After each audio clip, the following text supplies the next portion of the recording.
When one man dares to speak against this angel, she literally blows his head off. This angel-like creature is evil as hell. She appears out of nowhere and drags people into an unfair game world, where they're forced to fight monsters over and over again. She enjoys watching lowly humans die, smiling as they fall one after another. But there's one guy who stands out. Ryu Min easily deals with the monsters and takes first place among all the humans. Then he does something so bold it shocks everyone, even the angel herself. He demands a better reward for finishing first. That pisses her off, so she comes up with a plan to get rid of him. She's already used her power to kill a player once, and can't do it again without breaking the rules. So instead, she suggests they talk privately. They head into a nearby forest. As they walk, she can't stop thinking about how much she hates greedy, stupid humans. But she still can't just kill him outright. It's against the rules, and the higher-ups would punish her. So she lures him deeper into the forest, far from any witnesses, planning to later claim he tried to leave the map and was punished for it. Once they reach the right spot, she turns around, and the only thing she sees is a fist. She crashes to the ground, staring at her own blood, unable to believe a human dared to hit her. When she looks up again, he's gone. Then Ryu Min appears right behind her, grabbing her by the wing and the throat. He rips her wings apart one by one, completely ignoring her screams. Now that she can't escape, he pulls a dagger from his inventory and kills her with a single clean strike. As her body hits the ground, a system message appears. Ryu Min has become the first player ever to kill an angel. As a reward, he gains the title First Angel Slayer, which doubles all his stats when fighting divine creatures. He also obtains Angel's Blood, allowing him to unlock the Grim Reaper class. And finally, he receives the Rune of Slaughter, which increases all his stats by 1% for every enemy he kills until the end of the round. You might wonder why Ryu Min is so strong and bold, enough to kill an angel right from the start. The truth is, this is his 100th regression. He already knows everything, and this is how it all began. On his 99th regression, he solo killed the guardians of the final boss, but still couldn't enter the door leading to it. The reason was simple. The system required a minimum of 5 players to enter. Because he was alone, the system wiped him out. And now, here he goes again, right at the moment before the game starts. This time, it's his 100th and final regression. Right when crowd starts cheering and shouting to celebrate the new year, an unfamiliar sound breaks through the noise. The voice mocks humans in a twistedly amused tone, calling them laughable for being so full of themselves despite having no clue about what's about to happen. Everyone freezes in confusion, and one by one they rush toward the direction of the sound, only to see a radiant woman slowly descending from the sky with an angelic glow. She looks down at them like they're nothing, casually comparing humans to pathetic monkeys trapped inside a cage. The humans watch in awe, completely drawn in by the surreal sight unfolding in front of them, many convinced it's just a high-tech hologram, while a few can't help admiring the angelic lady's stunning beauty. Even Min gazes at her, though for him it's far from fascinating since he's been through this exact moment repeatedly for the past 99 years, and frankly, he finds it more insulting than impressive by now. The angel lady smirks with that same condescending look and mocks the humans for falling in love with her so easily. One guy, clearly irritated by what he thinks is just some elaborate prank, points at her and demands to know who she is, asking if this is some ridiculous cosplay skit or a street drama with flying props. The moment he casually refers to her as a floating tissue paper, Min instantly knows this man has just sealed his fate. Right then, her eyes glow a deep, furious crimson, and in one swift motion she slices off the man's head in a fit of madness. His blood splashes across the crowd, leaving everyone frozen in terror and soaked in fear. The once graceful lady now stands as a merciless figure, declaring this as rightful punishment for a lowly human who dared speak against someone above his kind. With a sharp voice and a chilling gaze, she warns the rest that if anyone else chooses to question her, they too will meet the same end without mercy. Once silence settles, she tells everyone to listen closely as she begins explaining the situation they are in. Min feels nothing but irritation listening to the same speech once again and compares it to those boring school announcements from the principal that seem to drag on forever. She tells them they're going to play a game, a total of 20 rounds, one taking place each month. Then she explains that their souls will be transported to another dimension for this. All they need to do in that dimension is complete a quest assigned to them. She adds that once they finish their quests, they'll return to reality, rewarded for their efforts. Everyone is left confused by the vague and incomplete explanation, wondering if completing the quest might actually guarantee their survival. Just as they begin thinking too much about the idea of survival, the angelic lady speaks up, clarifying that while it might sound like they could survive by completing the quest, it doesn't actually guarantee their lives. She spills the truth that only half of them would make it out alive, depending on their ranks and accomplishments. As panic begins spreading through the crowd, she calmly adds that only humans aged between 15 and 29 will be taken, leaving everyone else behind. An old geezer bursts into laughter, shouting that he's made it through alive, which instantly ticks off one of Yongmin's underlings who grabs him by the collar and starts picking a fight. Yongmin quickly steps in and shuts his man up, telling him he should try wrapping his head around the situation unless he wants it to literally blow up. Right after that, the angel woman announces that over 18 million people are going to participate in this game and immediately begins the teleportation process. Everyone gets sent to a place where they can't see one another and are asked to create their avatar before the soul transfer begins. She warns them to be extra careful with what they choose, since there won't be a second chance to do it again. Min picks the same avatar he's been choosing for the past 99 lives and names it Black Scythe once again. After confirming his choice, he finds himself standing in a grassy area. He's kept this exact body for as long as he can remember, and at this point, it feels more like his real one than anything else ever has. Right then, the rest of the participants get teleported in as well. None of them seem particularly scared, and one guy even tries acting like some hotshot, asking his friend if he looks like him. Min already knows what's going on. They've all tried to make themselves look as handsome or as cute as possible, but if anyone had half a brain, they wouldn't have done that because flashy appearances are just going to make them easier targets, and once they're dead, they're gone for good. Just as Min starts wondering where the bully is, young Min shows up flaunting a shiny, overly muscular body. The guy has once again gone all in, creating the most jacked build he possibly could. While everyone's still enjoying the novelty of their new bodies and the brief shift in mood, the angelic woman appears out of nowhere, commenting that everyone seems to be having a good time with their avatars. Her presence alone immediately kills the mood, tension flooding back into the air as panic sets in over what might come next. One of the humans speaks up, pointing out that the group doesn't exactly look like a million people, which makes the angelic lady frown as she sternly explains that this isn't the only location, and that others are gathered in different groups with other angels. Before the first round kicks off, the big mad angelic lady gives them a quick rundown and tells them to picture a status window in their minds. Min brings up his own status panel and instantly feels annoyed, knowing he'll have to grind through all those levels from scratch again. Once everyone gets a look at their status window, the lady points out that they're basically noobs at the moment, which any gamer with basic experience could have guessed already. She tells them to start getting stronger and adds that if they somehow manage to clear all 20 levels, they won't just survive, but will also be granted a free wish. Then she instructs them to think of an inventory since she's left a little gift in there for each of them. Everyone checks and finds a single rune piece waiting inside. The big, bad, mad angelic lady explains that this random rune piece is a one-time use item and can only be activated while they're still at level 1. She tells them that it's a unique item given only at this moment and explains how they're supposed to use it. Yongmin wastes no time and activates his right away, looking genuinely amazed by the result. The big bad mad angelic lady casually remarks that everyone will be satisfied with whatever they receive, and once the runes are fully engraved, she finally reveals their quests. Right then, a quest window pops up in front of each person, instructing them to eliminate 100 goblins each. The goblins begin appearing all around, forcing the humans to stay on high alert. It suddenly starts to feel like someone managed to commercialize virtual reality, and they've all been snatched as test subjects for a new game. The big bad mad lady then unleashes a wave of 10,000 goblins against a group of 5,000 defenseless and completely inexperienced humans, ordering them to fight with the clear intent to kill. Min calmly steps forward and begins walking toward the monsters, drawing everyone's attention, and in a flash he crushes a goblin like it's nothing, making the whole thing look way too easy. Min knows that first impressions stick around almost forever, and for some reason, he wants everyone to remember exactly who he is. The reason is simple in his head. He just wants to keep all the annoying pests far away from him, and to do that, he needs to make it very clear how strong he is. On top of that, he also wants to catch the attention of the angelic lady. To hit all these goals at once, he puts on a performance so overwhelming that everyone watching starts wondering if he's some kind of elite soldier straight out of a secret military program.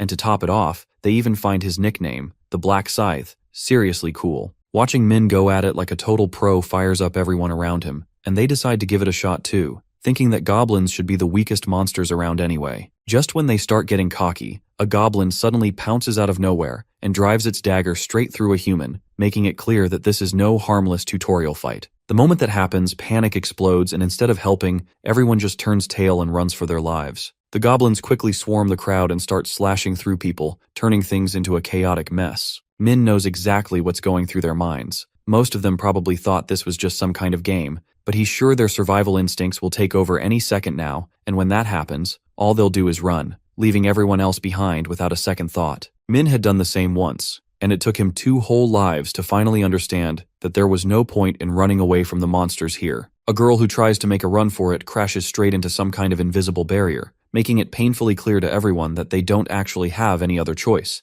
They have to fight. For modern humans who've never even had to kill an insect, being forced to slay goblins just to survive pushes them into a corner, and now the only way they'll make it through is by completely changing who they are. One after another, people start dropping, and those barely hanging on cry out for someone to save them. Meanwhile, the big bad angelic lady seems to be enjoying the massacre, fully aware that while goblins may be weak individually, they become terrifying when they attack in swarms and start using weapons. What's more, she finally starts to show a bit of interest in our boy, just as he had hoped. The lady finds it rather frustrating that she can't peek into the player's information beyond their quest progress, feeling it's beneath her, especially for someone of her caliber. Still, she finds watching Black Scythe quite entertaining. Min continues to cut through the goblins with ease, making it seem like a child's play. Only a quarter of his target remains, so he accelerates the pace, slaying them mercilessly until the remaining goblins start retreating, fleeing for their lives. This gives him a moment to breathe, and in that brief pause, he opens his status menu, discovering that he has reached level 4. Every time someone levels up, they gain 2 stat points, and Min allocates all his points to his speed. He knows that in this heavenly game, the speed stat increases both attack speed and movement speed, and from his past experiences, he's learned that there's no stat more important than speed at the beginning of the game. After putting on a show to grab the angel's attention, Min decides it's time to quickly finish things up. He hurls his blade like Mowgli's whip, and it returns, taking out a few of the monsters. The remaining goblins, realizing they stand no chance, stop in their tracks. Min approaches them and finishes the job, making sure they all kick the bucket, finally completing his quest. Just as he breezes through the first round with ease, Min takes a moment to reflect on his actions. He realizes that the reason he went all out on the goblins wasn't just to grab the angelic woman's attention, but also to be the first person on both the player and world map to complete the quest. A golden quest window pops up in front of him, revealing that he completed the quest in a total of 10 minutes and 21 seconds, making him the first. Min knows that the first 3 winners receive special rewards, and by placing first, he earns a base-tier rare weapon ticket along with a unique reward box for being number 1 on the world map. Min opens up the rewards from his first place finish on the player map and is met with a variety of weapons. Out of the options, Min selects the stiletto, a beginner-level dagger, tossing aside the useless one he had used to finish the round. He decides to save the world map reward for later and checks his status menu, noticing that everyone around him is still struggling to deal with the pitiful goblins. Min then looks at the title he earned, the Last Time Traveler, one he's never received in his past 99 lives. Curious, he uses the rune he acquired and receives the Rune of Time Reversal. Just as it begins to engrave itself onto his body, the system notifies him that there are remnants of the rune's effect on him, causing the engraving to fail. This is not surprising to Min. If the rune had successfully engraved, it could have created an endless time reversal glitch, which would have been far too powerful. The system further informs Min that due to his 100 regressions, he has unlocked a new title. Min understands that titles are an upgraded form of runes in the game. Looking at the details of his new title, he discovers that it grants him the ability to fully revive once after death. Min recalls that the revival skill is usually reserved for priests, and even they can only revive someone with 30% health. His title, however, is far more powerful, offering a full recovery. Min is amazed by the power of his title and quickly uses the system's hide feature to keep it a secret. Once he's done checking everything, he wonders if anyone else has finished the quest, and how young Min, the bully, is faring. He spots young Min fighting alongside his friends and knows he will survive the round as well. As the number of humans approaches that of the goblins, the angel, growing bored, decides to summon more goblins to continue the chaos. Meanwhile, the bodies of the fallen humans start to vanish, leaving their loved ones crying in despair. The massive wave of 50,000 goblins overwhelms the humans, who struggle to defeat them. The target count for those who need to qualify gets closer and closer to the mark, until it finally surpasses 5,000,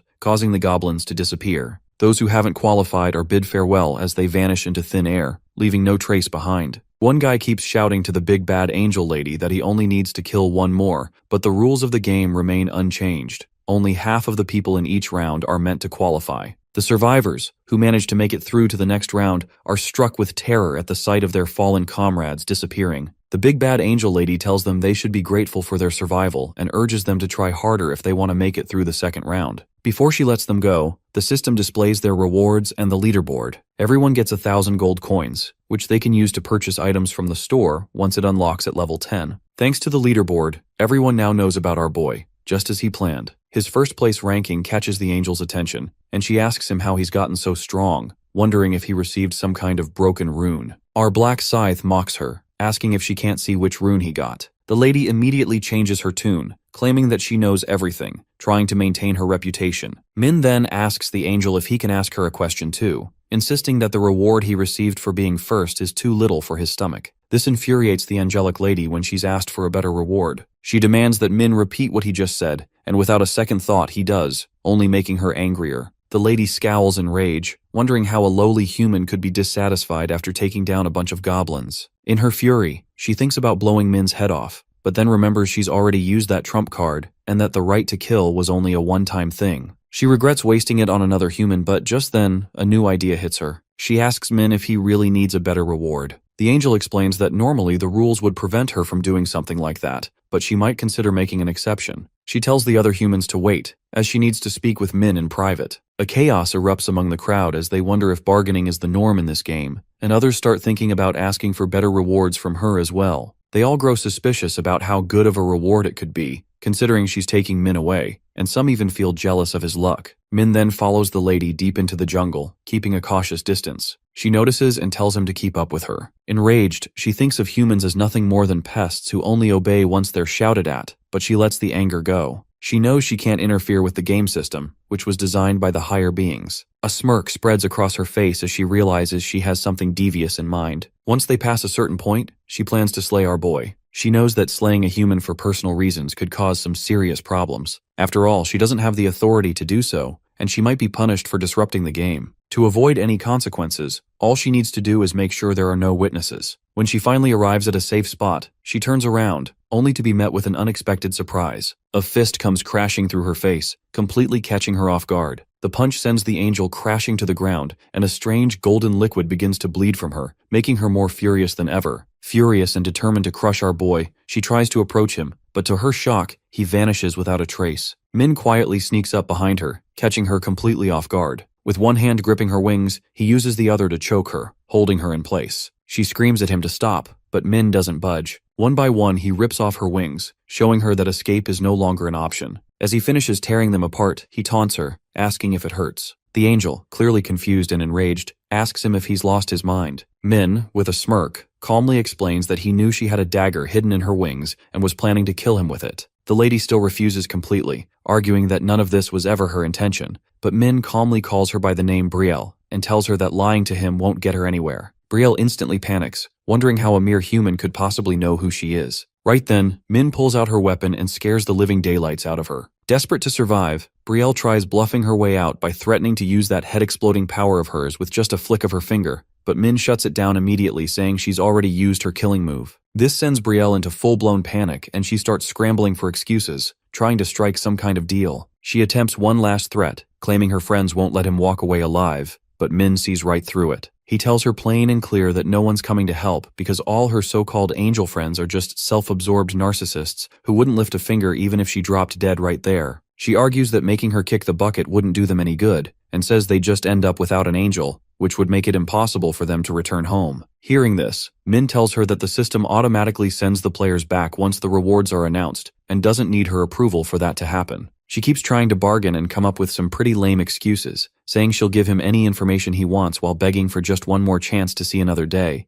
But Min doesn't look convinced at all, and tells her he already knows everything about the game, explaining that angels like her are nothing more than chess pieces placed to guide the players and serve no other purpose. Min shows her no mercy and drives his blade straight through her, taking her down for good. After he finishes off the angel, the system notifies him that he's officially the first person to ever eliminate an angel and rewards him with the title of the first angel slayer. On top of that, our boy receives the angel blood along with the rune of slaughter. Turns out, this isn't his first time pulling something like this off, and just like before, he's once again the very first to take down an angel. The rune gets engraved directly into his body, and his newly earned title now doubles his stats whenever he's up against an enemy from the Holy Order. Back in his previous regressions, he only found out about these rewards during the 13th round while battling the angels, and since they're meant for just one person, the system designed them to be as unique as possible. Besides the double stat buff from the title, he also gains the rune's bonus, which increases his stats by 1% every time he kills an enemy, stacking up to 100%. However, this effect completely resets once the next round begins. Min smirks while holding a golden item, the angel's blood, which turns out to be the sole reason he went after the angel in the first place, since this item lets a player choose Grim Reaper as their profession. Professions are something every player gets access to once they hit level 10 and above, with 30 different kinds available overall, and there are several ways for someone to unlock one. One way to gain a profession is by obtaining a specific item, either through a hunt or by meeting certain requirements, but some professions fall under the unique class category, meaning they belong to just a single person, and as expected, these professions are in a completely different league compared to the rest. Min then checks the reward he got from the world map and decides to go with the experience boost for the next round, knowing that the most important thing right now is to reach level 10 so he can finally enter a profession. He's fully aware that this is his last regression, which means he has to become the strongest version of himself by making use of everything he can possibly get his hands on. Right then, the round comes to an end and every living soul gets returned to their original dimension. People slowly start waking up on Earth as their souls return, confused and wondering what just happened. For most of them, it all feels like a strange dream, and when they look around, they notice that their bodies had collapsed the moment they were pulled into that other dimension. They check the time and realize that the amount of time that passed in their dream matches exactly with the real world, which only makes things more unsettling. Their heads feel heavy and their limbs ache with soreness. Youngmin and his friends glance around, noticing that some people are still lying motionless, not yet waking up from whatever dream they were trapped in.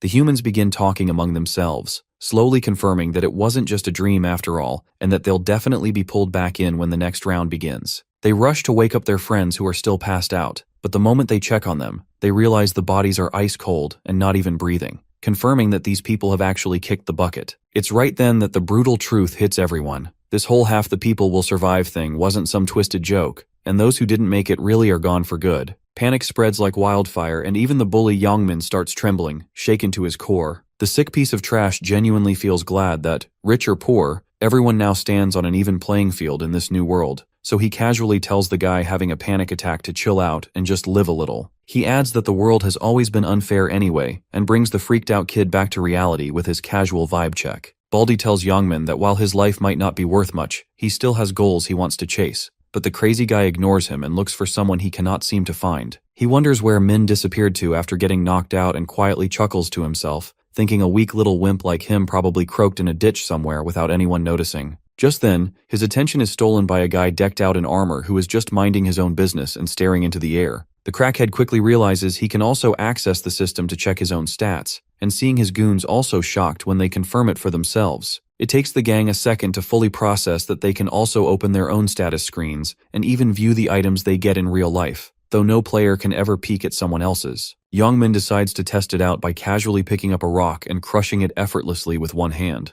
Watching it crumble into powder from his sheer crushing power, the snake-eyed guy grins like a complete idiot at his newfound strength. The next day, news about the event spreads like wildfire, and it quickly becomes common knowledge that an entire crowd of citizens had fallen unconscious after a mysterious lady descended from the sky like a UFO, with rumors flying around that she has the power to pop heads like balloons or send people straight into a coma. Watching the expert scramble to interpret the situation on his phone, Min figures that full-on chaos will break loose once they find out that half the unconscious players are going to pass away from heart attacks soon, including a few famous celebrities. But he knows the real game begins when the police discover that the survivors have turned into players with special powers. Though their low stats will not be much of a problem in the beginning, at the later stages they will become way too powerful for even the military to handle properly. That is where Min plans to come in and shut them down before they get too drunk on their powers and end up destroying Earth long before the final round even begins. He has already decided that he will achieve it by dominating with his own overwhelming strength. However, this time he knows he will have to play it smart and rally the top 4 players to his side if he wants to survive the final round,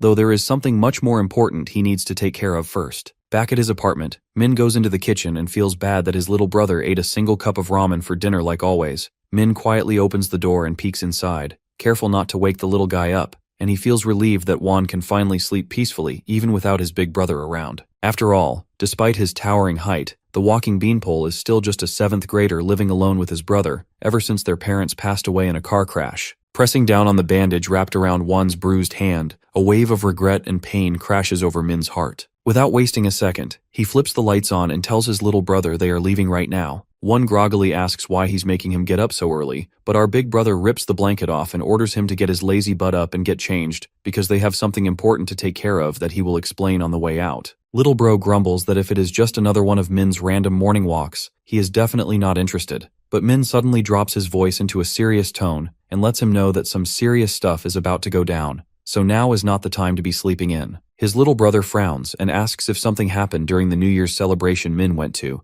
and our guy says he will explain everything once they are moving. As the brothers head down a quiet alley, one wonders what could be making his big brother act so tense and serious out of nowhere. That is when our protagonist tells him to check the news since a whole lot happened while he was snoring away. and Juan's jaw drops when he sees the Looney Tunes-style headlines about some angel that kidnapped a bunch of young people into another world, with Min finally revealing that he was one of those poor souls and barely made it back alive after clearing the first mission. His little brother instantly starts panicking and demands to know if he is really alright, especially because after their parents crash, Min is the only family One has left in this world. He remembers how completely broken he felt back then, but somehow his big brother always stood strong and made it feel like their parents were still with them even now. However, there is a limit to how much anyone can take, and even his brother might not be able to handle something as traumatic as suddenly being forced to hunt 100 monsters. Already knowing exactly what his little brother is thinking, Min calmly reassures him that the stat system makes players stronger, so even a guy built like a stick of spaghetti like him is going to be fine. Seeing that Juan is still not buying it, Min tells him all those worries will disappear when he watches him fight, and that he just needs to follow along and trust him for now. But little bro crosses his arms and stands firm, refusing to move an inch until Min spills whatever it is that he has been keeping from him the whole time. Glancing at the nasty bruise on Juan's hand, Min's face hardens again as he finally speaks up and name-drops the jerk who has been bullying Juan all this time, causing the poor kid to immediately start sweating bullets. Hearing his bully's name come from Min, Juan feels completely shocked that he already knows about his situation. He turns to his brother and asks if he really knew everything from the beginning. The guilt hits him like a truck because he tries so hard to keep it hidden, not wanting to dump more problems onto Min when he already has enough to deal with. But deep down, Min feels the need to apologize to his little brother since he never truly noticed the pain One had been carrying all this time. Back in his first life, Min ended up finding out in the worst way possible. He was lying down for a nap when One casually mentioned that he was stepping out for a walk. Sometime later, Min picked up a call in a grumpy mood, not expecting anything serious. But the woman on the other end gave him a brutally cruel wake-up call when she told him she needed him to come to the hospital. It turns out that Juan got beaten so badly by his bully that night that he ended up losing his vision completely. Min felt like a pathetic weakling in that moment, and the weight of his own helplessness slammed into him like a truck. That's exactly why in this life, he wants to make sure his little brother never has to go through something like that ever again. At the same time, in a rundown alley, Taegyu slams a nerd into the wall with a hard kick and reminds him that he was supposed to show up with 20,000 won. He starts yelling as the nerd just lies there like a lifeless NPC. The fat pig keeps kicking him over and over again, and even his own grunts start looking surprised at how much punishment he's dishing out. As the guys stand there frozen by his ruthless attitude, Fatty starts whining that there's no way he's getting a bike big enough to fit his massive dump truck without the nerd's money. He turns to one of his lackeys and asks who else they can squeeze cash from. They start thinking it over until Forehead Guy pipes up and tells him to call the tall toothpick with the curly hair. Just the thought of Juan's punchable face makes Taegyu grin, and he casually shares that his plan for ringing in the new year was to start it off by beating that kid down. While his grunts throw out the genius idea of getting money from Juan, Fatty quickly reminds them that the kid is basically a homeless bum, and that every single time he beat him up, the shack dweller never had even a penny to his name. The moment Fatty brings up that Juan lives with his brother, his eyes immediately lock onto a pair of visitors, and to his delight, it's none other than his favorite punching bag along with our big brother. That sight alone makes the basketball-shaped menace and his lackeys grin wide, and he jokes that usually the devil shows up when someone says his name, but he got a gift instead. Right after that, Grease Lord goes full psycho and curses at Juan, which makes him scared and begins shaking as he quickly apologizes. But Min doesn't flinch and shoots Fatty a cold stare that says his days are officially numbered. Taegyu just smirks, thinking all One did was hand-deliver him a brand new punching bag, and then asks who exactly he dragged along to come save his sorry self. Before Juan can even respond, the big bad brother steps up and introduces himself, which makes Fatty grin wide as he tells Juan that he really messed up this time, and now his brother's about to get stitches for his snitch. But then Lardman pauses for a second and decides to send his boys in first to see just how good this guy really is. The first dude almost loses his soul laughing when he sees how short our hero is, but our boy answers that with a solid punch straight to his ugly mug, dropping him to the ground with a loud, satisfying thud. That move stuns budget Justin Bieber so badly that he instantly throws his fist with everything he's got, tearing through the air at full speed, but our protagonist smoothly dodges with a clean sidestep. He hits the guy so hard that the poor dude flies into a distant pile of boxes, crying out for his mom like a baby. At the same time, Baldy and Taegyu's last goon drop to the ground, curled up and shaking in pain from just a single hit each. Watching all this go down, the fat boy starts trembling and barely holds it together as he tries to cope that one's brother must have just picked up a bit of boxing somewhere. Trying to act unfazed, Fatty scoffs that there is no chance a guy built like a noodle can throw punches strong enough to actually hurt him,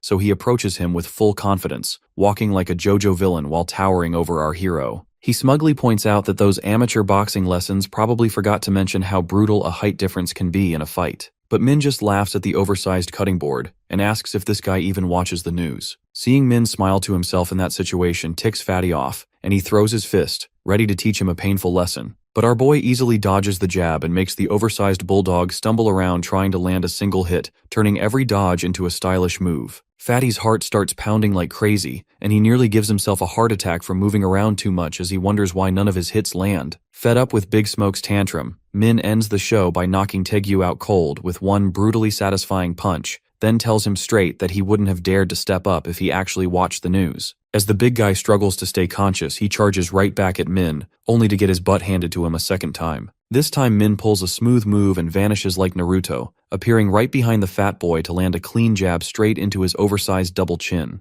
Clutching his mouth from the raw sting, the big guy starts cursing at our hero until he nearly loses it when he notices a tooth has gone missing from that punch. This sight fires him up even worse than a fat Fortnite kid losing a match, and he launches a wild, hopeless attempt to take out our boy. As always, Min shows zero mercy and starts pounding that watermelon-sized head with so many punches that Taegyu looks like he might fall over any second. His pathetic lackeys watch from a distance, too scared to even breathe properly as they practically wet their pants. Meanwhile, the budget bully gets furious and convinces himself that one's brother only keeps winning because he keeps hitting first, thinking that if he could land just one greasy punch, the guy built like a toothpick would go flying across the room. With that, he tries his best one-punch-man move and throws everything he has into dropping our hero with one strike. But Min calmly uses his own momentum against him and sends the human football flying straight into the goal. As the big guy crawls across the ground like an oversized caterpillar, our big brother stands over him and casually asks how it feels to finally experience the kind of pain he always loved dishing out,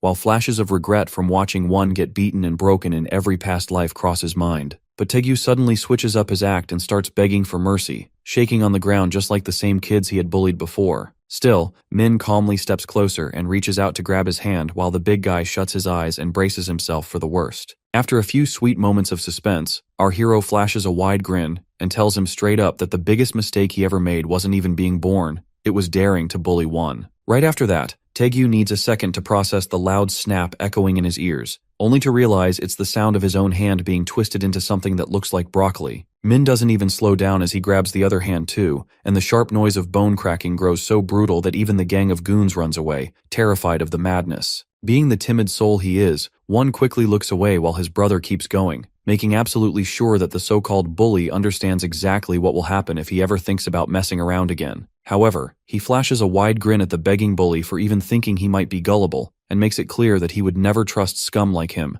so he ensures that Taegyu will never again lay his filthy hands on another innocent kid by doing a few things that would definitely never be allowed on YouTube. Later, one asks his brother how he is suddenly pulling off such insane moves and wonders if he has been secretly training for years without telling anyone. Min then explains that it's already been in the news that a few people have been selected as players who can use abilities from the other world, even while living on Earth. He casually shows one of his daggers, instantly making his brother fanboy over it like it's a legendary Counter-Strike knife skin. Min also shares that the crazy moves he pulled off during the fight are thanks to his boosted speed stat, which easily puts him above even world-class athletes, though he quickly stops talking as Juan starts getting too curious and throwing out more questions. Min simply shrugs it off, remembering how the last time he shared too much, it ended with Juan getting kidnapped by another player, and even though he made it out unharmed, our big brother has no intention of letting him go through anything else painful ever again. Suddenly he turns his head when an earth-shattering rumble comes from Juan's stomach, and Min quickly offers to take him to the convenience store for a special breakfast to celebrate what had been a pretty fine and non-violent day. Inside the store, Juan asks what might be the most genuinely depressing question ever as he looks around and sadly wonders where his brother is even going when the cup of ramen is already right in front.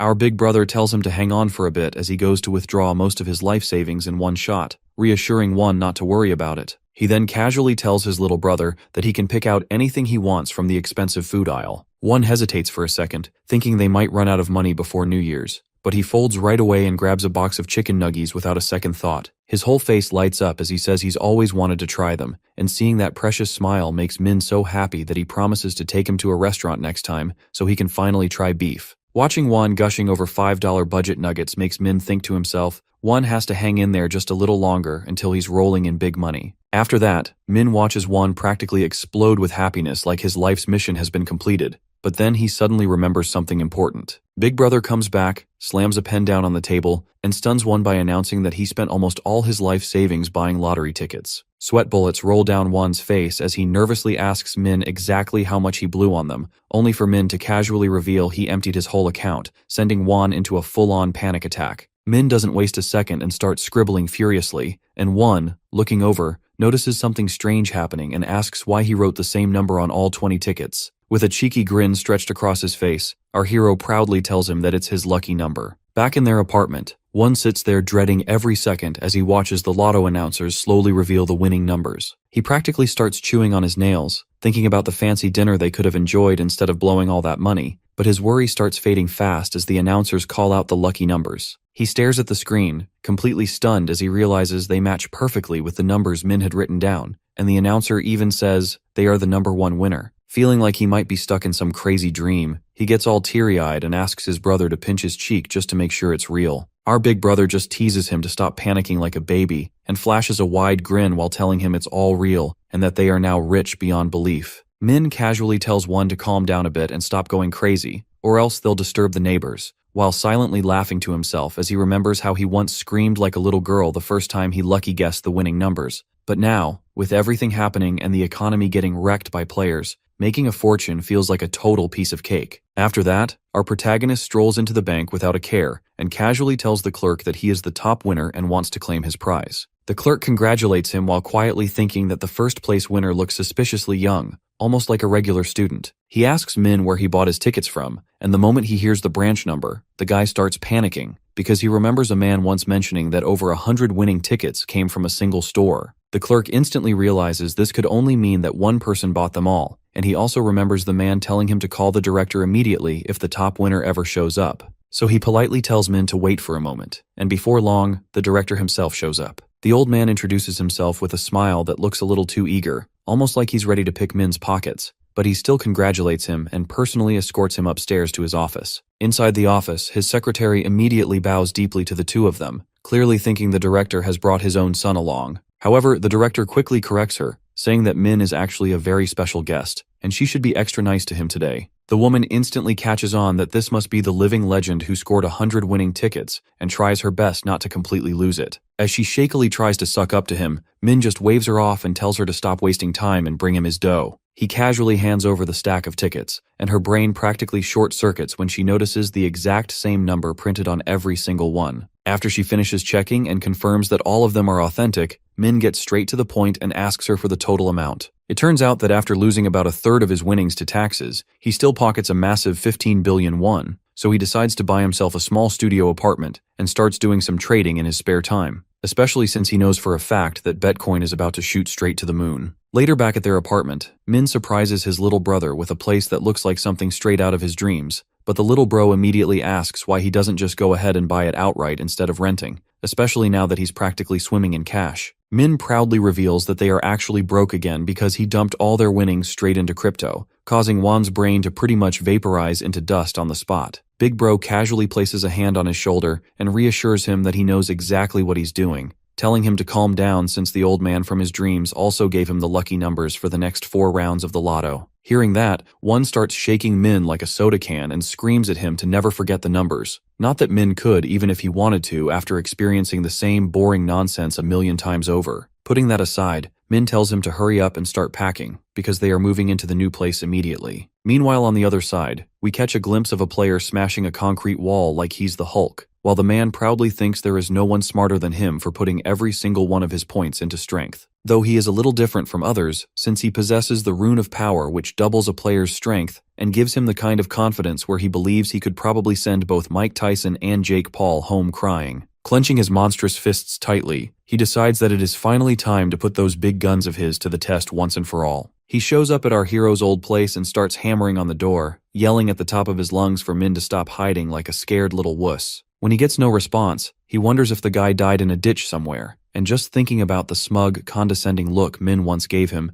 makes his blood boil even more. He keeps bashing the door like a lunatic, ready to break it down and pummel him, but finally stops when it slowly starts to click that maybe Min simply isn't home. The madman then shouts that if he hears even the slightest footstep from inside, he is going to bust the door down like a full-blown SWAT raid. Right at that moment, An old man appears and asks him what in the world he is doing standing outside someone else's home. But the crazy guy gives zero respect and rudely tells the old geezer to shove off since it's not like he owns the palace or anything. The old man, unimpressed, easily mogs him by saying he actually is the landlord, and then politely asks if he happens to be there to meet a friend. After spending a few seconds forcing his last 2 brain cells to cooperate, the madman pretends to be Min's old buddy, and asks the landlord if he can open the door because he's worried sick about his dear friend whom he hasn't seen in forever. However, the old man ends up leaving him standing there completely dumbfounded as he explains that the student who used to live there moved out a few days ago without telling anyone where he went, pissing Youngmin off beyond belief. Meanwhile, back at the new apartment, Won is completely awed by all the fancy services their luxury place offers, and ends up acting like a total clown who just stumbled out of some backwater village. The moment they step inside their massive new room, he immediately asks his brother how much this giant apartment, clearly too big for just the two of them, actually costs, and Min casually drops that the rent is a measly 22 million won per month. Won's soul nearly leaves his body on the spot as he remembers how he lost his mind over a measly 5,000 won box of chicken nuggets. He quickly advises Min not to splurge like a madman and to find somewhere cheaper, but our big brother points out that they seriously need the top-tier security this place offers, especially because players end up falling into a deep sleep on the first of every month, which leaves them completely helpless against anything from natural disasters to hitmen sent by their enemies. Min knows very well from hard-earned experience that all the strength in the other world means nothing when you are comatose in real life. After laying it all out, he asks his brother how he likes the apartment. And Won is honestly pretty happy with it, though his smile quickly fades as he ends up apologizing to Min for making him waste time and energy on his sorry self when he already has enough threats to juggle in the other world. Our big brother laughs it off, gives him a hearty slap on the back, and asks the cheeky little bugger if he really thinks he won't come back after the next round. After that, he tells his little bro to relax for once and enjoy the 5-star restaurant right there in their building while he goes off to check his messages. He scoffs at all the angry rants and rage messages sent by Youngmin, but he ignores the madman without a second thought because no matter how loud he barks, Min is practically untouchable now as Black Scythe. The next day, Min steps out of his room and finds his little brother all packed up and ready to head out somewhere. Won cheerily tells him that he's going to pick up some rice cakes he ordered, which completely throws Min off, because his little brother never did anything like this in even one of the 99 lives he remembers. Curious, he asks what the occasion is, and Won explains that he wants to be nice to the neighbors since they just moved in. Thinking it's a pretty good tradition, Min feels proud of the little guy and suggests they go together just to be safe, though Won tries to convince him to sit back and relax since he deserves it. At the first neighbor's door, they ring the bell, and Won excitedly tells the sweet old lady on the speaker that he's here to drop off some rice cakes. The old woman warmly appreciates the gesture and wishes the brothers a very nice day. After that, they move on to visit the other flats one by one until they finally arrive at the very last one. On the way, Min tells his brother that everyone living in the building has a private penthouse, so they are either ultra-wealthy business owners or celebrities. One rings the last doorbell, but it seems like the owner is out, so they turn around to leave when both brothers are completely stunned to see a gorgeous woman in a golden dress walking right toward them, none other than the famous actress Erin Seo. One finds himself completely enchanted by her radiant beauty, while Min stays completely unfazed, like the Sigma he is. As they attempt to hand her the cakes, her bodyguard suddenly steps in and starts interrogating the brothers to figure out if they happen to be stalkers. Min shuts down his obnoxious attitude with a cold glare and coolly explains that he is no simp from the streets, saying he just moved in recently and came over to drop off a housewarming gift. Hearing this, the bodyguard finally relaxes and promptly shoots their offer down since pretty ladies like Erin are not allowed to mess up their figure with sweets. After swinging the door open to their apartment, he politely asks the lady to head right in, although she glances back at the brothers as if apologizing for her bodyguard's terrible manners. Min remains unimpressed and tells Won that he is not a fan of their overall attitude and suggests he should just ignore them from this point on. But Won ends up becoming the simp of the year and starts fangirling so hard that Min gets completely confused about what has him so worked up. The tall toothpick grabs his big brother and starts shaking him like crazy, absolutely flabbergasted that he does not even know what a legend the celebrity Erin Seo really is.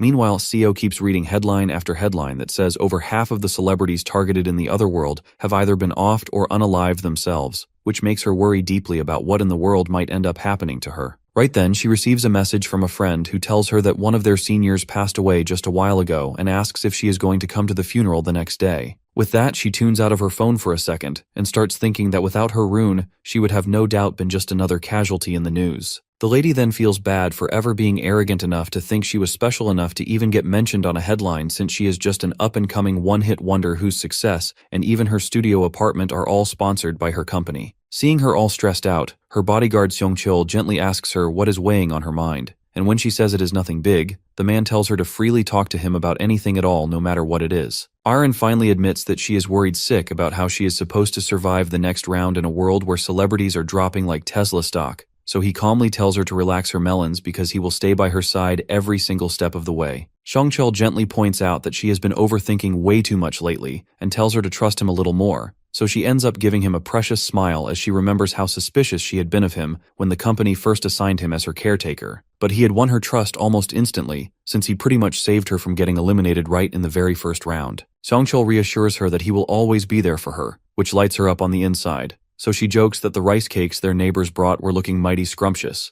but he tells her she is already getting flabby and really cannot afford to put on more weight. Even so, she says it was not very nice to turn them down so rudely, since it is rare these days to see people still following old traditions. But Seong-chul shrugs and tells her that pleasantries are pointless because everyone nowadays is just nice to get a favor back like parasites. That does not really convince Arin though, since she keeps remembering how cute and innocent they had looked. She even comments that one of them definitely looked older than 15 and wonders aloud if they might be a player too, thinking it is honestly amazing how kids these days can massacre 100 goblins and then just move on with their lives like nothing ever happened. Seong-chul laughs at her and says that anybody should be able to take out 100 goblins, but Arin insists that no average person could ever be that talented at fighting unless they were a bodyguard like him, and even then, he had still been no match at all for the eerily scary player called Black Scythe. Seeing him go on a murder spree makes her feel genuinely bad for the goblins, and she thinks it is not even far-fetched to believe he might actually be a real-life hitman. With players like him basically guaranteed to survive the next round, Arin cannot help but worry if a weak little girl like her will even manage to make it out of the second one alive. The next day, while Won cleans up the apartment like the good boy he is, Min finally gets back home and tells him that he did not pull as much money from the fourth round of the lottery compared to the last time. When Won asks how they reacted about him winning so many times in a row, Min says he gave them the classic excuse that some old man tells him the winning numbers in his dreams. He then asks if Min is still dumping all his savings into Bitcoin, and Min proudly brags that it has more than doubled by now. The little brother warns him not to get greedy and says it is about time they cash out, but our big brother tells him not to worry his little head because he has got everything under control, and they head over to the dining hall to feast on the 5-star grub like a Mexican man feasts on tacos. A few more days fly by, and it is 5 minutes until the first day of the next month. One holds onto his big brother's hand real tight and tells him that no matter what happens, he has to come back to him. Min reminds him of how badly he had crushed his bully before and pats his little brother on the head, saying there is no need to be so worried. He tells him to just sleep since they will both wake up again once the sun is shining. With that, he bids his brother farewell, and Black Scythe gets summoned to the other world along with all the other players. Everyone quickly grows confused about where they are since it looks completely different from the first round, and one of them shouts out the moment he spots the top ranker walking straight through the crowd with that overwhelming aura. Black Scythe notices right away that everyone is keeping a bit of distance from him, and just as he starts wondering when the angel will show up, a new one appears who barely looks any different and casually asks if everyone has already arrived. Picking up on the murmurs, she cheerfully explains that the angel from the first round is currently on vacation after her little accident. Flashing a grin nastier than the devil himself, she tells them not to worry because they are all now in her very good hands. With that, the angel spreads her radiant wings and announces the quest for the second round. Quest windows float down in front of every player, each one showing the mission to select a zone representative within the next 3 hours. Everyone stares at the quest window, caught off guard and unsure how to react since many of them expected to be thrown into a fight against monsters. One of the players remarks that the total number of survivors will stay exactly the same after the quest, which spreads a wave of excitement through the group. The majestic angel notices their confused reactions and decides to explain the nature of the current round. She confirms what they're already starting to suspect, that there won't be any battles this time, and instead tells them they'll need to choose a leader from among themselves. The angel tempts them with the promise that the zone representative will gain the authority to command others to obey their every word, whether that means ending their own lives or crawling around like worms. She seems genuinely thrilled by the sheer weight of such power, while the others exchange confused looks, not sure how to feel about her excitement. Bathed in sunlight that wraps around her like an aura, she announces that after 3 hours pass, everyone will be allowed to cast their vote, and all they need to do is select a leader. A blue-haired player speaks up and asks if there's any hidden condition they should know about, but the angel easily puts his worries to rest by confirming that nothing else is involved. She assures them that once they cast their vote, they'll all be sent home, openly calling it a simple and relaxing rest round. The players break into cheers, relieved that this time no one has to die, with some laughing about how easy the round seems. But as the others celebrate, Min stands silently and stares ahead with an unreadable expression. Giving them an eerie smile, the angel then tells them to make their decision within the time limit, then vanishes in a sudden burst of radiant light while a glowing timer takes her place. Everyone continues celebrating, thrilled that all they have to do is pick an option and even have a shot at becoming the leader themselves. Meanwhile, Yongmin clenches his teeth in frustration, already fired up and ready to start swinging. One of his lackeys tries to calm him down, but the thug keeps ranting that he dumped all his points into strength and now won't even get a chance to put that power to use, which only makes him angrier. Min catches their conversation from nearby and quickly figures out that Yongmin must have picked up the strength rune. He casually remarks to himself that all of this is playing out just like canon, and nothing so far has actually changed. On top of that, he hints that while everyone is going to argue over who deserves their vote, there's something much more important that nobody is paying attention to yet. Our hero thinks to himself that if there are main missions, then there must be side missions as well as he walks into the forest. The second round's hidden side quest is revealed to be a class selection mission. Our boy brandishes his knife as he sets his goal to reach level 10 as fast as possible. He spots the hobgoblin in the distance and makes short work of it. His skill increases both his experience points and the rewards he receives, which reassures him that choosing to hunt was the right call. He notes that if there's one goblin nearby, there are bound to be more hiding just out of sight, and right then he spots several pairs of sinister eyes glowing in the bushes. Min lets out a small grin as he gets ready to take on the approaching horde. He cuts through them with ease, and the system promptly notifies him that he has leveled up. Opening his abilities window, Min sees that he has reached level 9. Though the idea of boosting strength is tempting, he chooses to allocate all his points to agility instead. He tells himself that raw power is useless if the enemy manages to land a fatal blow first. Min figures that every skill has its own value,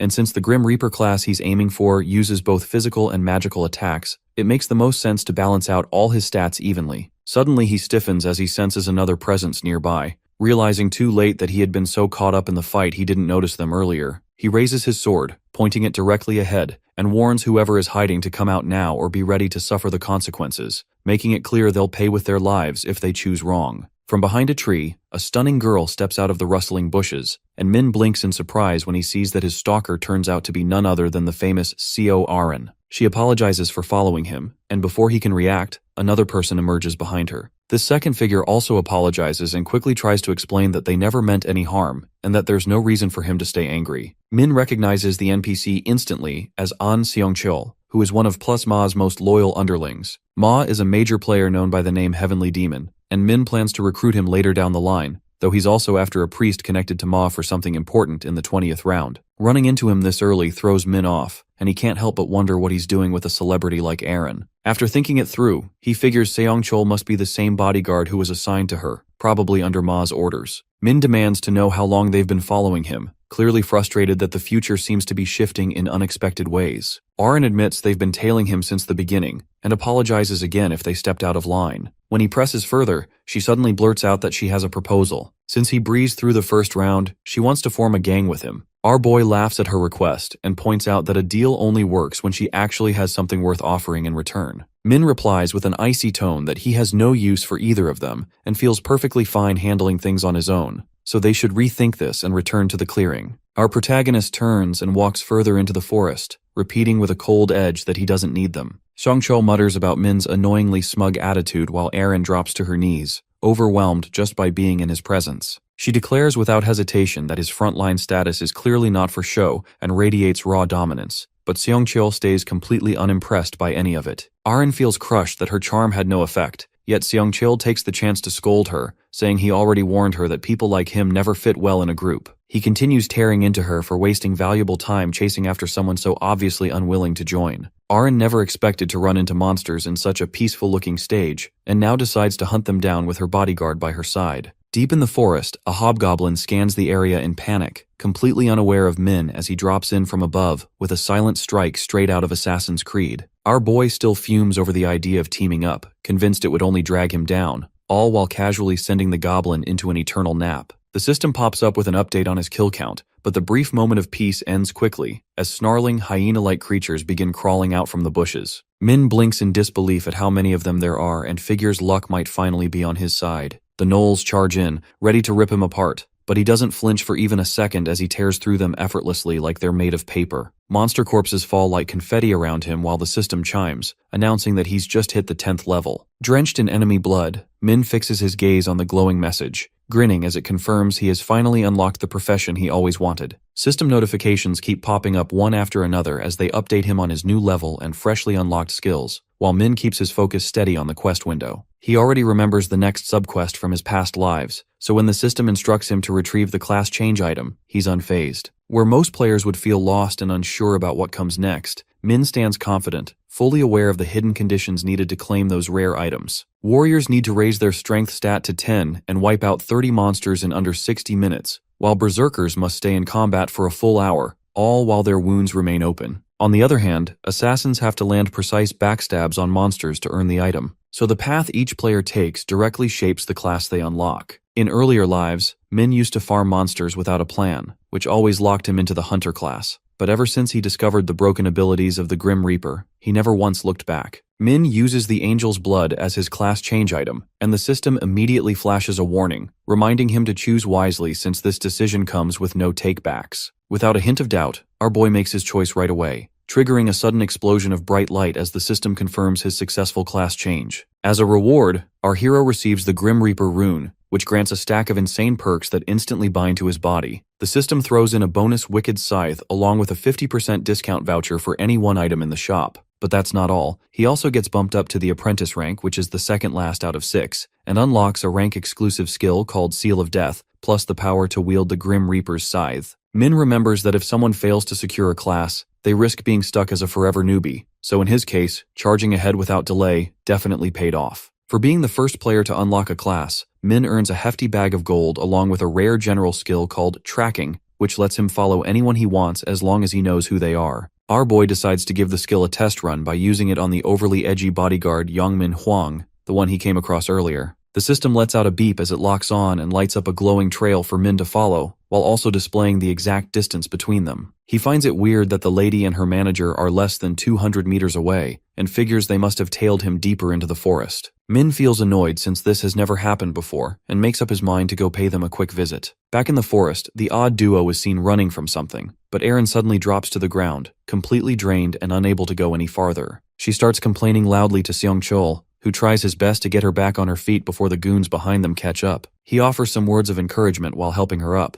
but she keeps whining that her arrow wound still hurts like hell. The bodyguard mentions that it's possible their real bodies won't be harmed as long as they manage to survive in the game. Aaron pulls herself together and agrees to keep running, but right then, a nasty voice cuts through the air, calling out to them. They both freeze and turn around in panic to see the thugs chasing them, led by none other than Yongmin himself. Seong-chul silently curses the dramatic actress for wasting so much time and gets ready to fight, knowing there's no other choice now. Yongmin throws out a taunt, mocking the bodyguard and calling him a doofus boomer for even thinking he can take them all on. Seong-chul tries pulling a talk no jutsu, claiming they're completely innocent, but Yongmin casually confirms that they actually haven't done anything wrong, which throws them both off completely. The thugs then reveal the real reason is that they want to get their filthy hands on the beautiful lady. Somehow, the musclehead actually uses a few brain cells and figures out they're not after him but Aaron. The goons begin drooling openly while ogling her body, clearly not caring whether she's the actress or just someone who looks like her, and Aaron can only stare back in pure horror.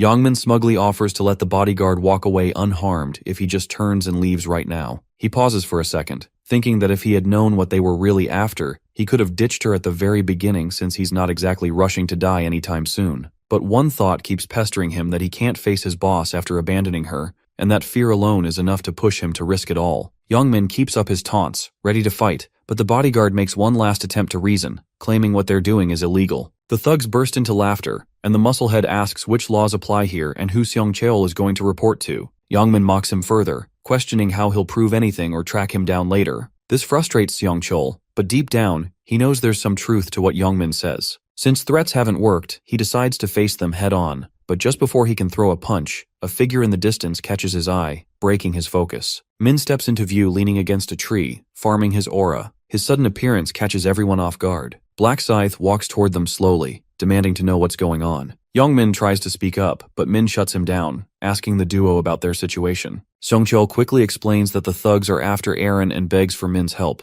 promising to repay him later. Min glances at Yongmin, who starts to sweat under the pressure, and asks if what they're saying is true. Yongmin tries to brush him off, telling Min to mind his own business, but our boy isn't having it. He begins to glow with an ominous aura, declaring that the duo are his friends. The thugs stare at the black fire in fear, but Yongmin dares to question him. Min brandishes his scythe, coldly stating that he will not abandon them in their time of need. Yongmin feels completely terrified, wondering how our protagonist plans to handle the situation with them. The duo breathes a sigh of relief and expresses their gratitude toward Black Scythe, but our boy is far from satisfied. He wants something for himself as well, and does not intend to leave empty-handed from this encounter. He contemplates that by saving Ma's subordinate, he could earn some valuable favors, and that would mark the start of a strong and prosperous relationship between them. The cherry on top is that he never liked the thugs in the first place, so taking them down is just an added bonus, killing two birds with one stone. The goons panic as Min steadily advances toward them, and they threaten him to stay back. Min halts for a brief moment, smirking at them as he asks if they're all bark and no bite.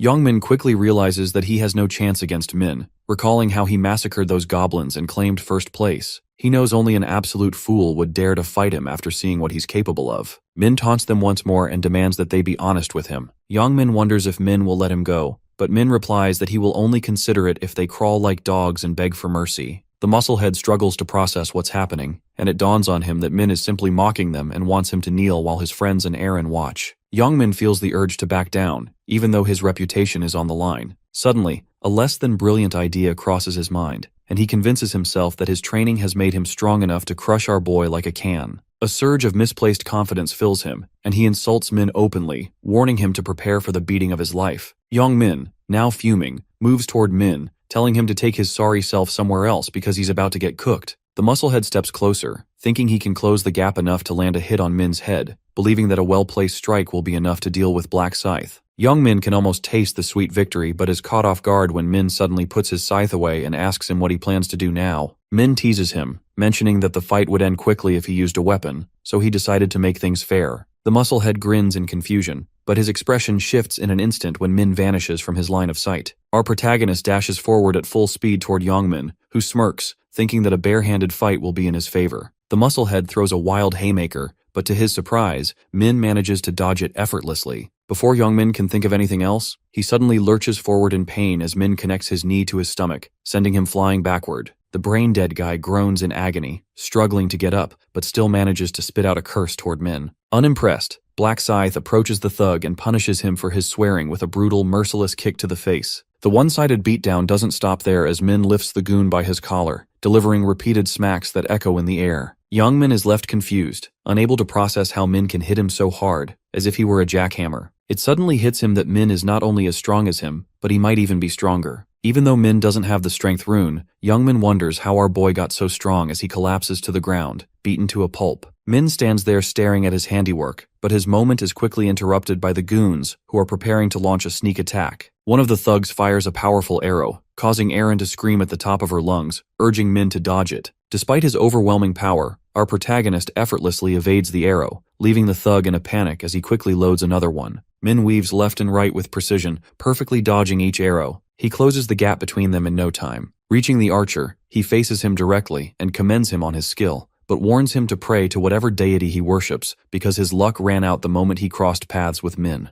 Without hesitation, our boy slashes with his scythe, dismembering the archer with a clean cut that sends a scream of pain into the air. The other thugs panic, but they still make the mistake of challenging him, even after witnessing what happened to their comrade. One of them dares to rush at Min with a knife, swearing like a maniac that he will end his life. However, Min remains calm and collected, unbothered by the thug's words. With a casual motion, he activates his skill seal of death as he swings his giant scythe. A deadly look flashes in his eyes as the blade cuts through the air. The thug barely gets a moment to react before the scythe slices clean through his legs like butter, dropping him to the ground like a domino while his friend stands there frozen in horror. Panic takes over the poor guy as he stares at the severed limbs, but before he can even process it, Min lunges at him with his scythe raised high. Since he already has his weapon drawn, our boy calmly asks if he's ready to deal with the consequences of what he started. A swift slash follows, tearing the thug's arm clean off and sending him into a screaming mess of suffering. Min takes a quick look at the result and nods to himself,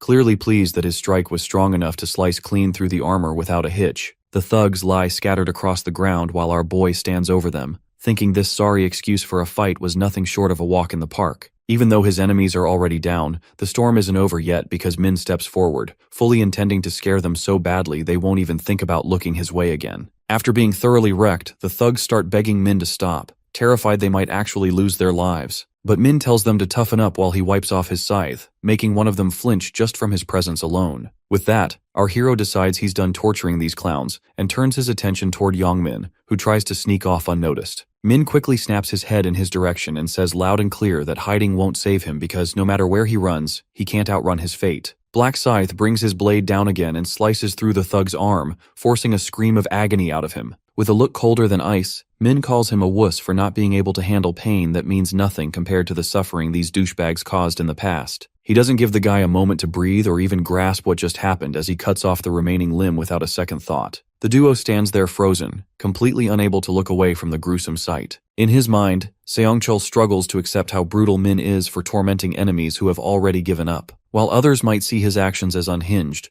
but his calm and focused demeanor surprises the bodyguard and makes him think that Min stands on equal ground with his own boss. Seongchul snaps back to reality as Min asks if the two of them are all right. The bodyguard thanks him once again on their behalf, and Min reassures them not to worry about the thugs anymore. He points out that they don't have the mental or physical ability to move, so the only thing left for them to do is vote when the time comes. Both of them bow their heads in gratitude, but Aaron hesitantly asks, what if the thugs bleed out all alone? Min tells her to leave it to fate while thinking she's too soft-hearted for her own good. He's curious about why she's concerned for their attackers, and wonders if it's connected to her desire to maintain her nice girl image. Seongchul interrupts his thoughts, raising his hand to ask something. He questions Min's decision to let the thugs live, so he repeats the thug's words that taking others' lives should have no real consequence in the world, which sends a chill down Yongmin's spine. He smiles at the question, pleasantly surprised by Seongchul's big brain, and answers that eliminating them serves no purpose to him. The bodyguard tries to argue that they might come after him in the future, but Min disagrees looking at their terrified expressions and says they won't be causing any more trouble. He explains that finishing them off would actually be a disadvantage, since reducing the number of contestants means fewer spots for players down the line. Realization hits Seongchul, who can't believe that Min is not just brawn, but also sharp-minded. He silently stares at him, impressed by both his strength and intellect. The bodyguard unwillingly agrees with Min to leave the pile of trash alone.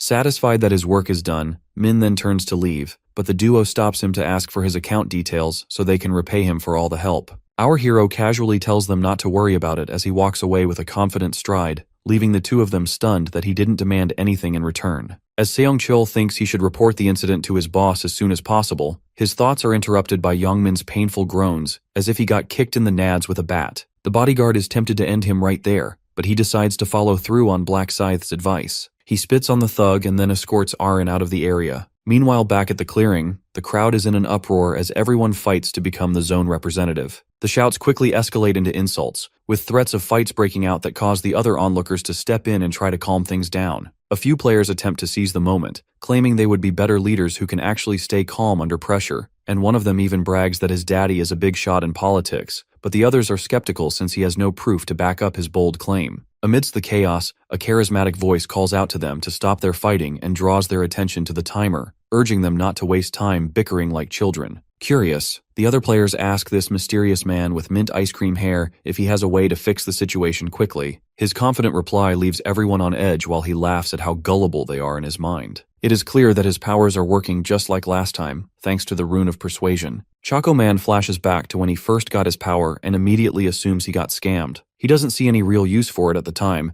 and figures he'll end up as monster food since the skill has no effect on them. Just as that thought settles in, a sharp idea hits him when he sees the other players hold the goblins down on the ground. He points at a random NPC and tells everyone with a confident voice to go rescue the damsel in distress. The group rushes off without a second thought and leaves their kills behind in their rush to be the hero. As the crowd clears out, Choco Man finishes the monsters and secures his 100 kills. A strange smile stretches across his face while he drools at the chance to take over as zone leader. Back in the present, Choco Man tells everyone to first find 5 or 6 candidates before deciding who to vote for. The brainwashed players nod along and accept what sounds like fair terms, so Mint Boy starts picking out names and tells the others to nominate anyone they believe is trustworthy. A chubby noble player tries to put himself forward, but Choco Man shuts him down and trashes his logic, pointing out that if self-nominations were allowed, then everyone would do it. He brushes off the arrogant player without a second thought. Everyone agrees to the terms without question while Choco Man laughs to himself, knowing just how easy it is to fool them. Confusion spreads through the crowd as no one knows who deserves their vote.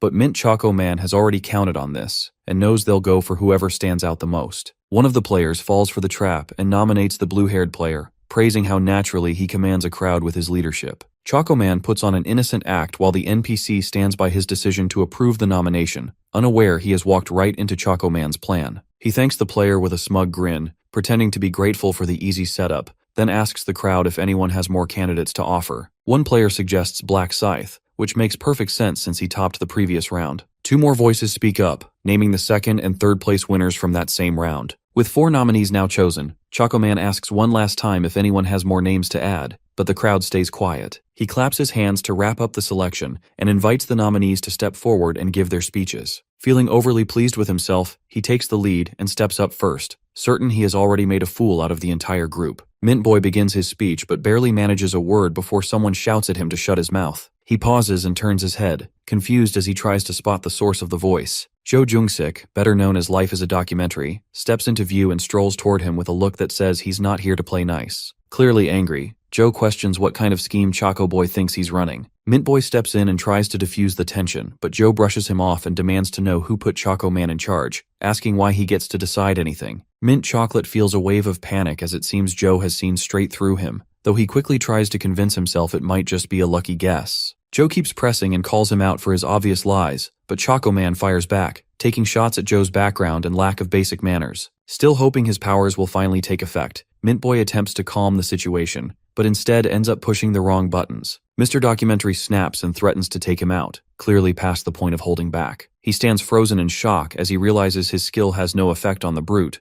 but Joe no longer pays him any mind and shifts his focus to the crowd. With a glare, the gangster threatens the players, shouting that they'd better vote for him unless they want to regret it. Mint Boy fires back, calling him an idiot and saying no sane person would follow someone like him. He mocks Joe, telling him to run off like a good little boy. For a moment, Joe goes silent before suddenly stepping in and dragging a dagger clean across Choco Man's throat. Mint Boy tries to say something, but blood pours too fast for words to form as he clutches his neck in desperation. Joe mocks him, saying that resisting was a stupid move, while the helpless player slowly slips into unconsciousness and drops to the floor. Mr. Documentary turns to face the others and announces that this is what happens to anyone who refuses to listen. Panic spreads across the crowd as everyone stares at Choco Man's lifeless body and starts screaming at Joe, calling him a murderer. This doesn't bother him in the slightest as he lifts his blade and dares anyone bold enough to try and take him on. One NPC clearly misses the warning and keeps running his mouth, giving Mr. Documentary all the excuse he needs. With a wild grin spreading across his face, he charges forward and cuts down a few players who still have the nerve to speak out, painting the area in blood. His face twists into something completely unhinged, fully embracing the thrill of tearing through whoever he wants with no one around to stop him. To him, this chaos feels like paradise, a place where he can do whatever he pleases. With blood dripping from his blade, he raises it once more and challenges anyone to defy him, but the crowd stands frozen, too terrified to make a move. The gangster starts thinking to himself that no one in their right mind would dare challenge him now,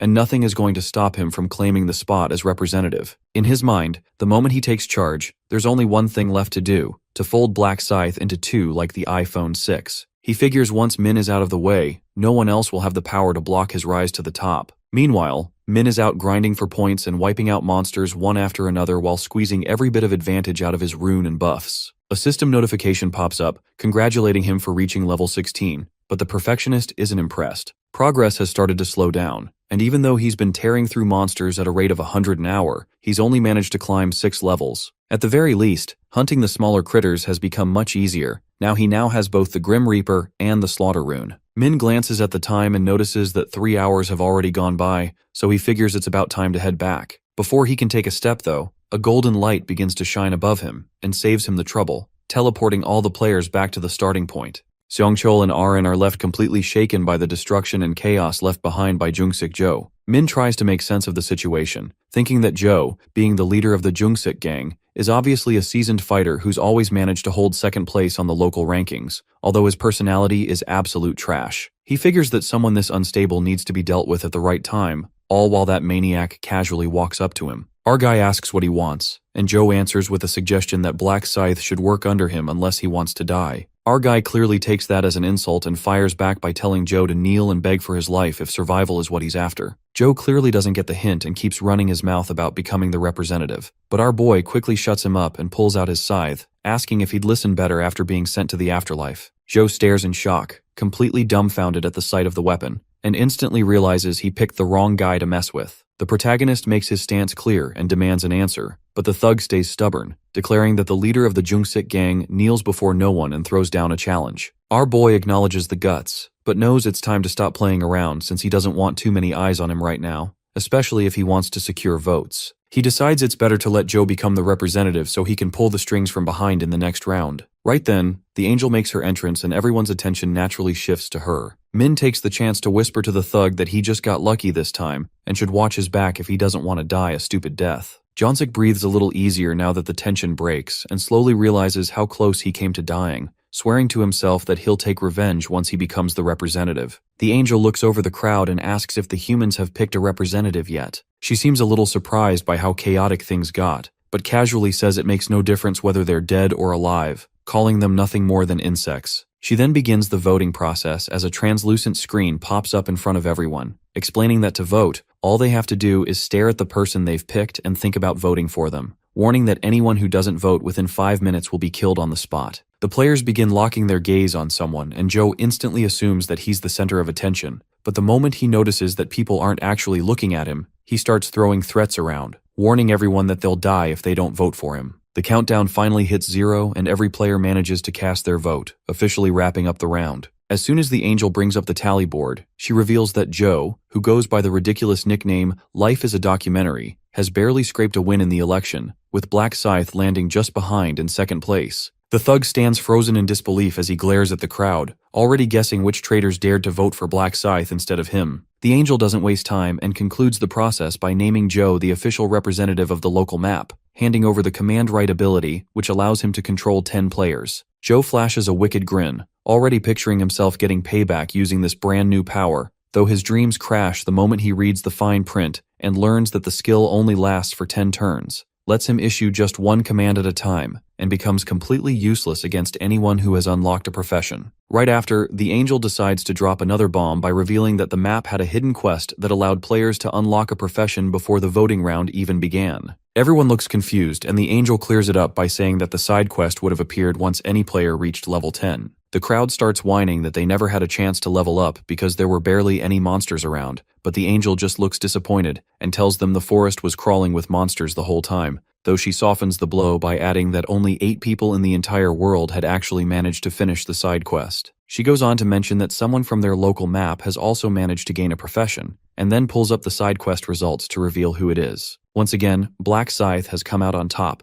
ranking first both in the local map and worldwide, earning the profession of Reaper. Everyone turns to stare at our guy in complete disbelief while he casually strikes a pose, taking the chance to farm a bit of aura from their reactions. People start thinking about what the Reaper profession could actually mean, and a few assume he probably got that scythe because of it, while Joe just stands there dumbfounded since he had planned to make Black Scythe end his own life using the command right, only to realize now that it won't even work on him. The angel then explains that the ranking is based on how fast players manage to complete the side quest, and seems genuinely impressed that not only did our boy unlock a profession, but he also managed to rank first on the entire world map. She begins to wonder if his name lining up so perfectly with his unique profession is nothing more than a coincidence, or if he already knew it was going to matter. Our protagonist replies that it's just a coincidence and flashes a smile, fully aware that the angels don't actually know the conditions required for that profession. The angel finds it amusing and wonders aloud if this is what humans refer to as fate, then points out how crazy it is that he's now immune to the command right, something that clearly surprises the rest of the players. After catching their interest, she explains that anyone who has unlocked a profession can't be commanded by the representative, and just when it seems like she's done, she totally blows up the thug's entire plan like she's been waiting to take a shot at him, pointing out that he can only use the command 10 times in total, which brings a wave of relief across the players, while Joe clenches his teeth in pure frustration.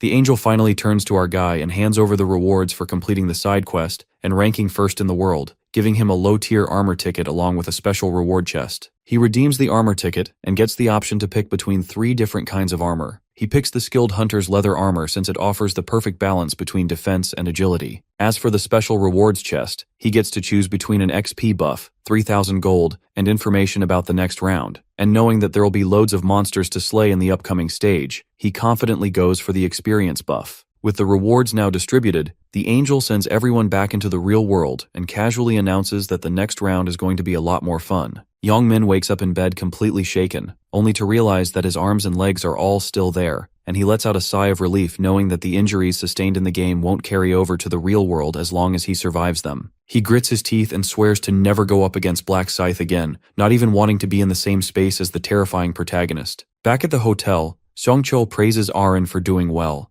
though she admits she had been more of a burden, and sincerely thanks him for protecting her. He stays composed and tells her he was simply doing his job. Aren then brings up her wish to thank Black Scythe for saving them, but says she has no idea how to go about it. Seongchul argues that it would be nearly impossible to track down Black Scythe since he hasn't revealed his identity, and given that he didn't provide his bank account number for compensation, it's clear that he doesn't want to be found. Maybe he knows his identity could be traced through something like that. He goes on, suggesting that giving Black Scythe an item in the next round might be a good way to show gratitude, which Aren agrees with. Seongchul wishes her good night, and the next thing he knows, he's in the elevator, calling Kyungrok Ma. He asks why Ma is still awake, to which Ma responds that he just needed a drink. Seongchul congratulates him on getting the Dark Knight profession. Ma then asks about their progress, and Seongchul explains that he and Aren only made it to level 8 because they got injured mid-level. Ma shows interest as Seongchul mentions he's planning to report the matter and asks if Ma has time. Upon hearing that it's about Black Scythe, Ma tells him to head to the hotel to discuss it. Min watches from a distance as Seongchul gets into his car and drives off, quickly deducing that he's heading to Ma. A while ago, he had been using his tracker ability to locate Seongchul, and the system had shown that he was nearby. But then, when the distance begins to increase rapidly,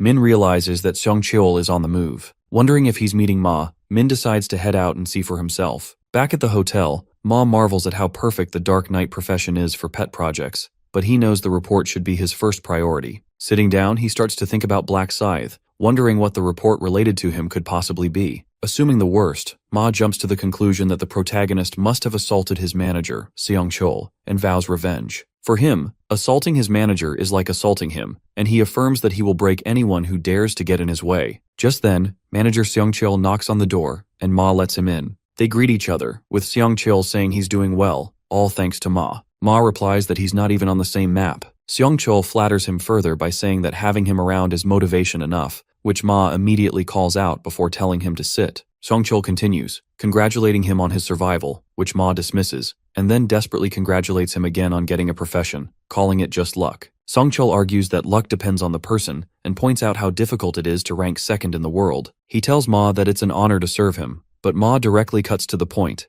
calling out Seongchul for his flattery, and saying that the manager must want something from him. Ma allows him to speak, and Seongchul hesitates. He asks Ma how he got his class item, to which Ma replies that he got it by hunting monsters. In reality, he had received it from the random rune piece granted to all players at the start of round 1 by the first angel. It was then that he discovered he could enter the Dark Knight profession once he reached level 10. Ma knows he got extremely lucky at the start, but despite that, he understands he can't reveal such sensitive information to his manager, since humans can change sides so easily. He quickly changes the subject, asking Seongchul who injured him, and whether it was Black Scythe who did it. The manager quickly clears things up and tells Ma that he actually owes Black Scythe. Ma's curiosity peaks as Seongchul explains the entire situation. He recounts how a group of troublemakers had gone after Aren, nearly costing both of their lives, and how Black Scythe stepped in to save them. He points out that even if Aren could have survived physically, the psychological toll would have been so great that her career would have been over. Realizing that he nearly lost his most loyal man and his business,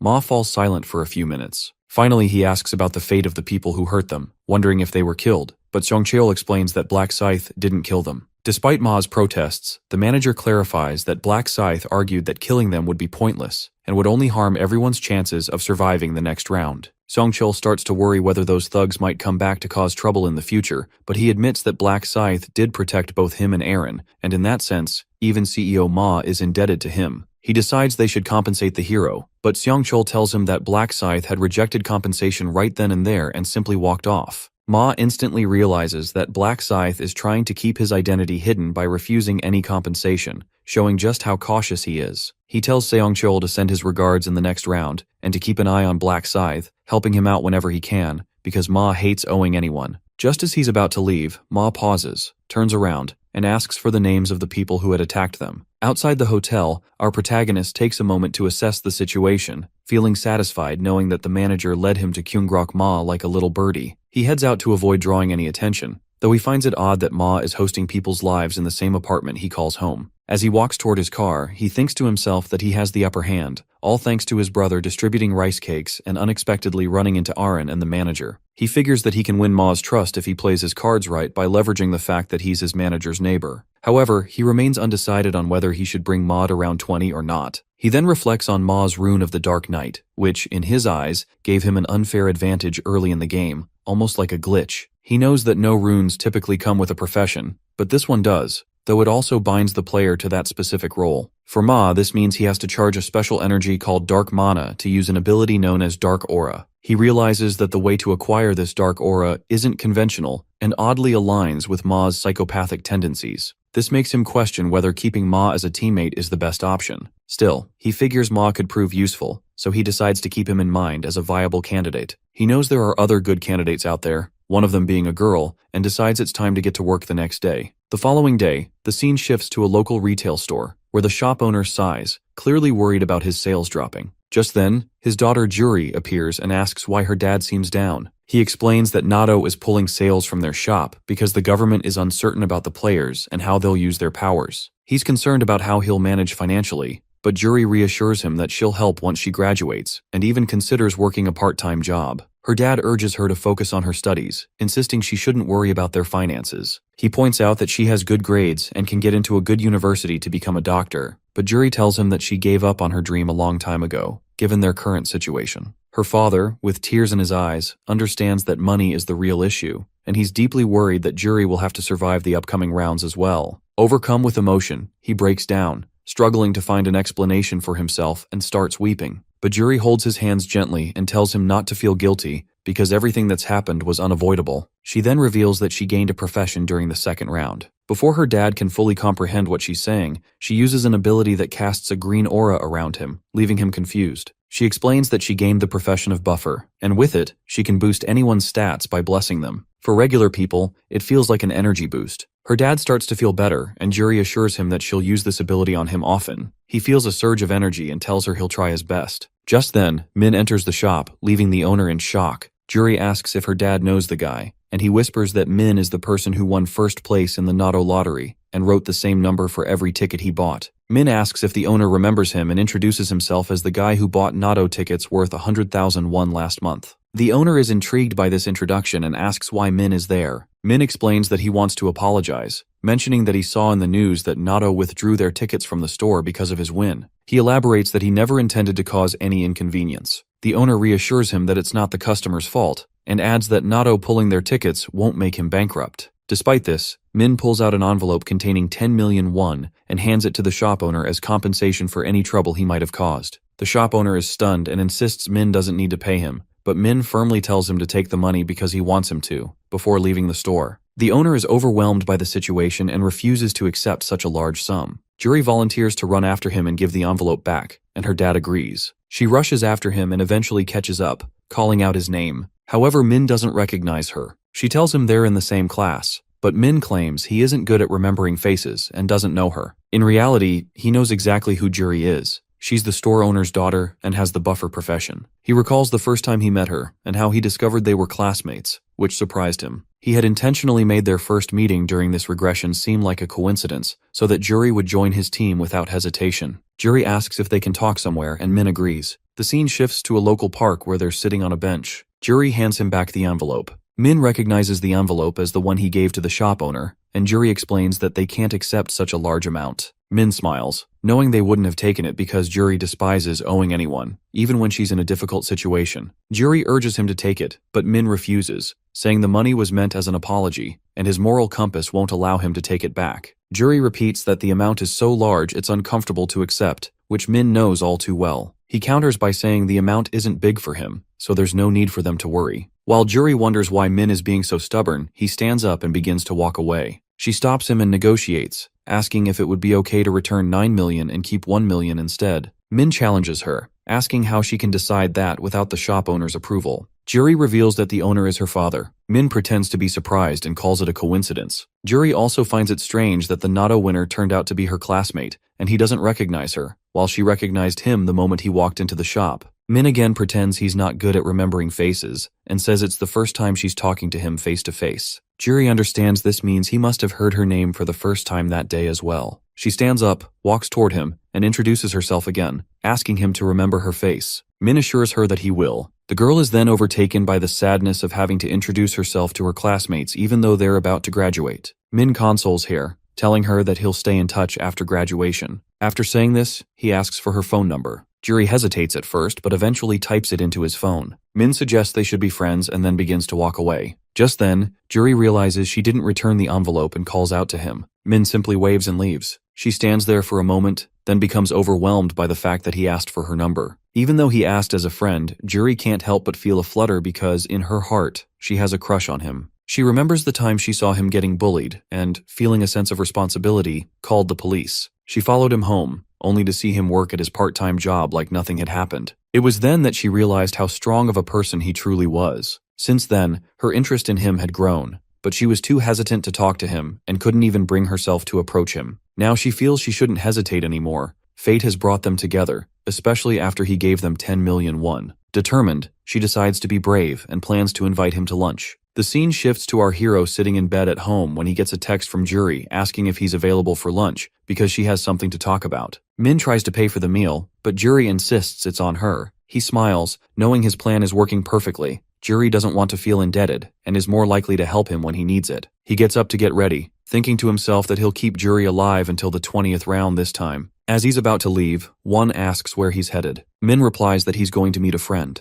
Won then asks if the friend is a girl, and Min agrees, telling his brother that he'll be eating out, so Won should have something without him. This leaves Won in a confused, amusing state, thinking his brother is in a relationship. The scene shifts to a restaurant where Min and Juri are having steaks for lunch. Juri still can't believe she's having one-on-one lunch with him and hesitates to speak for a while. Finally, she gathers the courage to ask how he managed to win Natto 4 times in a row. Min casually replies that the numbers were revealed to him in a dream. She then asks how much he earned from the cards, and Min confidently tells her that he doesn't have to worry about money for the rest of his life. Juri remembers something and asks Min how his first round went. Min tells her that he had a hard time catching all the goblins. She gets curious about his player map location, and he mentions that he doesn't remember the exact number, but that the last digit is 5. She laments that her map number ends in 7, so they won't be able to meet in the other world. But Min knows that they will meet when the maps merge once fewer players are left. Juri then asks about his level, to which Min lies, saying he's at level 10. She's ecstatic, revealing that she's level 10 too. When she asks about his profession, he replies that he doesn't have one yet. Juri claims she's been lucky, having gotten the profession of buffer. Min asks her if it works like a game character, although he already knows what it does. Juri explains that her ability is called Bless, and it can raise anyone's stats. She then asks if he wants her to use it on him. Min agrees, and Juri boosts his stats by 50% for 3 hours, leaving him amazed. Min marvels at the results and realizes that once she reaches max level, her ability will upgrade to double the current buff. The reason he wanted her to buff his stats is that he had received a random gold pouch in the previous round, which gives the user gold based on their luck stat. The higher his luck, the more gold he would receive. Min thanks Juri for the buff, and she tells him she can do it for him anytime he wants. Min then asks what she wanted to discuss. Juri explains that her father wanted to send his thanks for the money he had given them and promises to return it when she's able to do so. Min reassures her that she doesn't need to return anything, so she tries to compensate him with an item she got in the previous round. She hands him a purple crystal. After leaving the restaurant, they both wish each other good luck for the next round. Later, Min goes to a local park and opens his inventory. To his surprise, the crystal Juri had given him is a mana crystal, which turns out to be an A-tier item. This was unexpected for him. He judges that the item's description doesn't do it justice, and players will only truly understand its importance when they reach level 20. The crystal allows players to combine it with their weapons, granting them different enhancements. There are 7 types of crystals in the game: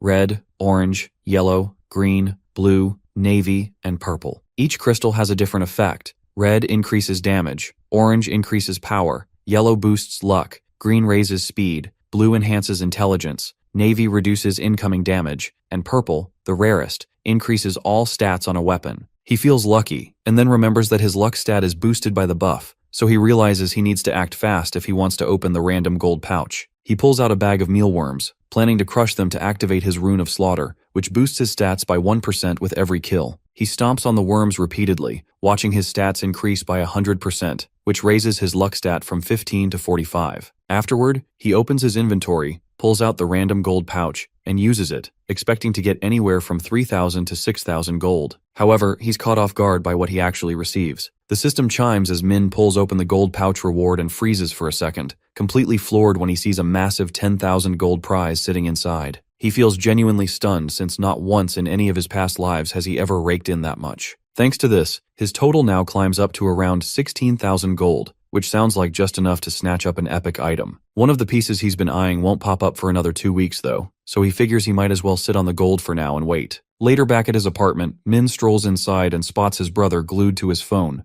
doom scrolling through TikTok like a professional, when Won immediately clocks him and jumps straight into grilling him about the so-called date. Min is just as surprised and wastes no time shutting that down, insisting there's absolutely nothing romantic going on with the girl. Hoping to steer the conversation somewhere else, he asks if Won's eaten yet, and his brother beams while proudly announcing he demolished some juicy cup ramen. Min tries pushing Won to branch out and finally try something different for once, but his brother stays fiercely loyal to his favorite food, unlike his traitorous ex, and says it's something he's actually been craving for a while now. That ends up stirring up memories of the broke days they both had to tough out before luck finally decided to throw them a bone. As Min sits there thinking about it, he realizes it's been a good while since he last checked on his Bitcoins. Remembering the market might crash any minute, he figures he should just cash them out and use the money to finally grab a driving permit. Later, Min sits down for his online driving test, letting out a long, bored sigh as the whole routine feels painfully familiar after taking it countless times across his past lives. He breezes through the questions without breaking a sweat and wraps everything up in record time before standing up like he's ready to dip.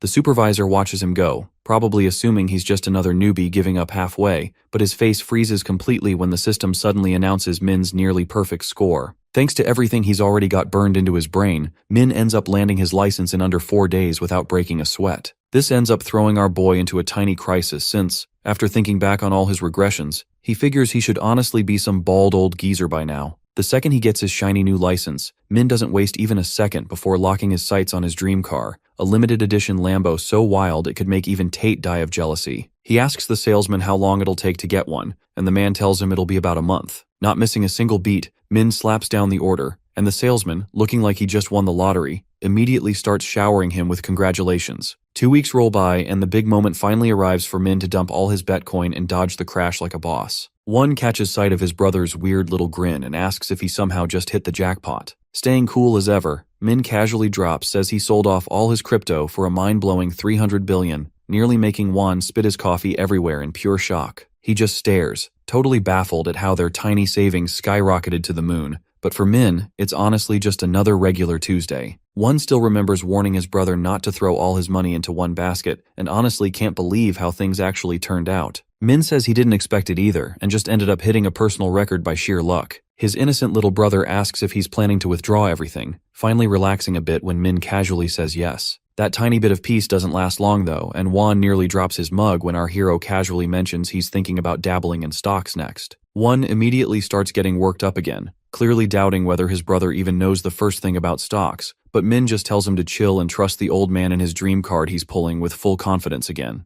The gullible younger brother actually falls for it, and asks if there's a specific stock Min has in mind, slowly calming himself down while deciding to place his faith in him this one time. While our protagonist totally gets why Juan's freaking out, he also knows those past lives weren't just for show and feels fully confident about the company he's getting ready to bet on. That company happens to be Chunma Consulting Stocks, which already handles a ridiculous total of 900 billion won. Even though it might look like an average company at the moment, Min knows it's going to blow up in a big way once the fourth round starts kicking in, so he doesn't hesitate at all when it comes to throwing everything he's got into it. By pulling this move, he's aiming to grab a big enough chunk of shares to crash those shareholder meetings in the future, and way more importantly, stack up a mountain of money and power while he's at it. Our boy casually yeets his 280 billion straight into those stocks, while his poor brother stands there praying to every god he knows that they don't end up homeless again. With all that sorted out, Min can finally shift his focus back to the item he needs from the quest store. Later that night, waiting in bed for midnight to hit, he decides to hop onto the quest store and browse for some items and skills. Even though most of the stuff available looks painfully ordinary, there are still ways to unlock the real treasures, like keeping an eye on the daily item that pops up in the store. To the average player, the plan might sound dumb, but our boy has lived over a decade and already memorized exactly what the store sells each day, so he slams the confirm button like it owes him money. Out pops today's item, a skullbone necklace that boosts attack speed yet sells for a price way cheaper than its real worth. Min isn't finished just yet though, since he pulls out that dusty discount coupon he got earlier and buys the thing at half price without blinking. Our hero checks his remaining balance and instantly straightens up,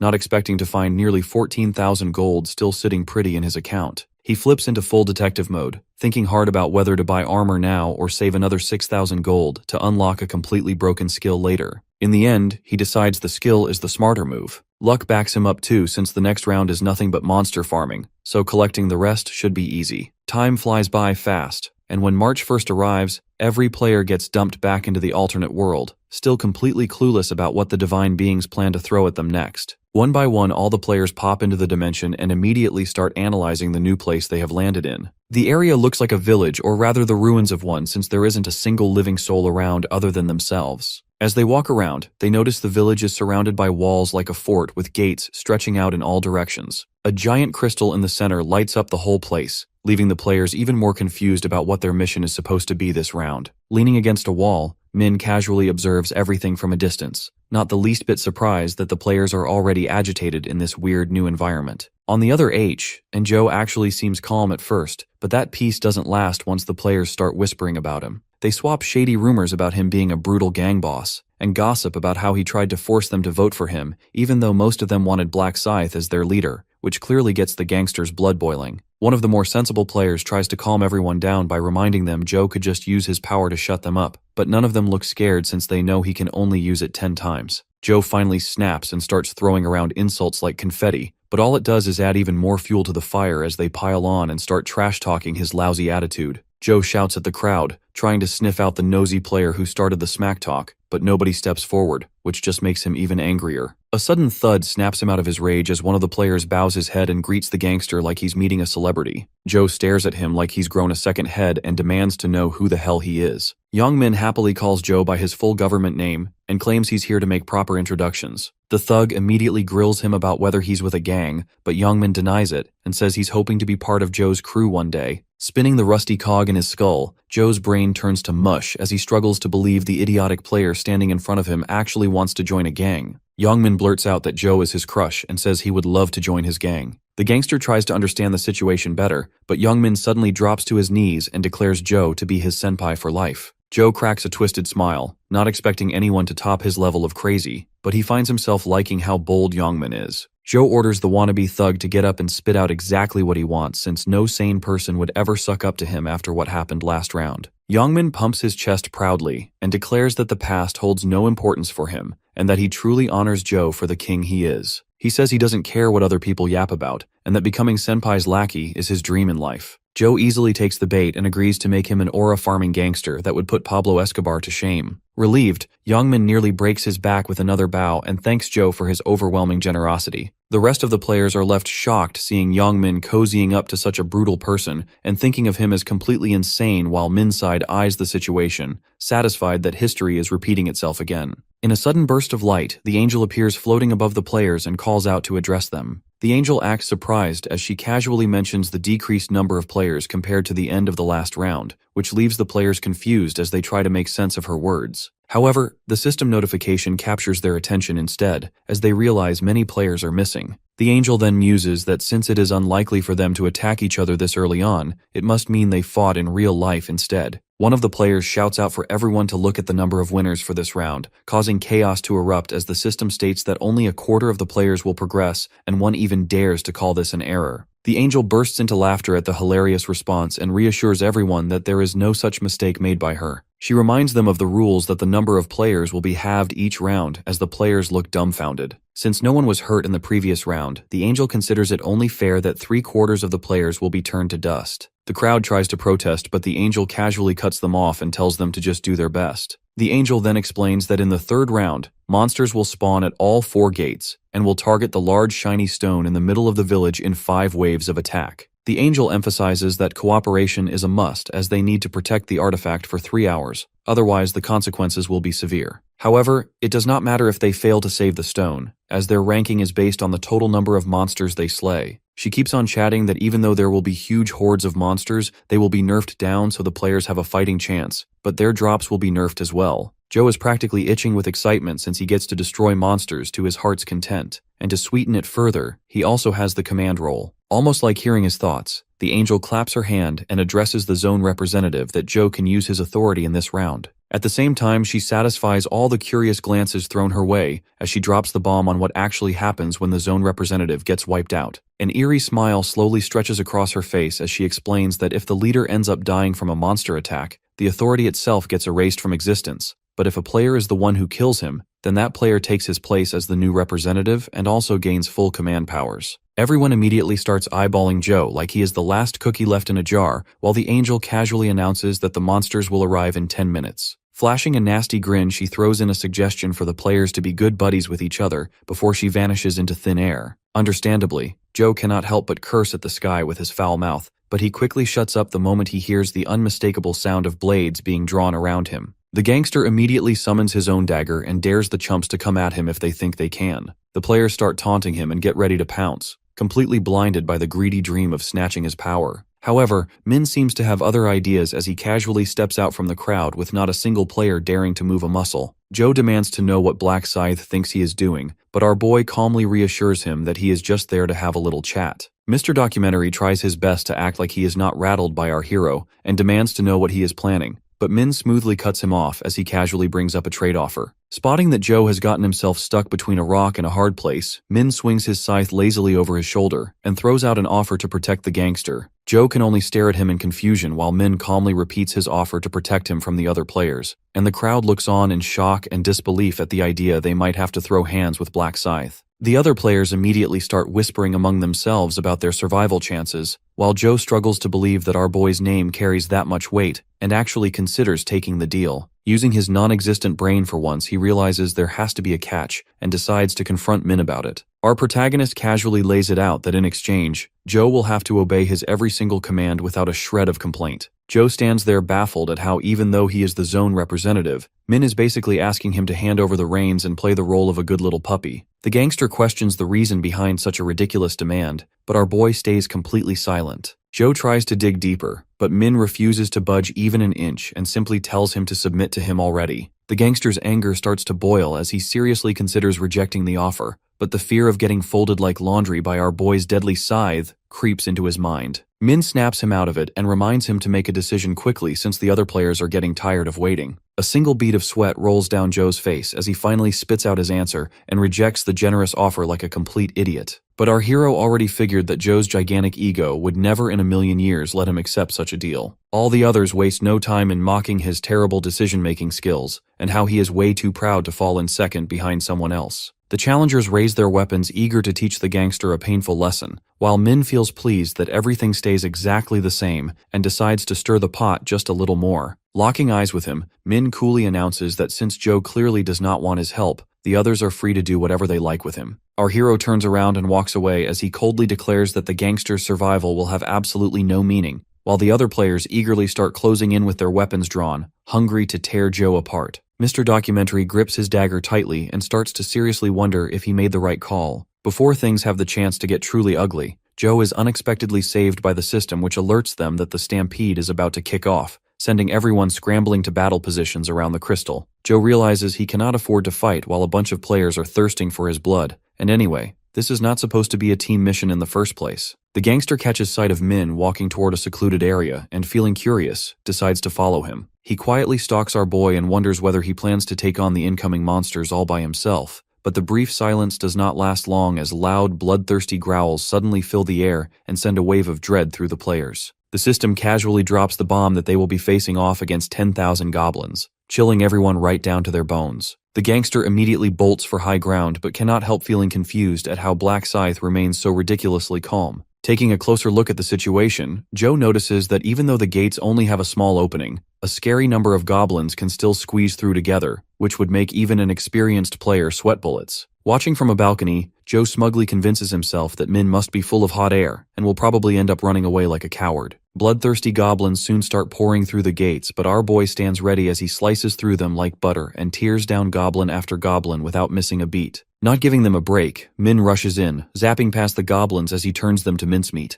Joe watches the scene unfold in disbelief, struggling to wrap his head around how overpowered our boy is. The goblins try to surround him to gain an advantage but fail miserably as they cannot dodge his deadly area-wide attacks, while Joe wonders if this strength can be unlocked after leveling up. Getting frustrated, the gangster decides to stop hiding like a wuss and start killing monsters to level up. Since all the players are occupied with the monsters, Joe decides to take advantage of the chaos and farm some free points. The participants are busy protecting the giant artifact as they take down goblins one after another, while Joe sneaks in and joins the fight. The thug spots some goblins, locks in immediately, and starts destroying the weak monsters. Joe smiles with a nasty expression, able to anticipate the incoming monster attacks with his rune, but his moment of confidence is short-lived as an arrow shoots past his face and nicks his ear. The gangster immediately loses it as he tries to find the source, but he cannot seem to spot any archer goblins. The thug realizes he is being targeted by a player, and his anger grows sky-high as he relishes the thought of squeezing the life out of that coward. But before Joe can take another step, he feels something stab into the side of his body as one of the players slides a weapon into his gut. The NPC starts to celebrate, but the musclehead begins to pull the spear out like a Chad, much to the player's surprise, and starts to shoot out insults. The player panics, but it is too late as Joe returns the favor with his own blade. As he starts going ham with his tiny sword, another arrow flies past his face. Spotting the cowardly archer, Joe wastes no time and takes aim with the spear he pulled out.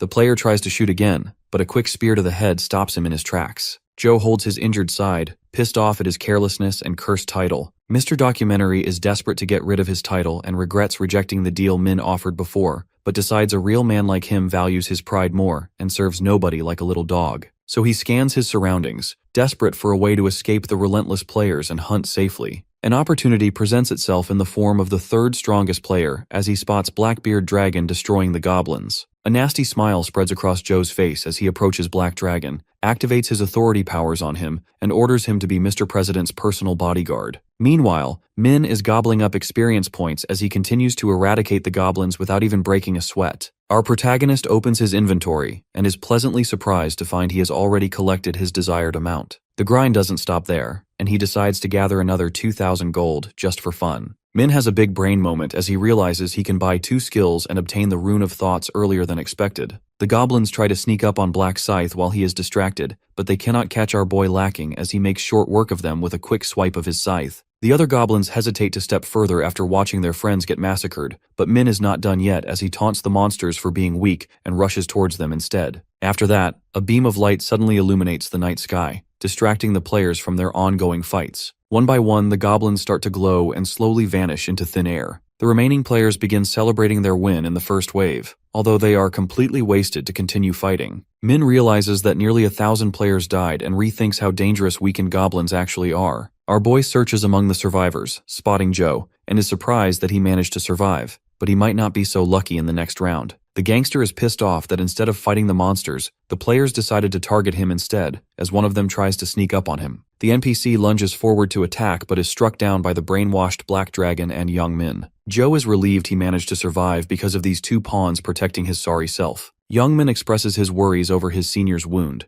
but Joe is more intrigued by the fact that he did not even have to use his mind control powers over this fool. He groans in pain as he clutches his wound tightly in a desperate attempt to stop the bleeding and wonders if he will even survive the upcoming round. He grits his teeth and tries to motivate himself to survive out of spite so he can stick it to all those people who doubted him. A sudden siren alerts all the players and informs them that the next round is about to start, and will include hobgoblins as well. The second wave of monsters rushes in without a moment's notice while Min stands there farming aura, getting ready to rack up some free EXP. Our boy unpauses the goblin genocide and resumes swinging his deadly scythe, taking out a bunch of goblins like it's child's play. Soon after, the system notification informs our boy that he has reached level 20. His rank upgrades to regular, filling him with satisfaction now that he has unlocked crafting that allows him to combine skills and fuse all his trash to make some high-quality gear. Furthermore, the system rewards him with a new skill and upgrades his previous one, Seal of Death, which satisfies Min as his skill set pairs well with his runes. The brain-dead goblins try to attack our boy again but instantly get caught in total darkness as Min activates his newly acquired skill, Night of Death. Black Scythe flashes past the blind goblins with ease, sending them to permanent sleep one by one. The darkness melts everything in its path and leaves behind a mountain of monster bodies while the system notification pops up to announce that the second wave is over. Our protagonist drops his scythe with a thud, and decides it is time to use the quest shop to grab a new skill. He scrolls through the store for a bit and eventually picks Sixth Sense, which lets him sense anything within 100 feet of him. Min activates the skill and only picks up the dead goblins around him, which reminds him that he still needs to gather another 20,000 gold. The third wave kicks off with Min slaying goblins like usual, while Black Dragon continues running around under Joe's mind control. After the third wave wraps up, the players find themselves facing gnolls in the fourth attack. Joe makes full use of his mind control powers and shamelessly uses his fellow humans as meat shields to save his own skin. After a long and brutal fight, the system notification dings again to signal the end of the fourth round. Joe barely stays standing with sweat pouring down his face as he wonders just how deep in a hole he has managed to dig himself. The gangster has already burned through all 10 charges of his power and convinces himself that he is safe for now as long as his brainwashed players stay alive. The system announces that the final wave is about to begin, and the players will have to take on almost 11,000 big boys, which makes them freeze up in pure shock. Fast forwarding into the madness, the players and monsters are busy stabbing each other while Joe desperately tries to take advantage of the walking bags of experience and finally snatch the #1 spot. His little delusional fantasy ends when he spins his head around and sees 2 of his henchmen get skewered. A few players who are still hungry for the representative spot charge at Joe, hell-bent on putting him out of commission. He panics and shoves 2 of the brainwashed players in front of him while shouting at them to do their job right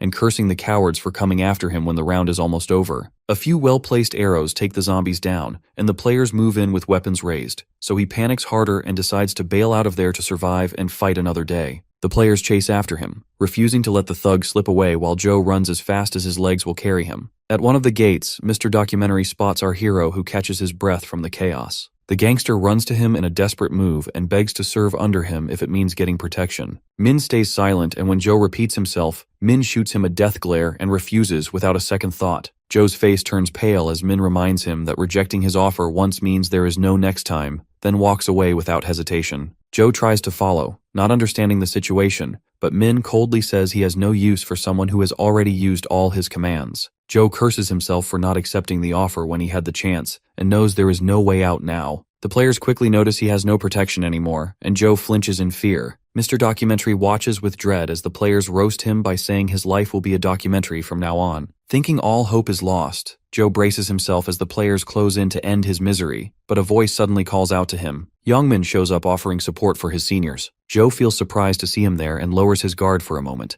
only for his junior to fold him with a brutal right uppercut. The blow sends Joe crashing to the ground like a sack of potatoes. Clutching his broken jaw in agony, he watches Youngmin grin like a devil and warn him to say his prayers. The gangster tries to spit out an insult, but Youngmin silences him with another punch. The junior pins him down and keeps pounding the life out of him with hit after hit. Mr. Documentary stares at his underling in horror, unable to speak through his shattered face as his miserable life flashes before his eyes. Youngmin rises with a menacing aura and stomps on Joe, ending his subscription to life for good. He bursts into laughter as the system declares him the new zone leader and immediately starts dreaming about all the fun he plans to have with his celebrity crush. Looking down at the failure of a senpai, the thug thanks Joe for handing him new powers and blames him for this disaster, saying none of it would have happened if Joe had not been such a coward. After that, the new leader faces the crowd and acts like everything went exactly how he planned, which leaves the players completely mind-boggled. Everyone feels disgusted and shocked at the same time that a guy would stoop so low, sucking up to the gangster only to betray him at the very end. The players quickly grow angry that a backstabber like him will be their new leader and decide to get rid of him right away. Youngmin expects this though and bolts straight toward our protagonist. As Min turns to look at him, Youngmin excitedly shouts that he holds the command now. Min looks completely uninterested, so the thug repeats the same offer he once made to Joe and insists he will do whatever Min wants.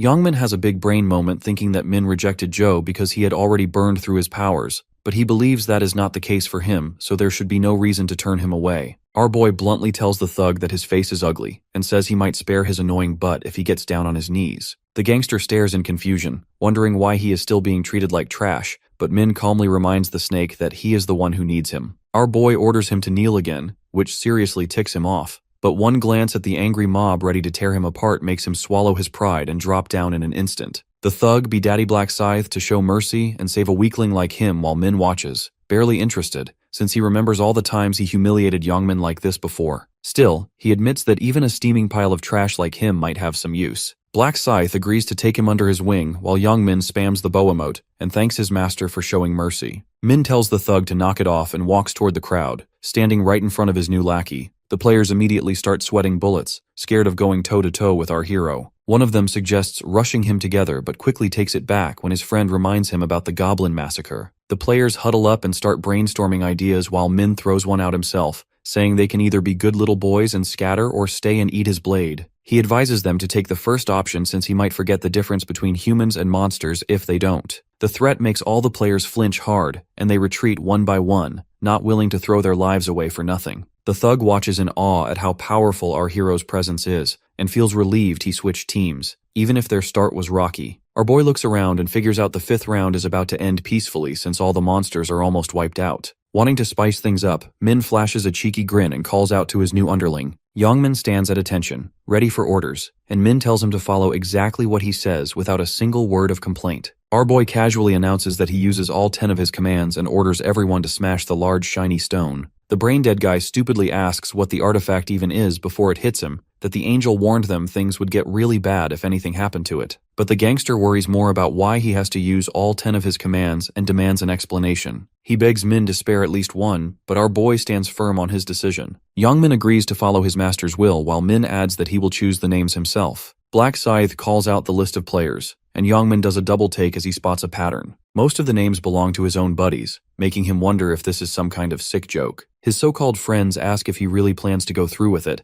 but the thug just throws out a fake apology and claims it is nothing personal. Yongmin activates his mind control powers and orders the players to attack the artifact. This is when chaos breaks loose as the system warns all remaining players that their lifeline is now under threat. The zombies start hammering their weapons into the artifact while the survivors shout and plead for them to stop. They sprint toward the crystal, desperate to snap the victims out of it. When words fail, they turn to violence, but it is already too late as the giant crystal shatters into pieces. The crowd immediately spirals into panic when the system announces that their punishment for failing to protect the artifact has begun. A divine punisher will descend and rain hell down on them while they scramble around like mice for half an hour. Min stands still with an evil smile since the system has unlocked the hidden quest and put up a 3,000 gold reward for completing it. A hidden quest and a side quest suddenly appear, prompting the players to survive the deliverer of punishment for 30 minutes. Afterward, they will be rewarded with 3,000 gold, a better payout than the 2,000 gold they would have earned for protecting the artifact. Everyone celebrates, but Min, knowing better, realizes that destroying the artifact comes with its own cost. The stats of the players who attacked the artifact decrease by 50%, making them understandably furious with the map representative. At that moment, the artifact penalizes Yongmin by permanently reducing his stats by 50%, which Min considers a death sentence. Our protagonist decides to open the store and buy some basic items with the remaining gold he has to boost his stats for the upcoming challenge of defeating the deliverer. He uses craft combinations, first combining a necklace with the purple crystal to increase all his stats by 1 point. Next, he combines his armor with the navy crystal to reduce incoming damage by 1 point, and then pairs his scythe with an orange crystal to enhance its power by 2 stat points, knowing he'll need every bit of help he can get. Suddenly, a whirring sound fills the air as everyone braces themselves, preparing to face the deliverer of divine punishment. It's a tough task, as Min already knows from his previous game where only 500 players survived. Surviving the deliverer is so difficult that it typically requires 5 level 40 players to take him down. But Min is determined to handle the challenge alone, aiming to claim the rewards for himself. As the sky splits open and golden light pours out, Min remains confident. He knows he can succeed because he holds the title of the first angel killer, which doubles his stats against any opponent of the Holy Order, including the Divine Punisher who now stands before them. The deliverer descends to the ground, and people initially underestimate him due to his size, thinking avoiding him will be a simple task. As the bells on his staff softly chime, the deliverer takes a few steps forward, raises his staff to the sky, and slams it down on the ground, instantly creating an expanding force field around him called the Restriction Field. The dome-like field spreads outward, trapping many players inside, and as soon as they're caught, their stats decrease by 50%. The hero estimates that at least 300 players are now trapped, doomed by their fate, as the deliverer begins his attack. With a majestic aura of blue light, millions of arrows of light shoot out from the deliverer's staff in all directions, annihilating everything and everyone in their path. The players try to flee, but they're unable to avoid the arrows while stuck in the restriction field, just as Min had predicted. He sees his opening, dashes behind the deliverer, and waits for the field to dissipate. Once it does, he charges forward without worrying about being heard,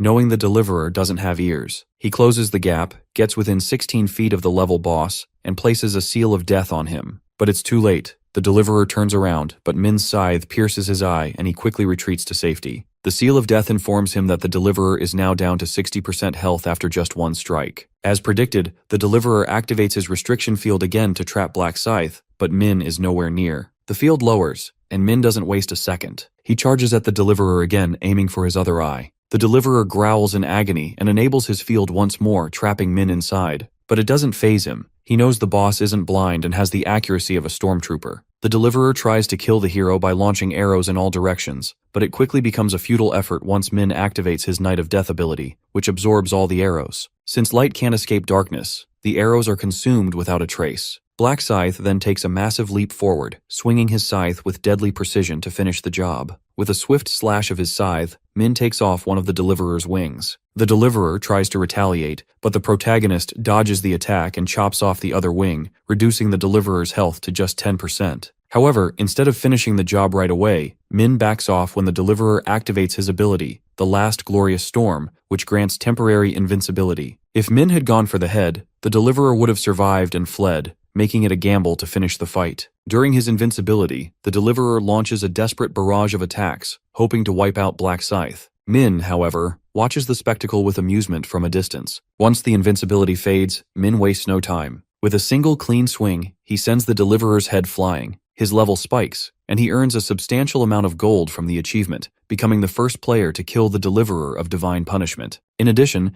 he unlocks the title, The One Who Goes Against Divine Punishment, which reduces incoming damage by 80% when facing enemies from the Holy Order. He also gains a condensed ether and the Rune of the Glorious Storm. The ether can be used to craft divine-level items, while the rune enhances divine-level skill effects and boosts intelligence depending on the player's rank. For completing the side quest, every player is rewarded with 3,000 gold, leaving them relieved and happy. As they whisper among themselves, unease lingers over Black Scythe's overwhelming strength. Even the angel seems impressed and is eager to interview him. She asks him why he chose to kill the deliverer of Divine Punishment when all he had to do was survive to be rewarded. He answers that he doesn't like seeing people die, surprising everyone as they realize the hero actually has a moral compass. The angel, puzzled, wonders how humans can so easily switch between killing and protecting one another, while the hero smirks, knowing the narcissistic angels wouldn't understand compassion. The angel then reminds the players that their lives still depend on their ranks and displays the results. Once again, our hero, Black Scythe, takes first place on both maps, having killed 3,600 monsters alone and reached level 30, all thanks to an experience buff. He receives a unique reward box and a mid-tier rare ring ticket for taking first place. For the ring ticket, he chooses the Ring of Resistance, knowing that, despite its seemingly weak description, it helps resist status effects that could kill a player. For the unique reward, he opts for gold, because he knows the next round won't be about killing monsters. The angel announces that the top 1,225 players will survive the round, sending the lower-ranking players into a panic as they scramble to negotiate their way out, but to no avail. Anyone ranked below the limit disappears forever, and the remaining players are returned to the real world. The scene shifts to Erin, who wakes up in her room, relieved not only that she survived the round, but also that she gained the profession of summoner, allowing her to summon fairies that cast shields for protection. It was the fairies' protection and Seongcheol's distraction of the monsters that helped her not only survive, but also rank third on the local map. She receives a purple crystal for her third-place finish and wonders if Black Scythe would appreciate it as a gift. Meanwhile, at Youngmin's place, he throws a tantrum, breaking the table lamp and cursing the protagonist for permanently decreasing his stats. He regrets giving orders to his friends to break the artifact when suddenly his phone rings, and upon seeing the caller, he realizes he's done for. He picks up the phone, and Seonghwan's voice instantly screams at him from the other side for using his command right and controlling his own friends. Youngmin tries to justify his actions, telling him that Black Scythe would have killed him if he didn't comply, but Seonghwan simply retorts that he should have died instead of dragging his friends into death with him. Youngmin attempts to negotiate, mentioning how his stats were permanently halved, but Seonghwan shouts back that it doesn't justify controlling his friends and that the problem wouldn't have happened if he hadn't gotten greedy and become the representative in the first place. Seonghwan calls him a traitor. Before Youngmin can get another word in, Seonghwan tells him not to ever talk to him again and never try to approach him in the other world, or he might kill him. Almost bursting with anger, Youngmin still calls himself the victim and tries to phone his other friends to help him kill Seonghwan,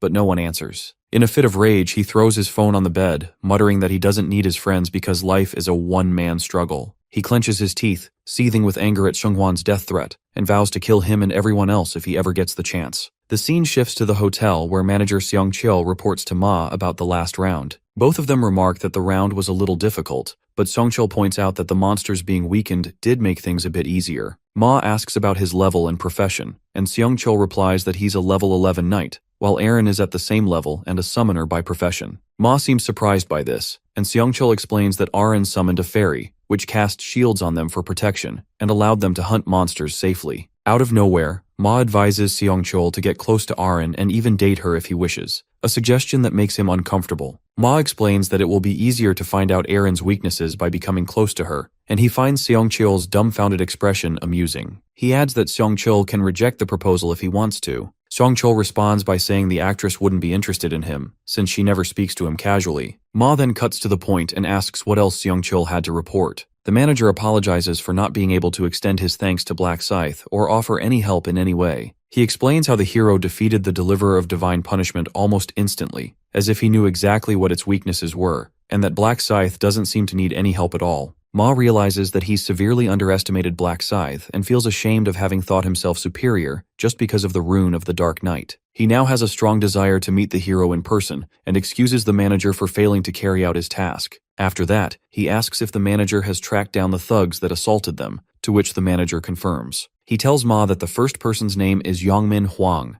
and while there are many people with that name across the country, they're left with 5 suspects if they assume the perpetrator lives in Seoul. The manager further explains that the exact location will be triangulated in about a month, which gives them time until the end of the 4th round. Moving on, Ma asks how much gold Seongchul has saved, and the manager replies with 10,000. Ma tells him that it's only half the amount they need to buy the skill tracker in the game store. At that moment, the manager remembers something important and informs Ma that they have a stakeholder who bought a major share in their company, Chunma Consulting Group. Upon hearing that the person had bought 31% of the shares, Ma becomes speechless, realizing that this amounts to 280 million won. Ma wonders who could own so much money and starts considering the possibilities. He thinks it could either be a secret rich businessman or one of his brothers scheming against him, because logically, anyone who buys 1/3 of the shares must have done so to influence the company's decisions. Now worried, Ma asks his manager for the contact information of this investor. Meanwhile, back at the hero's apartment, Min lies in bed, waiting for a call from the company, when suddenly, one slams the door open and asks what his brother's level is.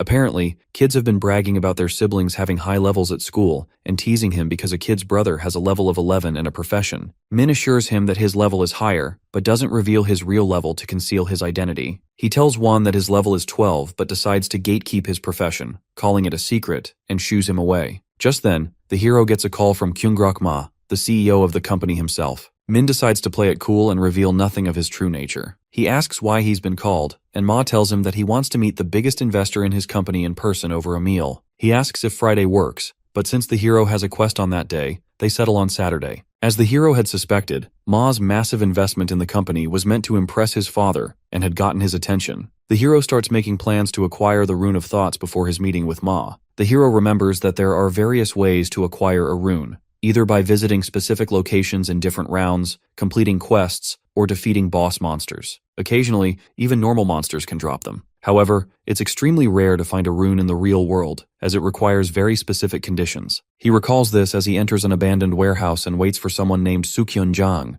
Jang's nickname happens to be the same as his real name, something the hero remembers clearly. He was the criminal who kidnapped his brother in a previous regression, seeking critical information about future events. Jang knew the hero was a time traveler because he had obtained the Rune of Thoughts and could read both Min's and his brother's minds. Since that incident, Min has made it a point to take revenge on Jang in every subsequent regression. Although the hero claims not to hold a grudge against him anymore, he still heads to the warehouse, intending to acquire the Rune of Thoughts before Jang does. To conceal his identity, he puts on a mask. Suddenly the door slams open and Jang walks in, carrying a lady over his shoulder. Without hesitation, he throws her onto the ground, mercilessly ripping the tape from her mouth. He warns her not to scream, but as soon as her mouth is free, she immediately yells for help. The thug is visibly irritated and tells her not to waste her time with typical pleas like asking for mercy, claiming she has a kid, or negotiating money for freedom. However, the woman surprises him by asking for forgiveness, which leaves him momentarily confused. Jang frowns and asks why she's apologizing, and she nervously explains that the previous night she had stared at him, which made him angry. The thug,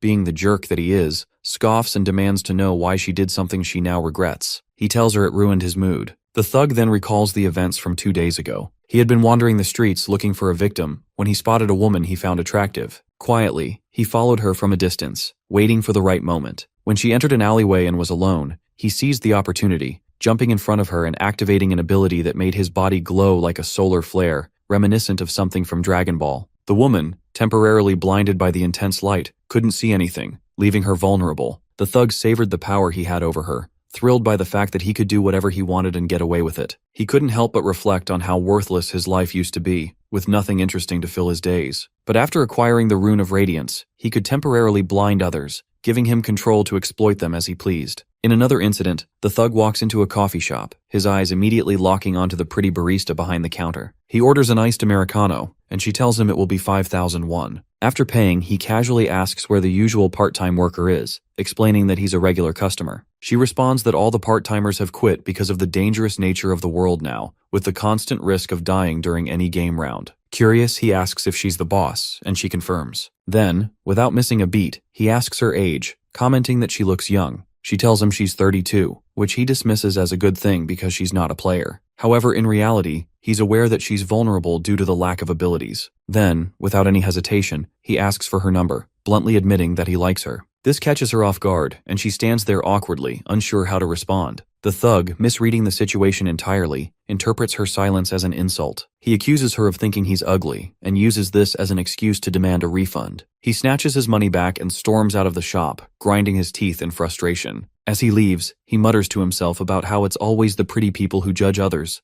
unaware of how perverted his approach had been. Determined to get his revenge, he decides to ambush her later, planning to catch her off guard in an alleyway. In the warehouse, the woman pleads for forgiveness, vowing never to judge anyone again, but the thug remains unsatisfied with her answer. Zhang shoves her back onto the floor and grabs her wrists, telling her she doesn't sound sincere, so she'll have to face the consequences. She fights to break free, but he tells her to stay still while he continues his attempt to humiliate her. Suddenly, the hero shouts from behind, ordering the thug to stop, which sends a wave of fear through Zhang. Thinking it's a detective, Zhang demands to know who's there, only to be shocked by the sight of a figure standing tall with a massive scythe in hand, his face hidden behind a white mask. The hero calls him an idiot and tells the woman to run while she still can. Zhang attempts to threaten her, but the protagonist is faster, lunging forward and slamming the handle of his scythe into the thug's groin, instantly paralyzing him with excruciating pain. Min tells the woman to leave, and once she's gone, he turns to the thug and coldly states that the real game has just begun. The thug starts cursing at Min and tries putting on a tough act, but the hero just finds the whole thing amusing. He comes at the masked hero with repeated dagger thrusts, trying to land a hit, but Min easily dodges every single attempt without breaking a sweat. Clearly unimpressed, Min mocks him for still clinging to a goblin's dagger and without hesitation, slices his hand clean off. The thug flinches and shakes in pain, but Min leans in and casually asks if it hurts, letting him know this is only the beginning. When the hero swiftly takes care of his other arm, Zhang finally understands that death is coming for him. Desperate to survive, he tries to use his radiance ability to blind the masked hero and make a run for it, but to his shock, it doesn't do a thing. Turns out Min had already activated his Night of Death ability in advance, snuffing out every trace of light in the area before the thug even realized what was coming. Without wasting a second, he swoops in through the darkness and takes out both of the thug's ankles with one clean slash, forcing another loud cry of pain as the thug curses and collapses, then demands to know why the masked hero is putting him through all this. Min doesn't bother with a long answer, and instead drives his blade into the side of the thug's thigh, casually throwing back a rhetorical question about why people use pesticides in the first place. Without giving him time to think, Min sinks the blade into his other thigh and calmly explains that pests like him tend to cause problems when they're left alone, then follows it up by hacking at him from both sides in a brutal series of slashes, clearly aiming to break whatever spirit the thug has left. Barely able to speak, the thug starts questioning why he's being treated so cruelly, and wonders aloud if the masked protagonist is holding some kind of grudge against him. The pain keeps building until it's too much for him to take, and in a desperate move, he tries to end it all by biting off his own tongue. Min catches on quickly and shuts that down right away, letting him know there's no chance he's dying easily, then continues stabbing him with even more force, making it clear the punishment is far from over. Zhang begs the hero to just end his life, but Min only scoffs at the request and asks if he even understands why he's being tortured like this. And when Zhang admits he doesn't, Min tells him they've crossed paths before and even calls him out by name. That's when Zhang starts assuming the protagonist must be related to the woman, but Min immediately shuts that down without hesitation. Min then begins to explain that Yang had once kidnapped his younger brother in return for some vital piece of information, though Jiang tries to deny any involvement. Before he can even finish, the masked protagonist cuts him off and clarifies that the event hadn't happened yet, that it takes place in the future, and Jiang would have successfully gotten the Rune of Thoughts if Min hadn't stepped in when he did. Still lost in confusion, the thug struggles to process what's happening, but Min doesn't stop and tells him that the rune can only be activated by hearing the voice of honesty from another person. So if Jiang had gone through with violating the woman,